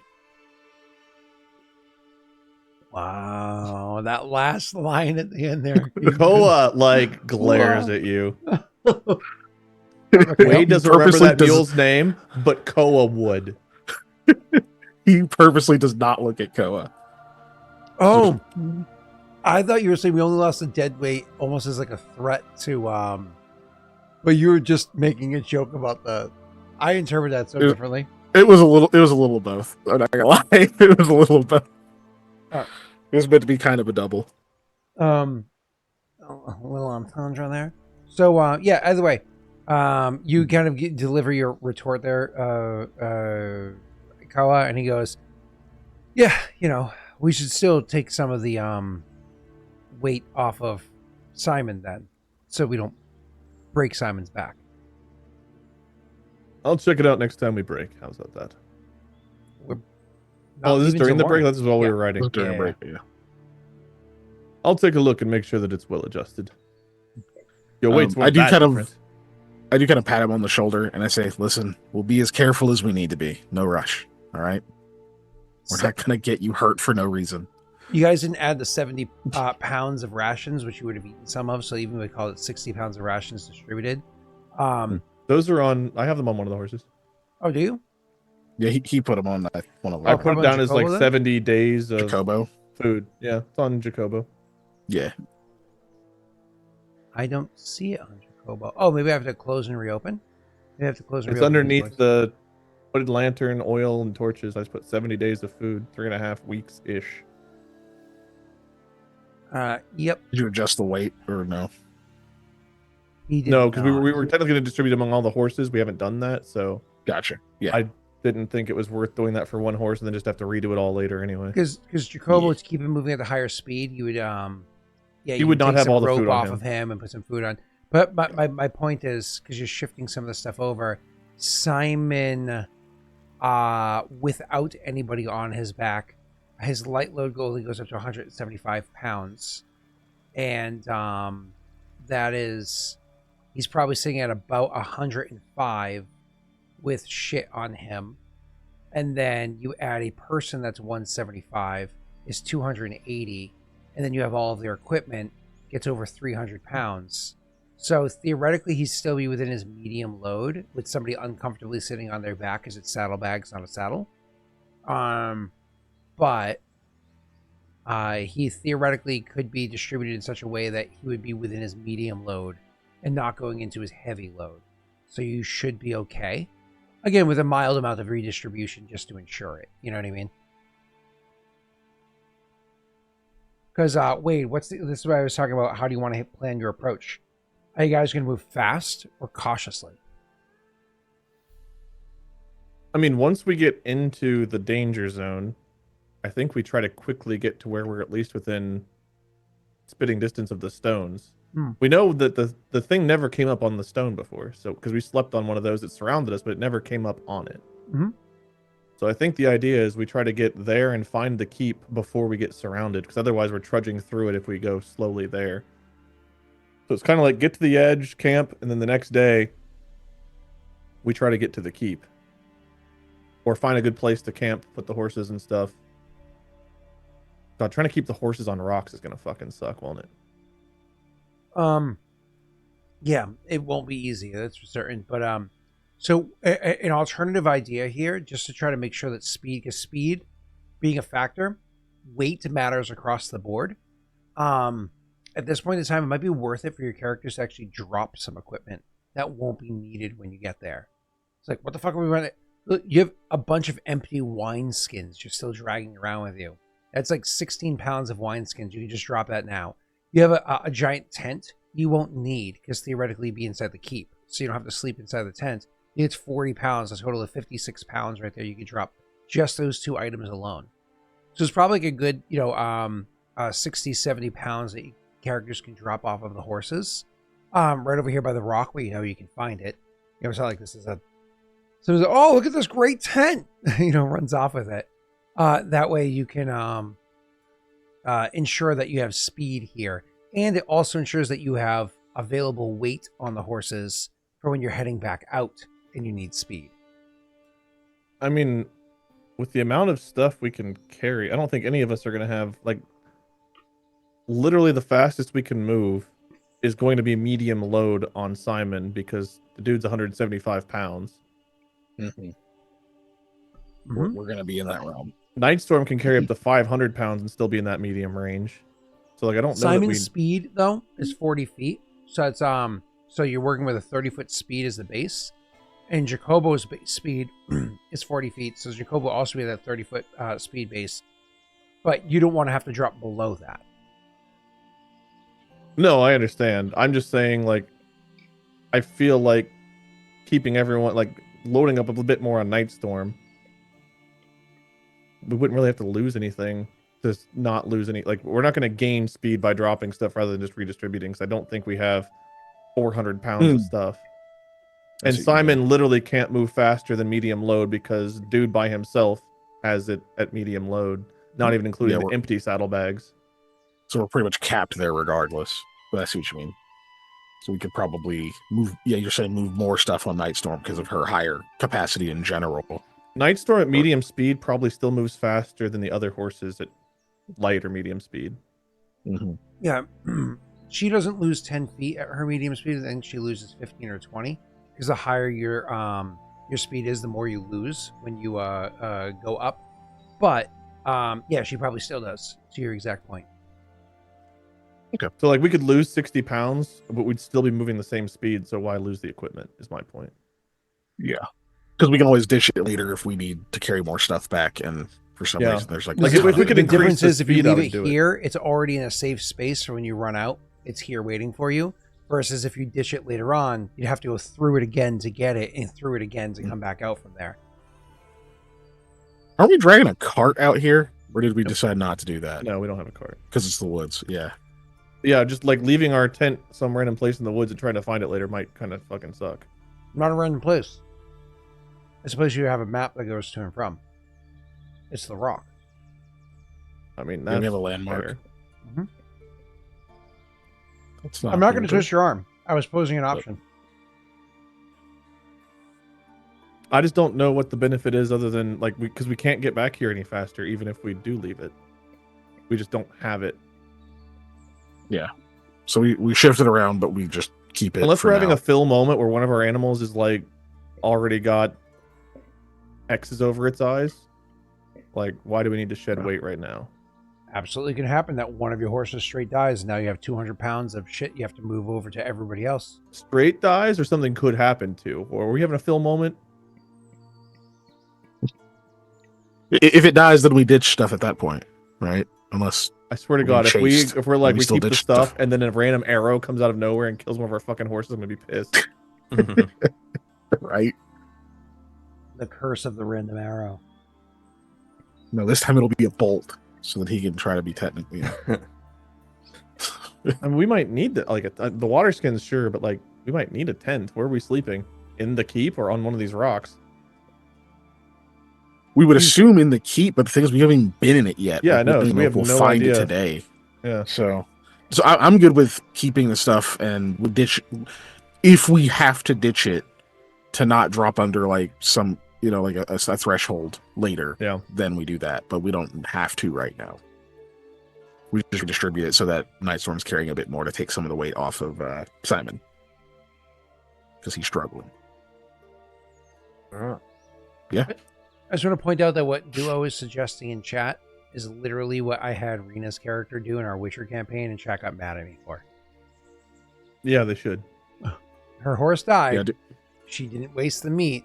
You're the kind of person to give a character like a cute pet dog, then 2 seasons in, give it rabies and make us kill it, and you're like, well, there's no food around. Whoa, whoa. You don't eat a rabies-ridden dog. You do not eat a rabies-ridden dog. You're our DM. No, you do. Unless, oh, actually, I suppose you can cast Purify Food. I'm not suggesting we eat rabies. I'm saying Scott is our DM. Yeah, we would find out it had rabies after we were forced to. We have eat an it, NPC and that one of cooks us fails food, our save, and then we wake up and Scott's like, "Oh yeah, roll fortitude saves." We wouldn't know it was dog or that it had rabies. I'm just saying who our DM is. Okay, we wouldn't know either. To be fair, though, there was a time that you caught a disease and you failed your fortitude saves, and I entirely forgot that it was there, and then you just kind of like got over it and kept quiet about it, and I forgot. I that sure you the had a fuck disease. did. It's not my job to remind you to. That punish was me. the universe being fair, not you. You You fucking killed forgot Grab. If you think about I'm it. helping you hurt me, guess again.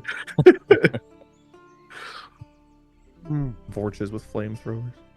All right, we're keeping our shit. There's a lot of Vorsha with bullshit. Yeah, we're flamethrower is keeping it. canon.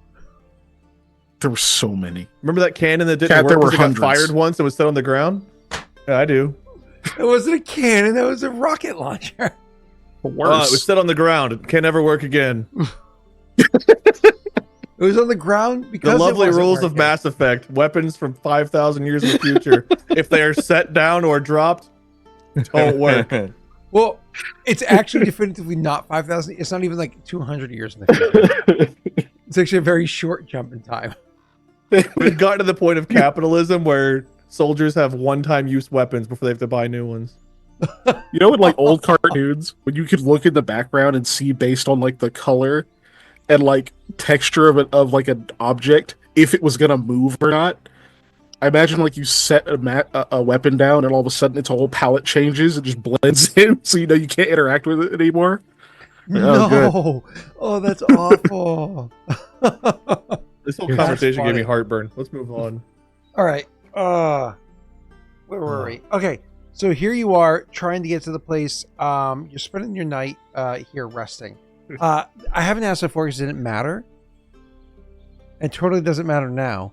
What watch are you guys setting up? Here we fucking go. We're close to the thing. I don't feel safe here, so I think we would be pretty vigilant here.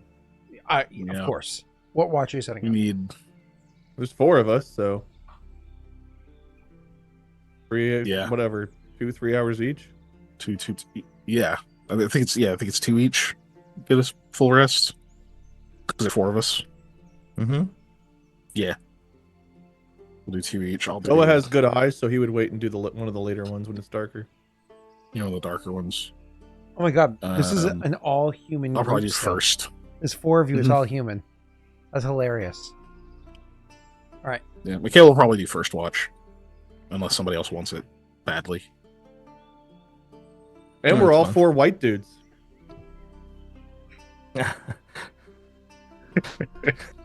4 It's white actually- human males. That is actually true. Hey, Mikhail is tan, all right? So the news would describe him as light skinned for some reason. Oh, okay. That's your design, man, not mine. Oh my god, Keegan. Oh. That's funny. I still am not over the fact that the news describe. Yeah, I won't get into it. It's just that shit was wild. I think some people will know. Keegan, you know the TikToks with the guys on Oh, here we the New York Metro, and they like interview people holding up their Metro pass. Are you familiar with that or no? No, All right, never mind. that one's not familiar. I'm not familiar with that one. We're Yeah, saved the doesn't matter side then. tangent. So, anyways, you tangent averted. Just never know what I'm talking about. So, you guys are the morning. Sorry, you do the evening watch. Keegan, you said you're first. Go ahead and roll me a perception. I believe we have Aldo. Probably wants to go last, so we can get a full night's sleep. So it's gonna go you. It's gonna go me. It's gonna go Wade. It's gonna go the end. Give me a moment. Okay. Wade, go ahead and roll, and then Aldo, and I'll tell you what happens overnight.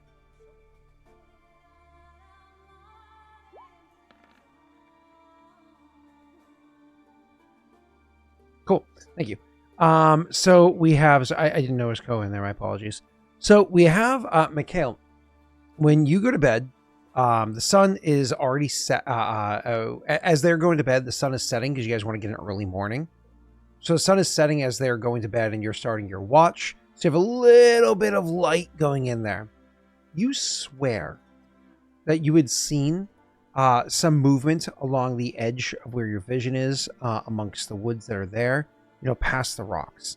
Now, to be fair, you're looking more past the rocks than you are on this side of them, right? And to be fair, it's woods. Animals live here. So it's probably just animals that probably happen to be in the exact direction where you're looking, right? Correlation does not equal causation, right? So Yeah. that's likely what's happening here. But you can't deny the fact that you definitely saw some movement happening over there. Good amount of rustling, things that would just kind of keep you, I don't know, you just couldn't settle in the entire time you're on watch. But to be fair, you're also kind of at a heightened emotional state, gone through the other keeps, haven't tried to come through this one before. When you guys finally got as far as you did before with the stones, the buildings, the area, which is just past where you are here, you bumped into a walking, talking rock dude. Like, this is kind of in a He was heightened cool, state. I said he was cool though. Yeah, he was cool. So that doesn't change the fact that like you're in a bit of a way. So when you finally are like, all right, my watch is over, and you go to kick what's his name? Dwayne to get up. You let him know of what you've seen. And he's like, okay, Yes. I'll keep an eye or whatever it is. And so he goes and he does his watch. And when he eventually goes and kicks Koa to wake him up, he's like, hey, just want to let you know, Mikhail had warned me that he had seen some stuff, he had heard some things. He was kind of on edge. Nothing worth alerting us to, but enough to, kind of keep him on edge the whole time. He was saying he just, So I was watching the same as before, and I mean the woods are noisy at night, you know that, but they just felt like, how you hear like the wind cutting through the branches overhead. You hear like the rustling of branches against each other. I was hearing that kind of noise, same as you always do, but it felt different. I don't know, almost like the trees themselves were alive, but I might just be getting riled up. You guys spent the past 3 days talking about curses and doom and this keep is going to devour your soul kind of shit. So I think I'm just riled up. So, It's better to be paranoid and concerned than to write it off. I'll see what I can figure out. Yeah, at this point, I don't even know if I'm going to want to go inside that keep.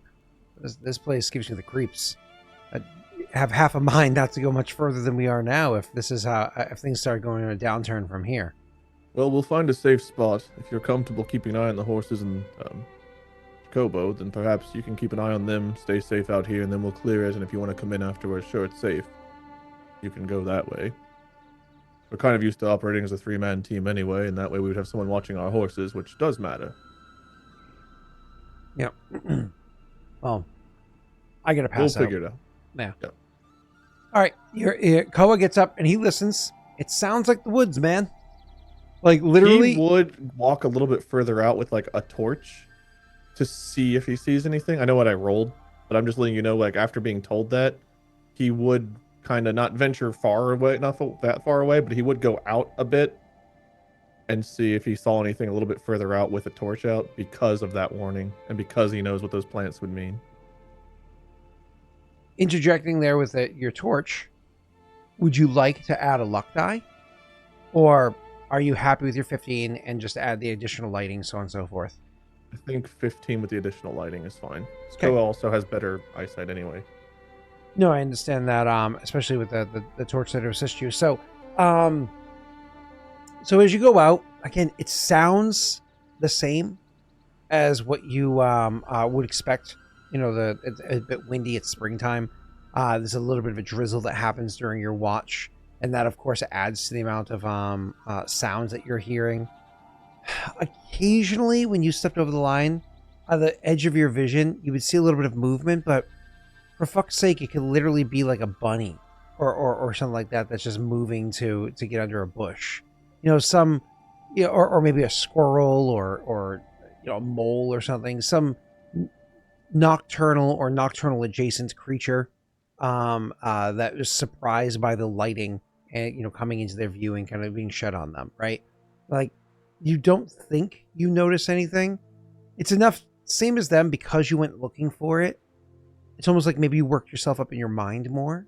So you thought you saw something. At one point in time, you swore you saw like, because it's so early in the spring, not everything has flowers or leaves or whatever on it. So at one point in time, you swore you saw the branches of a bush, like a bare bush. And then like when you walked, paced to one side and came back, you didn't see it that time, but it's probably just you misremembering. You don't get a lot of sleep when you do these like broken watch segments, and again, you're kind of getting yourself riled up for it. So nothing that really jumps out at you. And then of course you go and you wake up Aldo when you start to see the sun on the when you start to see the pitch black sky starts to turn a dark shade of blue or purple or whatever. You can go wake up Aldo, and that Aldo will kind of like take it into this proper light around you guys. Okay, I would let Aldo know the same course. thing. And I would tell him I walked out there and thought maybe I saw some stuff, but if he wants to take a torch and go out, more power to him, but I couldn't verify anything.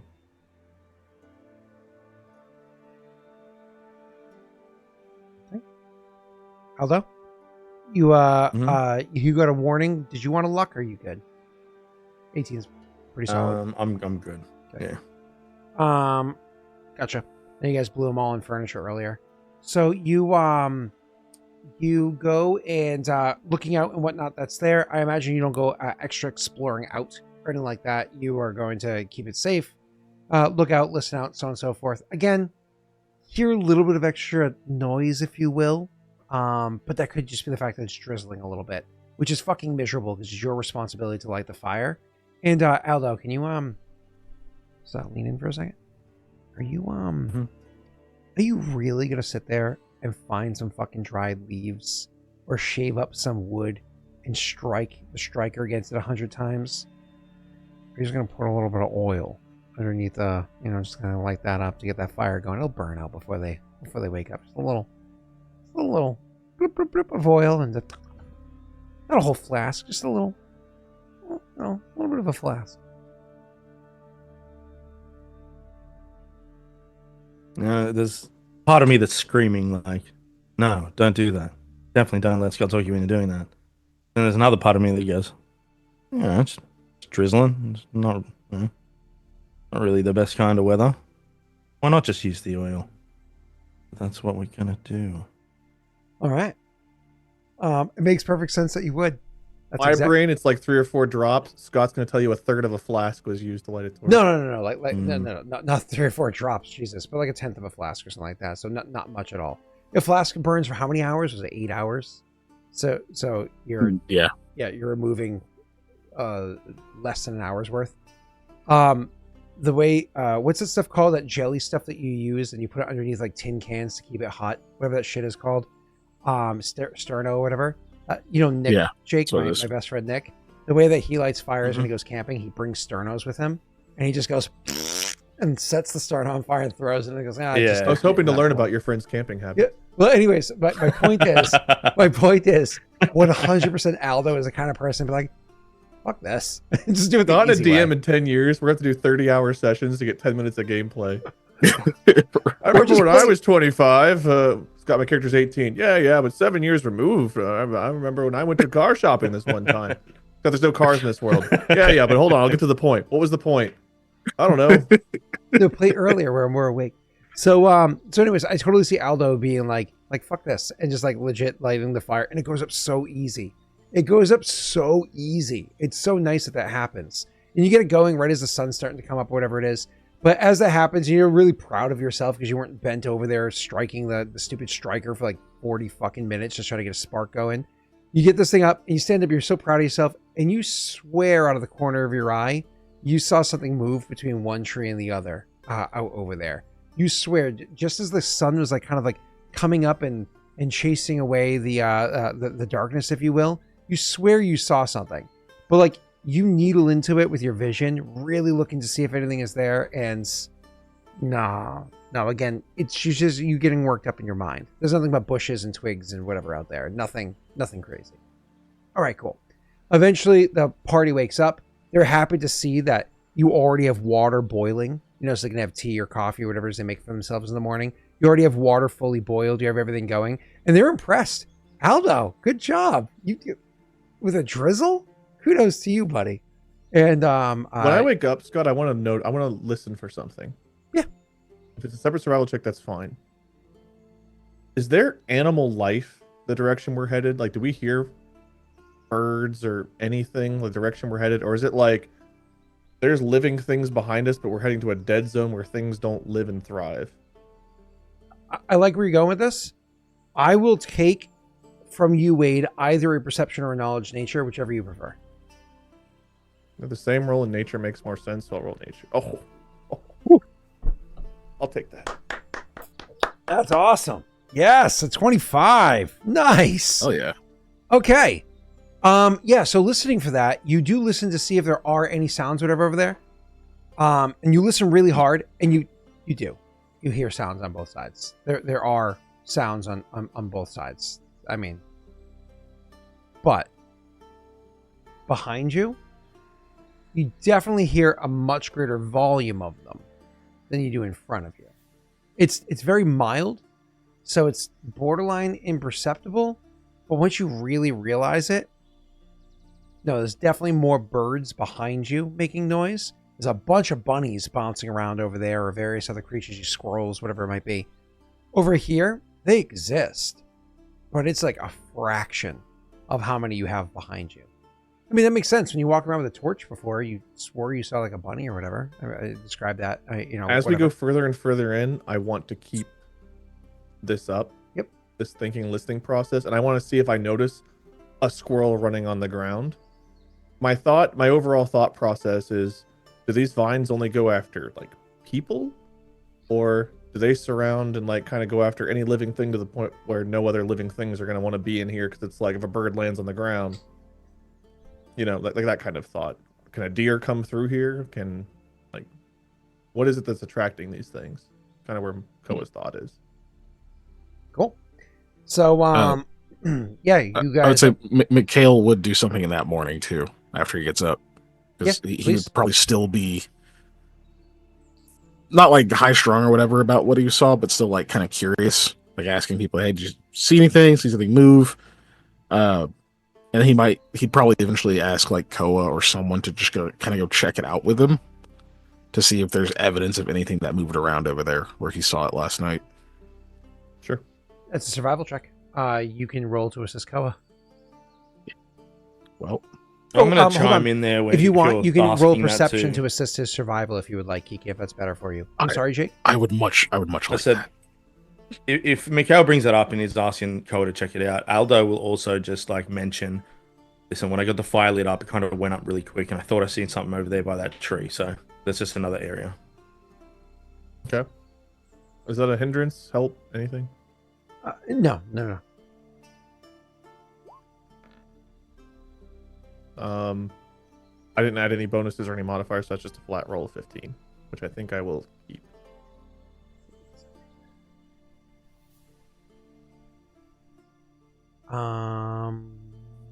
One second, because ground matters and rain matters. Yeah, What's up? I was trying to see why Keegan was yelling at Lance. Lance has been fucking trolling me all day. Oh. I just rolled a 2. To be I totally missed that you rolled 2. I was like, wait, why is Lance getting yelled at right now? To be clear, forests have soft ground, right? Not hard, not firm ground. Forest would be a soft ground. Especially if there's a drizzle, yeah. Yeah. Well, drizzle actually makes the Sustained. perception harder. But like whereas rain is like it gets harder every hour. That was a drizzle, so I would consider it 1 hour for the whole evening, not a bunch of hours. Okay, with a 15, it's a pretty solid number there, Wade. You notice the ground over there. I guess it looks like it might be disturbed. You don't see footprints. You don't see anything like footprints or anything like that over there. But it does look like, it might be slightly disturbed. Some of the grass looks like it, is bent. Some of the natural grasses that grow in small tufts here and there. Don't think grass like your lawn. Some of the natural grasses that are over there look like they might be bent a little bit. There's a bit of moss that looks like there's almost like a cut through it. Like there's a part of it that got, depressed and almost like cut into. Like imagine if something like, almost if you imagine you dropped a pot onto an area and it would like leave a depression into a spot that would cut, if you will, without being a knife into something as soft as moss. There's a couple areas like that that show disturbance could have been here, but it also could have been like, I don't know, a wolf walked by carrying a stick in its mouth and it dragged on the ground at some point. Like there's so many different things that can happen. And whereas you're like, well, but people were watching that spot. It's like, well, sure, but people were also watching a bunch of other spots too. So it could have happened when they were like looking that way or walking that way, right? So you definitely notice disturbance. I don't want to deny that. But you have no clue what could have caused it. That doesn't seem like footsteps or anything. He'll pass it on to the other two, and he'll express some level of paranoia because of where they're at, and knowing that gnolls were circling around Loshev. So, like, could it have been them out in the woods hiding out? Could it have been, like, he'll throw some different ideas out there to keep paranoia a little up, because I think that it's probably better to be cautious now than to be like, oh, it was probably just a deer. Yeah, but there's nothing verifiable. Yeah. All right. Mikhail's fine with moving on after that then. Aldo, anybody else? Anything else? No. He would share with the group the fact that it sounds like there's less life where they're headed than there is behind us. Dwayne would say, so how far are we going with the horses? Till we get to a stone platform where we can make camp and keep them from running off into the vines. And you said you saw stone platforms out there before? We stayed on one, and there were multiple others around. Like Yeah. maybe there was a town or something there at one point. How far is that from here? Yeah. You remember, Wade, it's a couple miles. Not far. Very well then. Horses are packed, ready to go. Thanks for making that tea this morning, Aldo. Oh, no worries. All right. All right. You seem concerned. Just the obvious or something else? Is this another sense motive, or is this dude's chickening out now that we're here? Oh, it's you guys spending 3 days intentionally trying to make him chicken out that is starting to affect him. And so he's starting to chicken out, but you can see he doesn't seem like he's going to turn tail and run or not go with you. He's just very uneasy with it. But you see him get his ass kicked by trying to go one of the keeps before. He's clearly got bravery. He's just, because it was so recent, the bravery and the fear are competing, you know? But he's like... I don't know if you guys would chip in, but at this point, Koa would reassure him to some extent. Again, Dwayne, we were fine on the stone platform, so as long as we get you situated on one of those with the horses and such, we'll make sure the keep is clear before you want to set foot in there, so that way you don't have to worry about all the different traps or whatever else might be in there. And I do feel like while the vines themselves are going to be an awful nuisance, they're also going to be a barrier where something else isn't going to come after you. Yeah. No, I'm sure everything will be fine. We're good. We're good to go. He'll clap him on the back. Hey, Right. you guys keep a pace of where you really like to hustle it for a good hour or so each day. Do we want to start with that pace, or do we want to save that for in case things go sideways? I think we hold off on that in case we encounter the vines and we try to get through them as quickly as possible. Agreed. Okay, great. Let's hold on. I'm having a flashback. Did we literally do that last time and that gave the vines more time to wrap around us while we walked? It was the Knolls. We ended up saving it, and they caught up to us. Yeah, that's what you're thinking of. Because here, there wasn't an issue until the morning. We chose to rest on that. But if that we stone get thing. in faster before the vines do have a chance to encroach, it might still benefit us. both times moving slower or affected you. Specifically, the 1 hour hustle was a factor for the Knolls, as I believe Jake said. And then, as Keegan said, it was the spending a nights to rest and recover rather than leaving is what affected you with this place. So both times moving slower affected you, but for very different reasons. I don't want to conflate them. Just similar themes, not the same situation. I mean, I'm assuming this is like first in the morning, right? We have a couple of miles before we get to where we think the stone stuff is.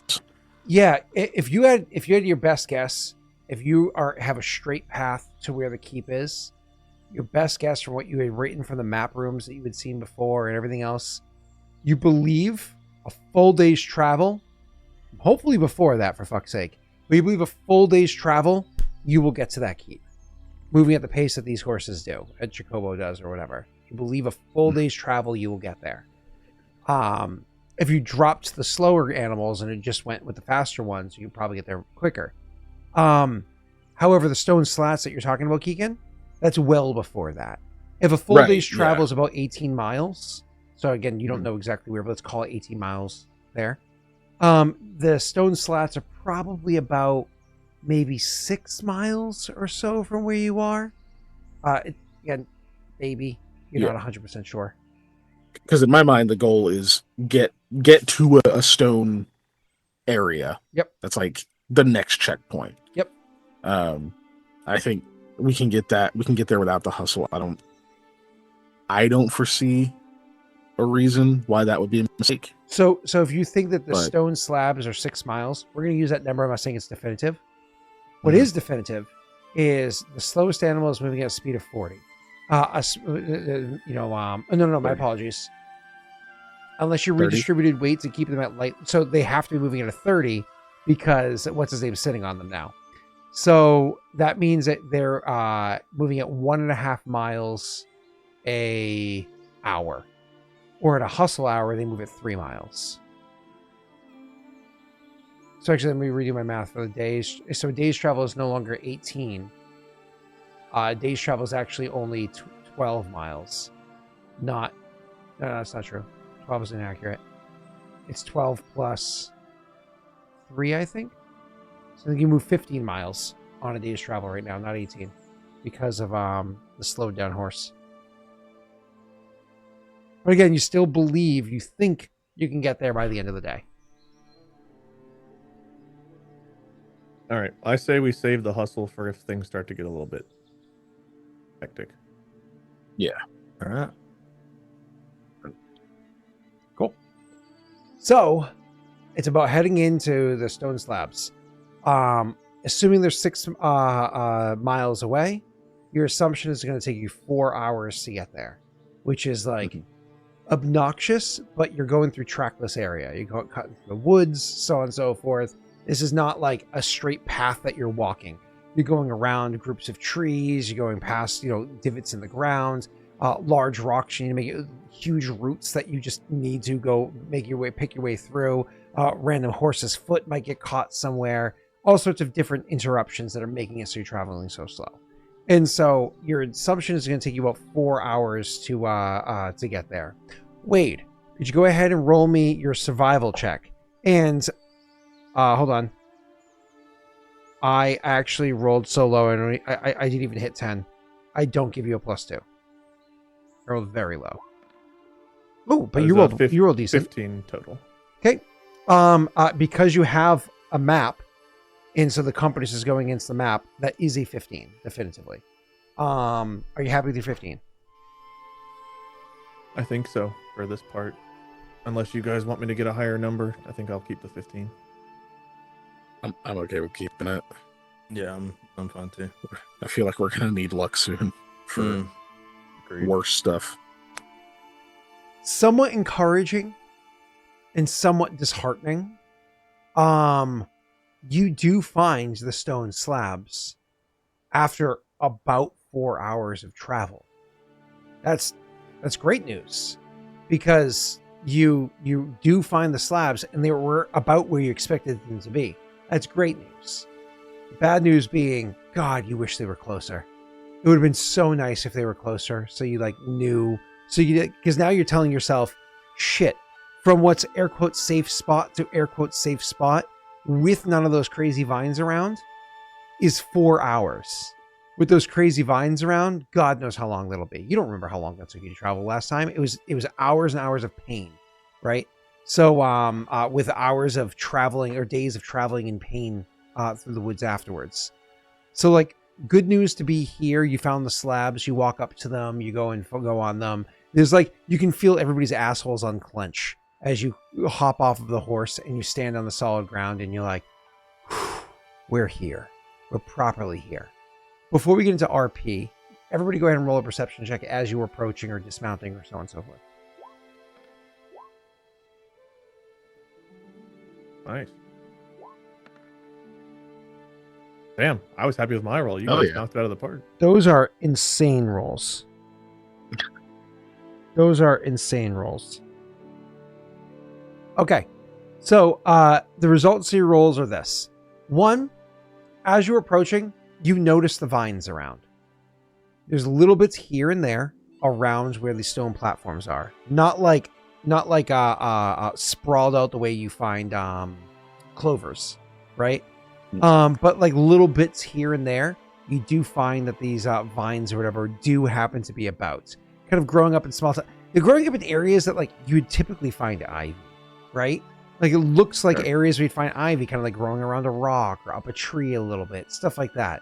But because you've experienced it before, you're pretty convinced, like, that's it. Like, you don't know without walking up and checking it out, but you're like, I'm convinced that's it. There's some shit here. Maybe it's going to start growing because of senses. I don't know how it works, but it's here. Like, you can see it.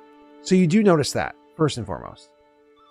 Secondly, you also notice, as you were approaching, that as much as that ivy and whatnot is around, that those vines and whatnot are around, there does seem to be, let's call it a path, that's between the areas where it's growing here and there. And I do mean the word path, not path in that it's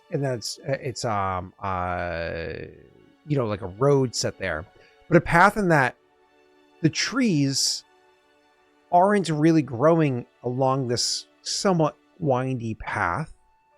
And there's no ivy that seems to be growing along there. It actually seems like it's a relatively clear area where you might be able to travel a little bit quicker than you had otherwise anticipated being able to do so, because it's not air quotes trackless.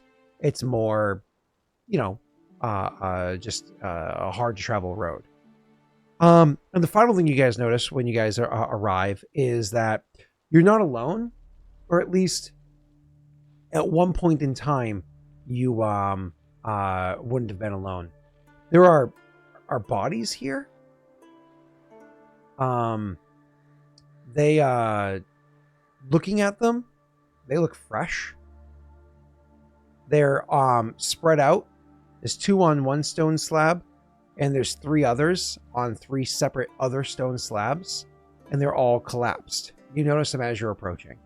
And so I can imagine as you walk up, you're not all comfortably going up and hopping off your horses, taking a deep breath of fresh air and exhaling to unclench your assholes. You're seeing the stone slabs, and as soon as you cross over them, sure, you have that moment of, oh, thank God, but at the same time, you're seeing bodies, and I imagine there's a degree of like heroism that rushes through your veins, and you want to like dismount or ride over to them to check them out immediately. So I'll leave it to you guys. 2 things before we get to the bodies. Scott, the continued nature check. Even less creatures, any birds, any squirrels, anything is getting. Great question. With your 25, you notice it does seem to be less over here, but less than it was back where you were before or whatever. But again, it's one of those things that if your average person was listening, somebody who's less in tune, if you will, they wouldn't have picked this up. You're picking it up because how in tune and how intently you're paying attention, but it's a very small amount. Small enough that if this wasn't consistent, it would almost feel coincidental. And at this point, you could potentially be convinced that it's coincidental, but if this continues for even another mile or 2 more, you'll be convinced this is definitively happening as you're currently assuming. Okay.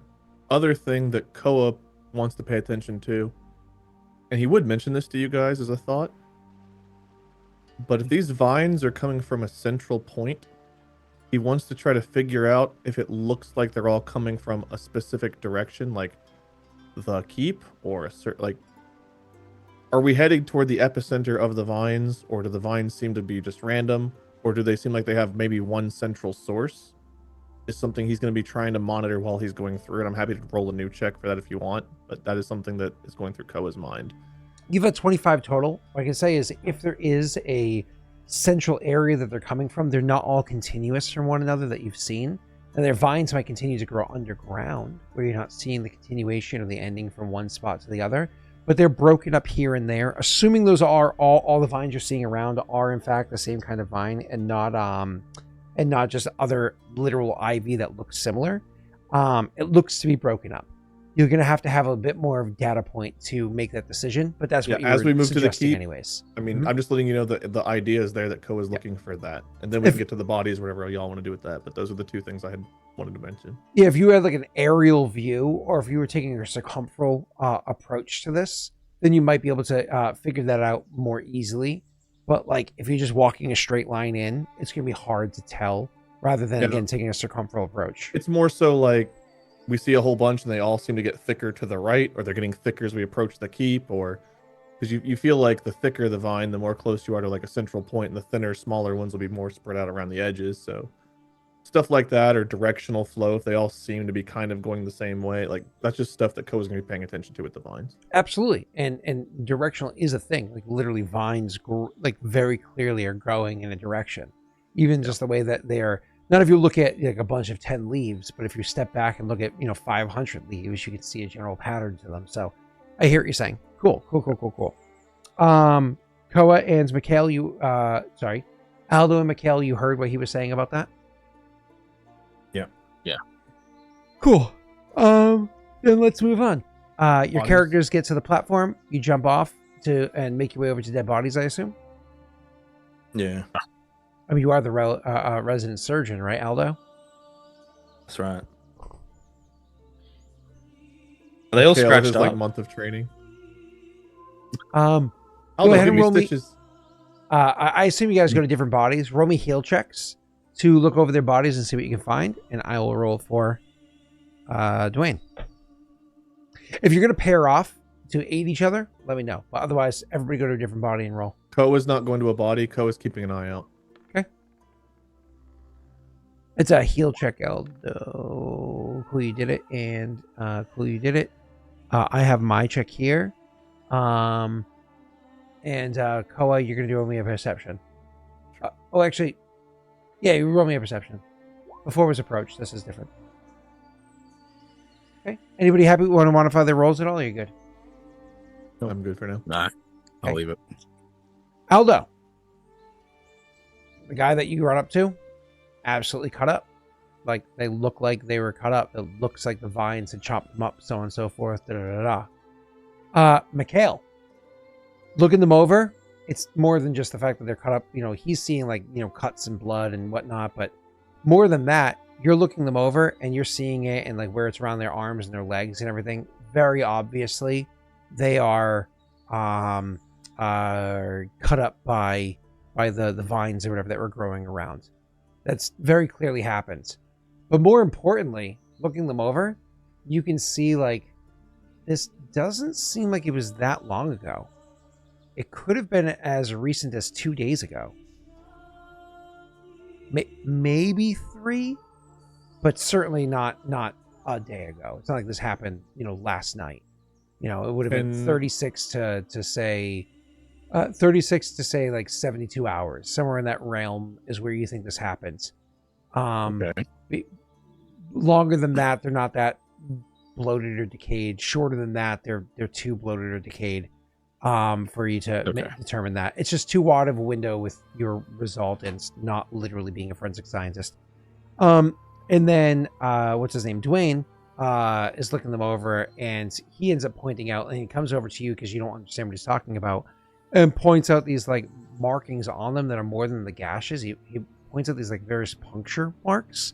Like, don't get me wrong, they're still injuries. They, but they're just harder to notice because they literally, as opposed to looking like gashes, they look like punctures, which is strange. Mm-hmm. And he's like, "What the fuck?"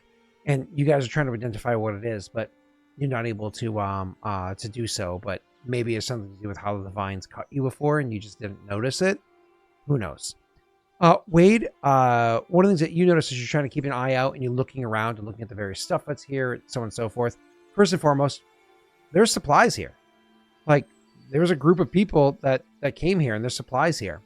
But like kind of kicking through the supplies and whatnot, but mostly looking around to see if you're in danger.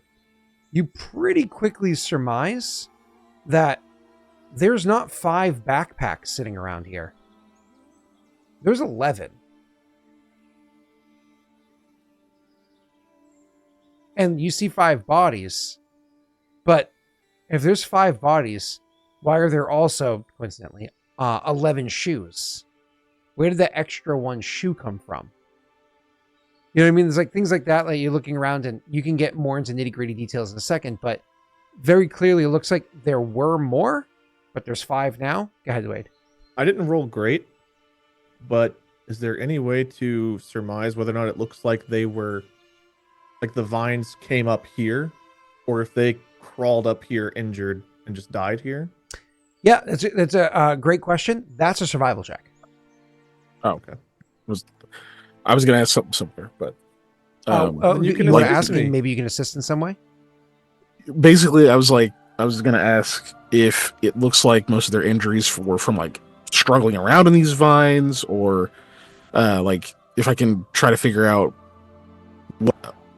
what like caused the injuries, not like what instrument, but if it was like twisting around or like like pulling these away, or like there's like defensive type injuries and stuff. Yeah, or like almost like markings of the vines wrapping around them and pulling them down. Yeah. I understand what you're Or saying. did they like drag themselves through it or whatever?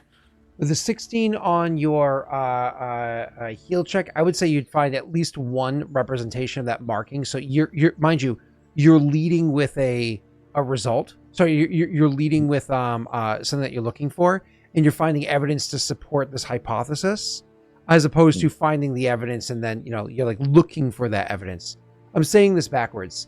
You know how like you're not looking through the evidence and using the evidence to formulate a hypothesis. You came with a hypothesis and are choosing to support the hypothesis of the evidence. So, again, it's potentially. I'm more trying to see what potentials are there. Yeah. Right. Like what kind of things could be supported. Yep. And again, potentially yes. Maybe you want to roll does that that. aid my survival or not? No, it does not. Cool. 20 survival is really good. One of the most ridiculous things that you discover is there's not a single bent blade of grass or drop of blood in the grass or the dirt or the anything off of the stone at all. Not a single bit of it. Another thing you notice is that despite the blood that's pooling around them or dried on, so on and so forth, very obviously with the markings that are on the stone, they I say very obviously, don't forget it drizzled last night, so it does make it harder to tell, but you rolled really well. But bodies either pulled themselves or were dragged by their companions onto the stone. Right? Okay. So it looks as though, if you could put it together right, they got injured out there, found the stone, came onto the stone, and bled out.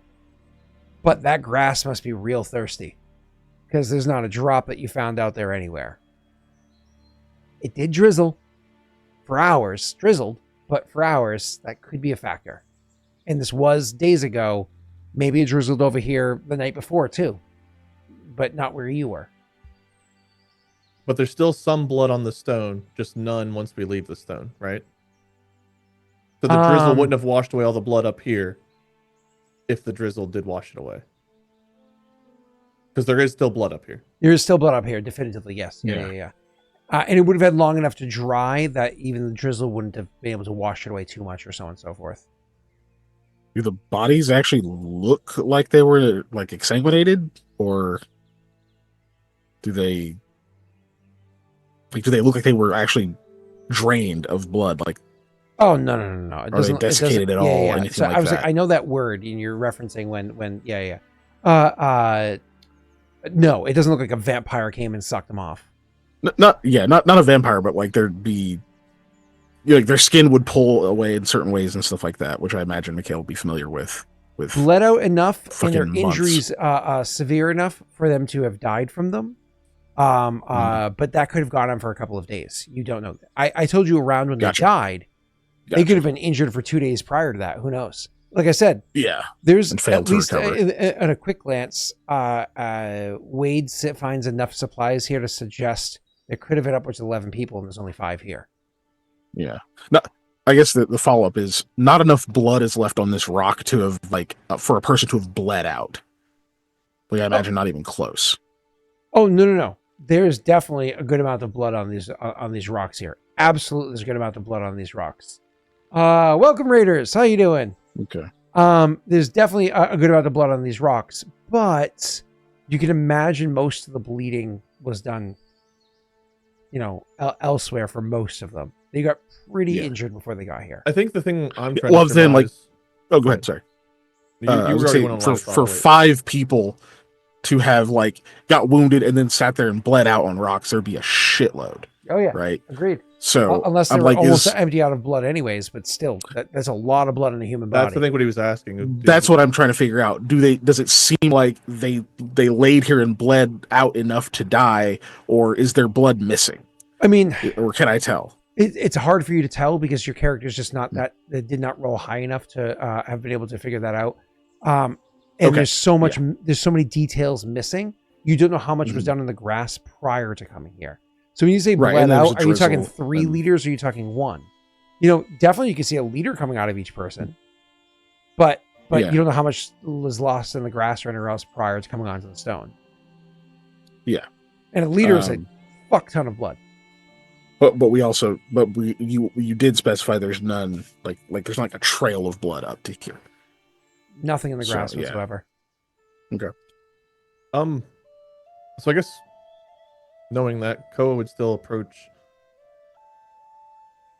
It seems as though there were 6 more people here that are missing, and the blood.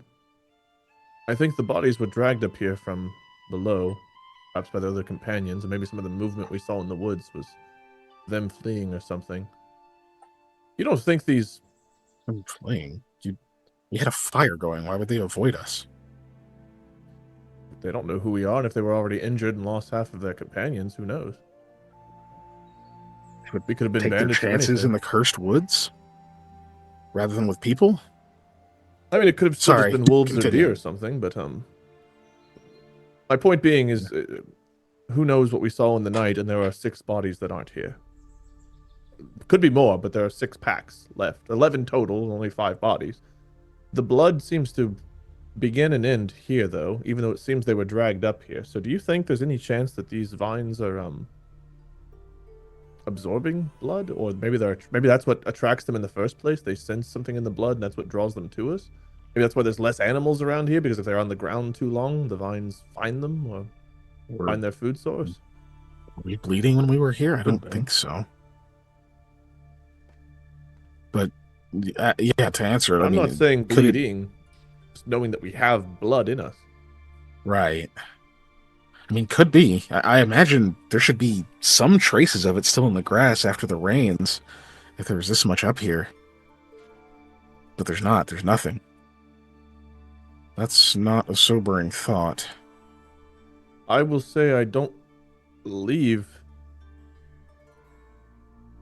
I can't see that the vines were up here. The packs don't look like they were necessarily disturbed or anything else.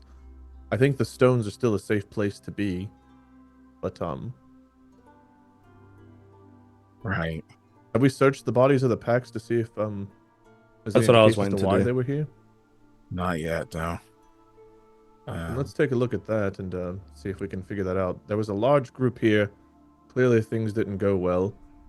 And now Now we're here. yeah. Hey, Well- Scott, how are these people dressed? Great question. So, everybody go ahead and roll me perception checks as you're starting to take in some details. Okay? So you can all go ahead and roll me perception checks, but Keegan, to answer your question directly, look at them over. Honestly, kind of look like explorer / adventurer group.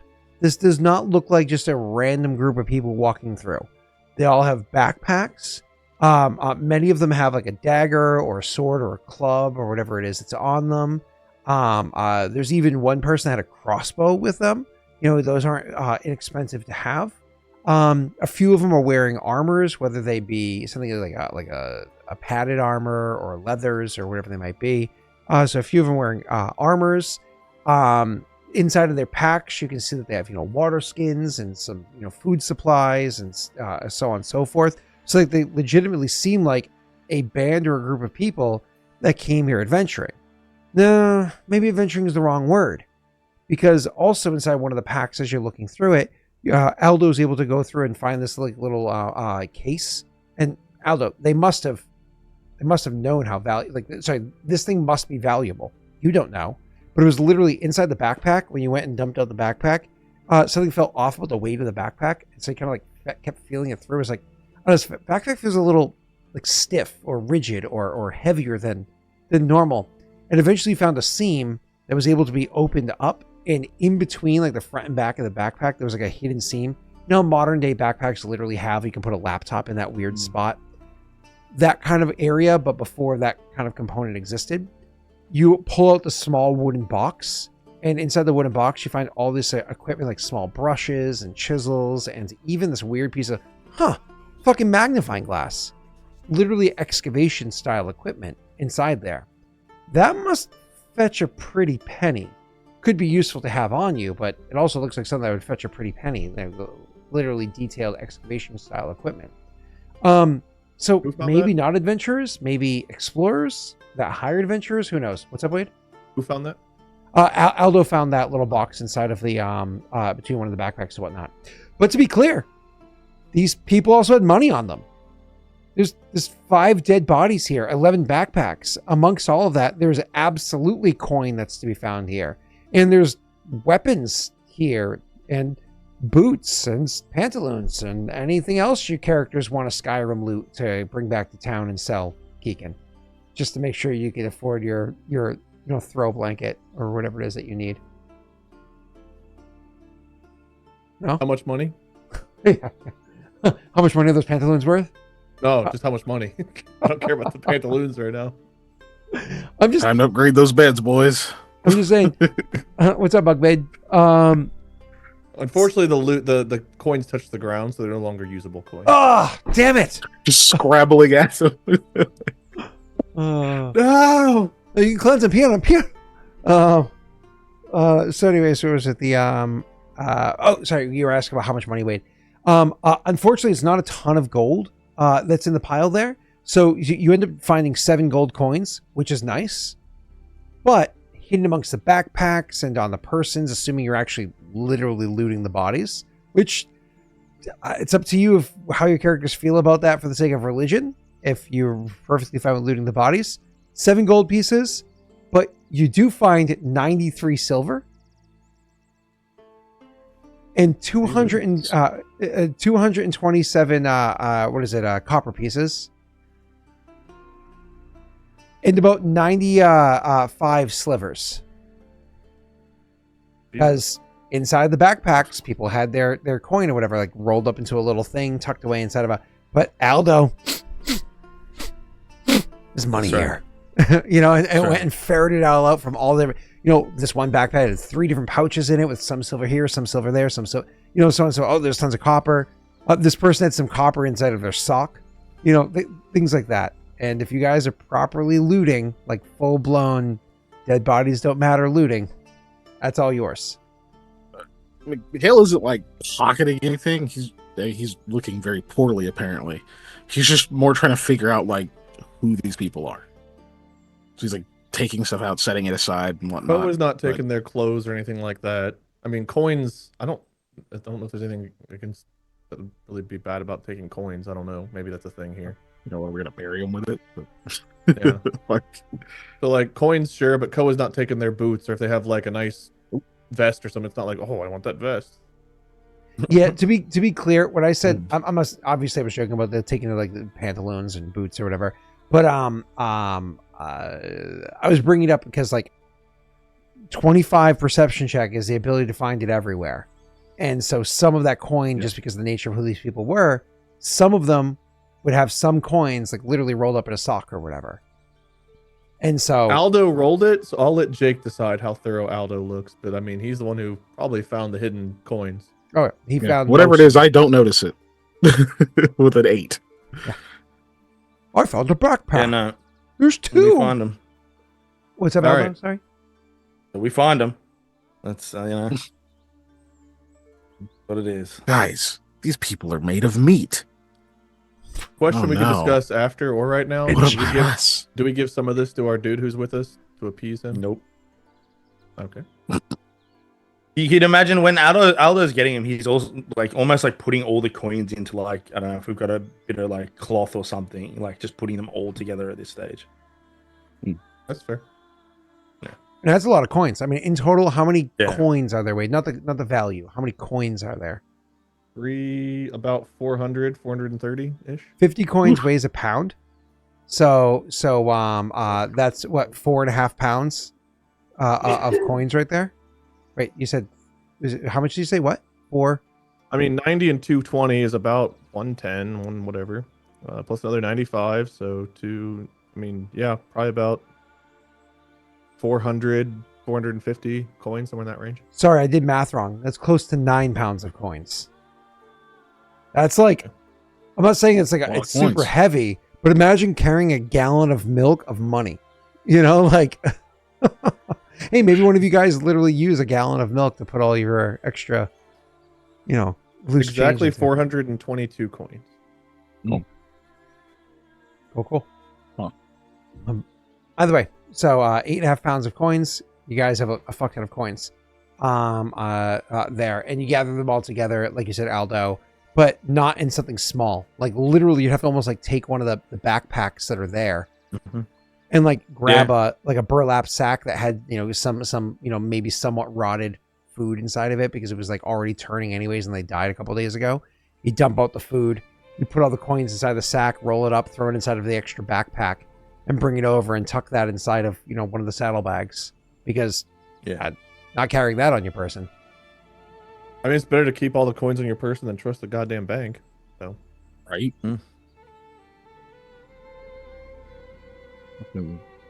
Okay. any indication with our rolls as to, other than the excavation kit, as to who these people are or what they were looking for? If you had to guess, a wild guess. Oh, go ahead, Aldo. I was just gonna like expand on that and be like, no, like letters of correspondence, even personal, like nothing like that. You don't find any like notes or letters or anything like that that give that kind of implication. At least not here, not yet. But if you were to guess, it seems as though they were explorers as well, looking for the keep as well. And chiming in on this to bring it to RP, Dwayne says, oh, shit. It's like what I went through. So, a bunch of people want to go and explore one of these. They're candy. They're candy for the adventurous type. They always want to come and check these places out, but most people can't handle it the way that you guys say that you did. When you said a giant boulder rolled down a staircase after you, I would put my money on. There's 11 of them that we know of. Could have been more. Yes. Probably 10 or 11 of those 11 would have been crushed by that boulder.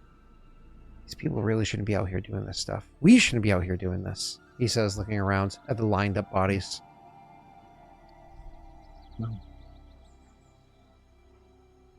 I think Until that mystery solved, it's gonna stay candy, as you say. And apparently we can handle it. He shakes his head and says, maybe. What are we doing with these bodies? In Greenlean's name, we should burn them. Maybe they'll find rest in Jurda, if we can even say throwing them into the grass and letting the blades chop them up or whatever happens to the other bodies. If we can call that giving them to Jurda. Shiver runs down his spine. I think burning them isn't a bad symbols idea. on them. Yeah. I didn't see any symbols on them that indicate who they worshipped, so burning is probably the best. It's gonna take too long to do that now. We need to reach the keep probably before it gets dark.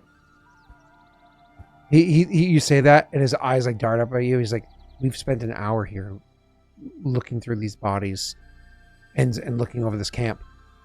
Oh, yeah. If we're gonna move, we should probably stop what the fuck we're doing. Right. Let's see, I can't remember. Did we know? Because we know there's more of these like stone spots. So we're at like the first one we found. We know there's more further along, right? You believe you didn't go any further. You turn around. I think Kithel had told us there were more, right? Yeah, Kithel I said thought that Kithel was further in. Kithel said that there's towns around here, but not necessarily like directly there, so on and so forth. I remember him saying something about I don't want to give away what he potentially would have told you, if you don't recall. Like, I know it's ahead, obviously. I just don't remember exactly what he would have told you. Oh, yeah. I mean, that was only back in like September. How did I forget? I mean, notes. Yeah, I thought we found him further in. Like I remember being like around buildings and whatnot. No. Shoot. Let's keep going. Anyway, yeah, we need to move. Yeah. If we get to a point You where we wanna can't find any risk more, the horse, not the horses, the pack animals and that. Wouldn't we be best off leaving them on the stone up here, and us getting further in? I mean, if you left them here, I could keep. Or maybe, I mean, it's not sunset for a while. Could always double back. here's the complication. We need to get closer in with the horses if we can, or else we're potentially going to be stuck going on foot through the vines to get to the keep. We need to find a Right. nice place closer to the keep that has a stone platform for the horses. Perhaps a bigger Yeah. area for them. But the less we're on foot, the less we're going to take in the vines. Marty getting ready to move things, like anything we've taken off, and like putting it back on the horses. Remember that pace you were talking about earlier? Now's when we take that. The horses are going to need to be on a stone platform. Don't get me wrong. You're correct on that. But I don't want to have to go on foot all the way to the keep from here. I didn't think so either. I thought we'd leave the pack animals here. Maybe Dwayne stays with them, and Night Fury, Simone, and Daisy carrying us go on to the keep. Night Fury? Night Storm? Night Storm. Oh God. I thought it was Storm Window. I see what you're saying.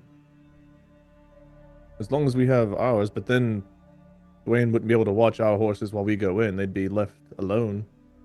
We'd have to bring our horses into the keep. And we don't know if that's feasible here. We've not seen the entrance. We don't, but there's a lot of guesswork here. So we kind of either have to take that risk or risk that there's going to be more stone platforms along the way that we can leave them at. The only other option is we stop here till morning. I don't Have the believe full that's day a good- I don't think tomorrow, that's a good one but- in case we end up in the same We situation. know what as we'll last wake time. up to. We will end up in the same situation. We are better prepared for it, but I agree. I don't really like that option. It just is on the table. Let's go a bit further in, and if we get to a point where we're not seeing any more buildings or platforms, then we circle back and keep the animals there. We don't have a choice but to try to get closer with them. And if I I don't remember like right, it, Kithel had but- told us there were more towns and things closer to the keep, so there should be more spaces. Yeah, I mean, it's a risk, but I suppose it's a needed one. Anyway, let's move. So you're leaving him behind, right? No, Oh, okay. Nope. Okay. We're all moving.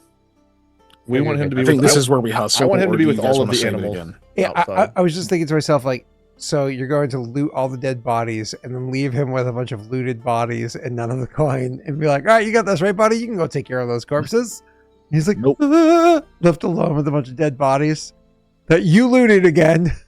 So I'm We could've assuming done we're something. going to hustle now, or do you guys want to still reserve that? Because I think we need to get as far as we can.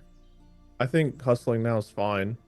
I think the important thing is if I have to roll survival check or we have to roll perception checks, it's we want to find structures or stone platforms that we can stop at. We don't want to get to a point where we can't get to a stone platform before we're stuck surrounded by bullshit. roll the survival 'Cause and I'll tell you the yeah. result. Is what's his face? I also am letting him on. I'm letting Dwayne ride on Daisy this time. +2. And thank you. I had middle 19. Sorry, middle teens. I will luck that one, I think. Yeah, we're in crunch time now. 17. Oh, nice. Well, 17 or a 19 if the circumstance bonus that matters here. I think it still does, but the good news is you're not traveling at half speed. Because of the path that you had noticed earlier with your insanely high check and your ability to stay on that path with the DC that you had passed, you're actually traveling at 3/4 speed. And you're doing a hustle for this hour. So a hustle at your animal speed is 6 miles. 3/4 of that is what, 4.5 miles, all in 1 hour, as opposed to you've been doing 1.5 miles in an hour. So effectively, you're moving at triple the speed you were beforehand, which is fucking awesome. And that whole trek that you get through eventually does bring you to another area where there's stone. However, that stone that you're standing on is not another town or whatever it is. It's the stone that you end up coming across is very clearly part of what would have been the outer rung of this town or whatever it was is wall, where this would have been where the gate tower was. So the gatekeep was. So there would have been stone wall here, and this would have been the gatekeep. The gatekeep is like it's like if you imagine a large stone wall that stretches around an area, let's say in a circle. The gatekeep is going to be the literal building structure that has a gate inside of it to get into and out of. That instead of just being a wall, it literally has rooms inside of it, so you can go upstairs, downstairs. Maybe there's the spots where you would drop oil from if somebody was raiding the if you were like at war or whatever and you're being sieged. You get the idea. But the gatekeep is no longer intact. Over the centuries that have passed and the overgrowth and whatnot that's here, the gatekeep has collapsed and is a pile of rubble with, funny enough, various bits of ivy all over it. And so as you approach it, the only stone that you see, there is no way to go from outside of where the walls once were and inside of where the walls once were without climbing over the stone of either the walls or the gatekeep itself. Before we do anything else, Wade, roll me a nature check. Okay. Oh, I can give you a +2 to that.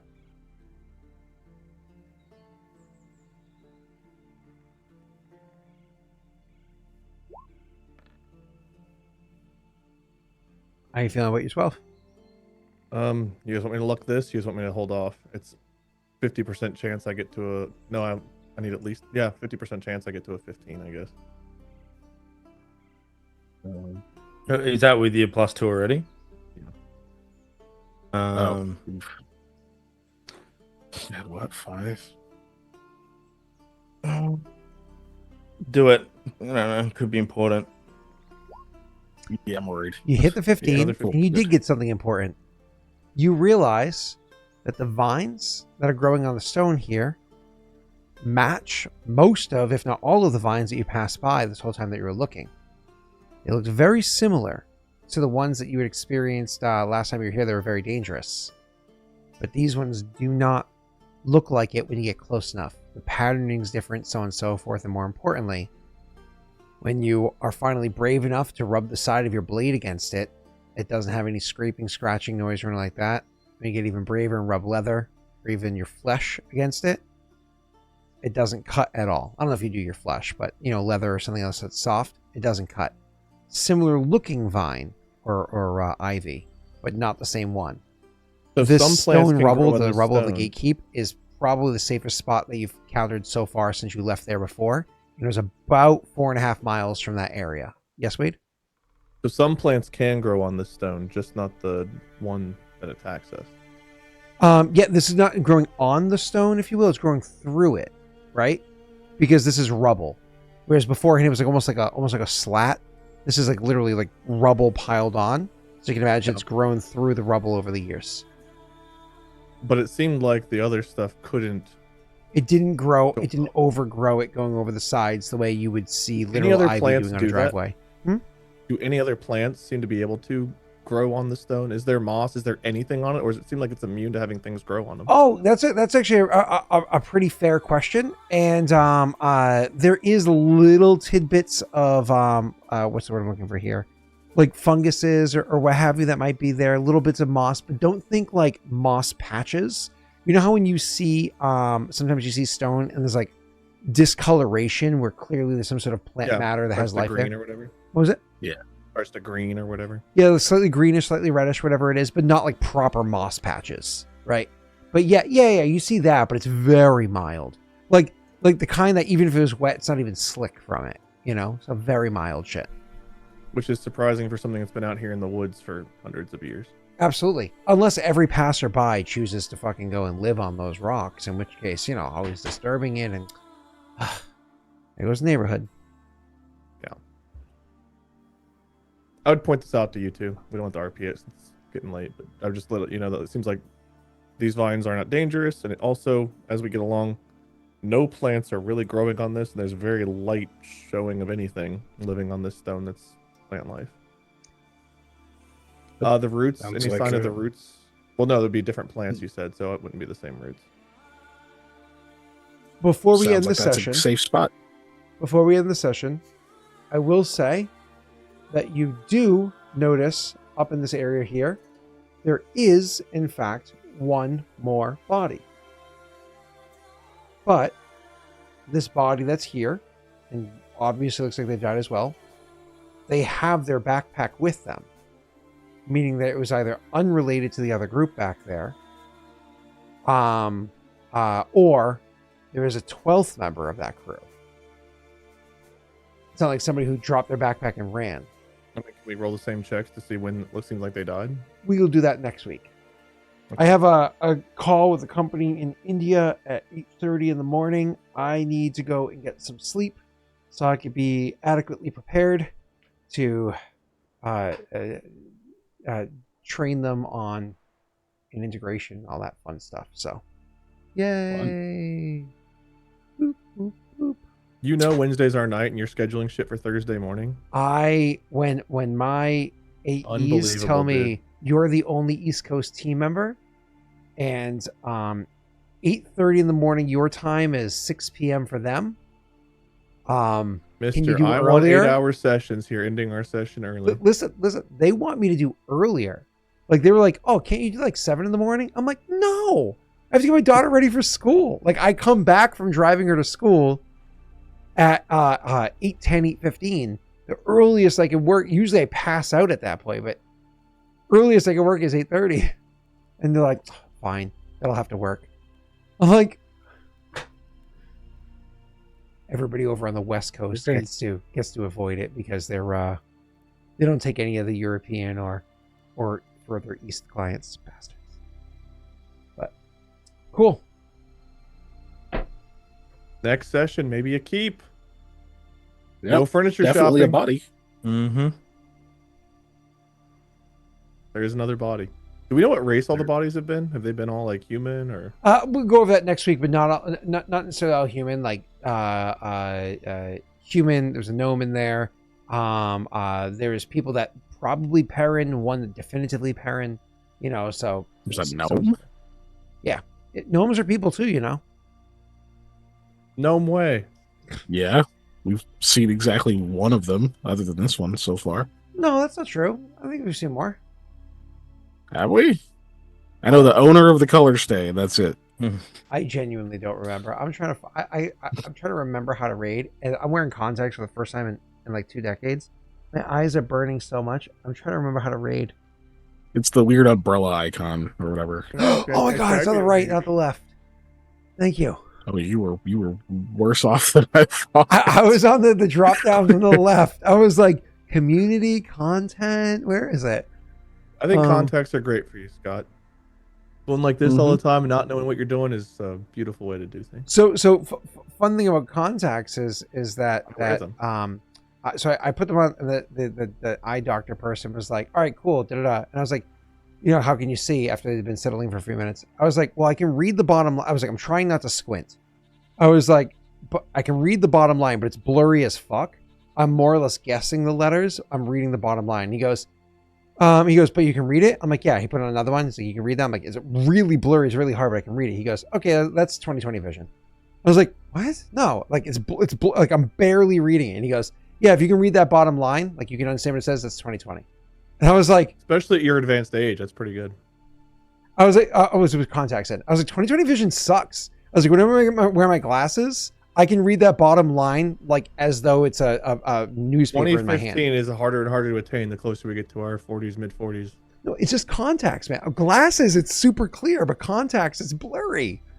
So I was like, Contacts are also Yeah. less precise than glass. Anyway, yeah. I mean, that's probably accurate. listen, if I take a Yeah. piece of plastic, I Welcome put to it- having eyes. Keegan, are you doing anything exciting? We have like 2 seconds.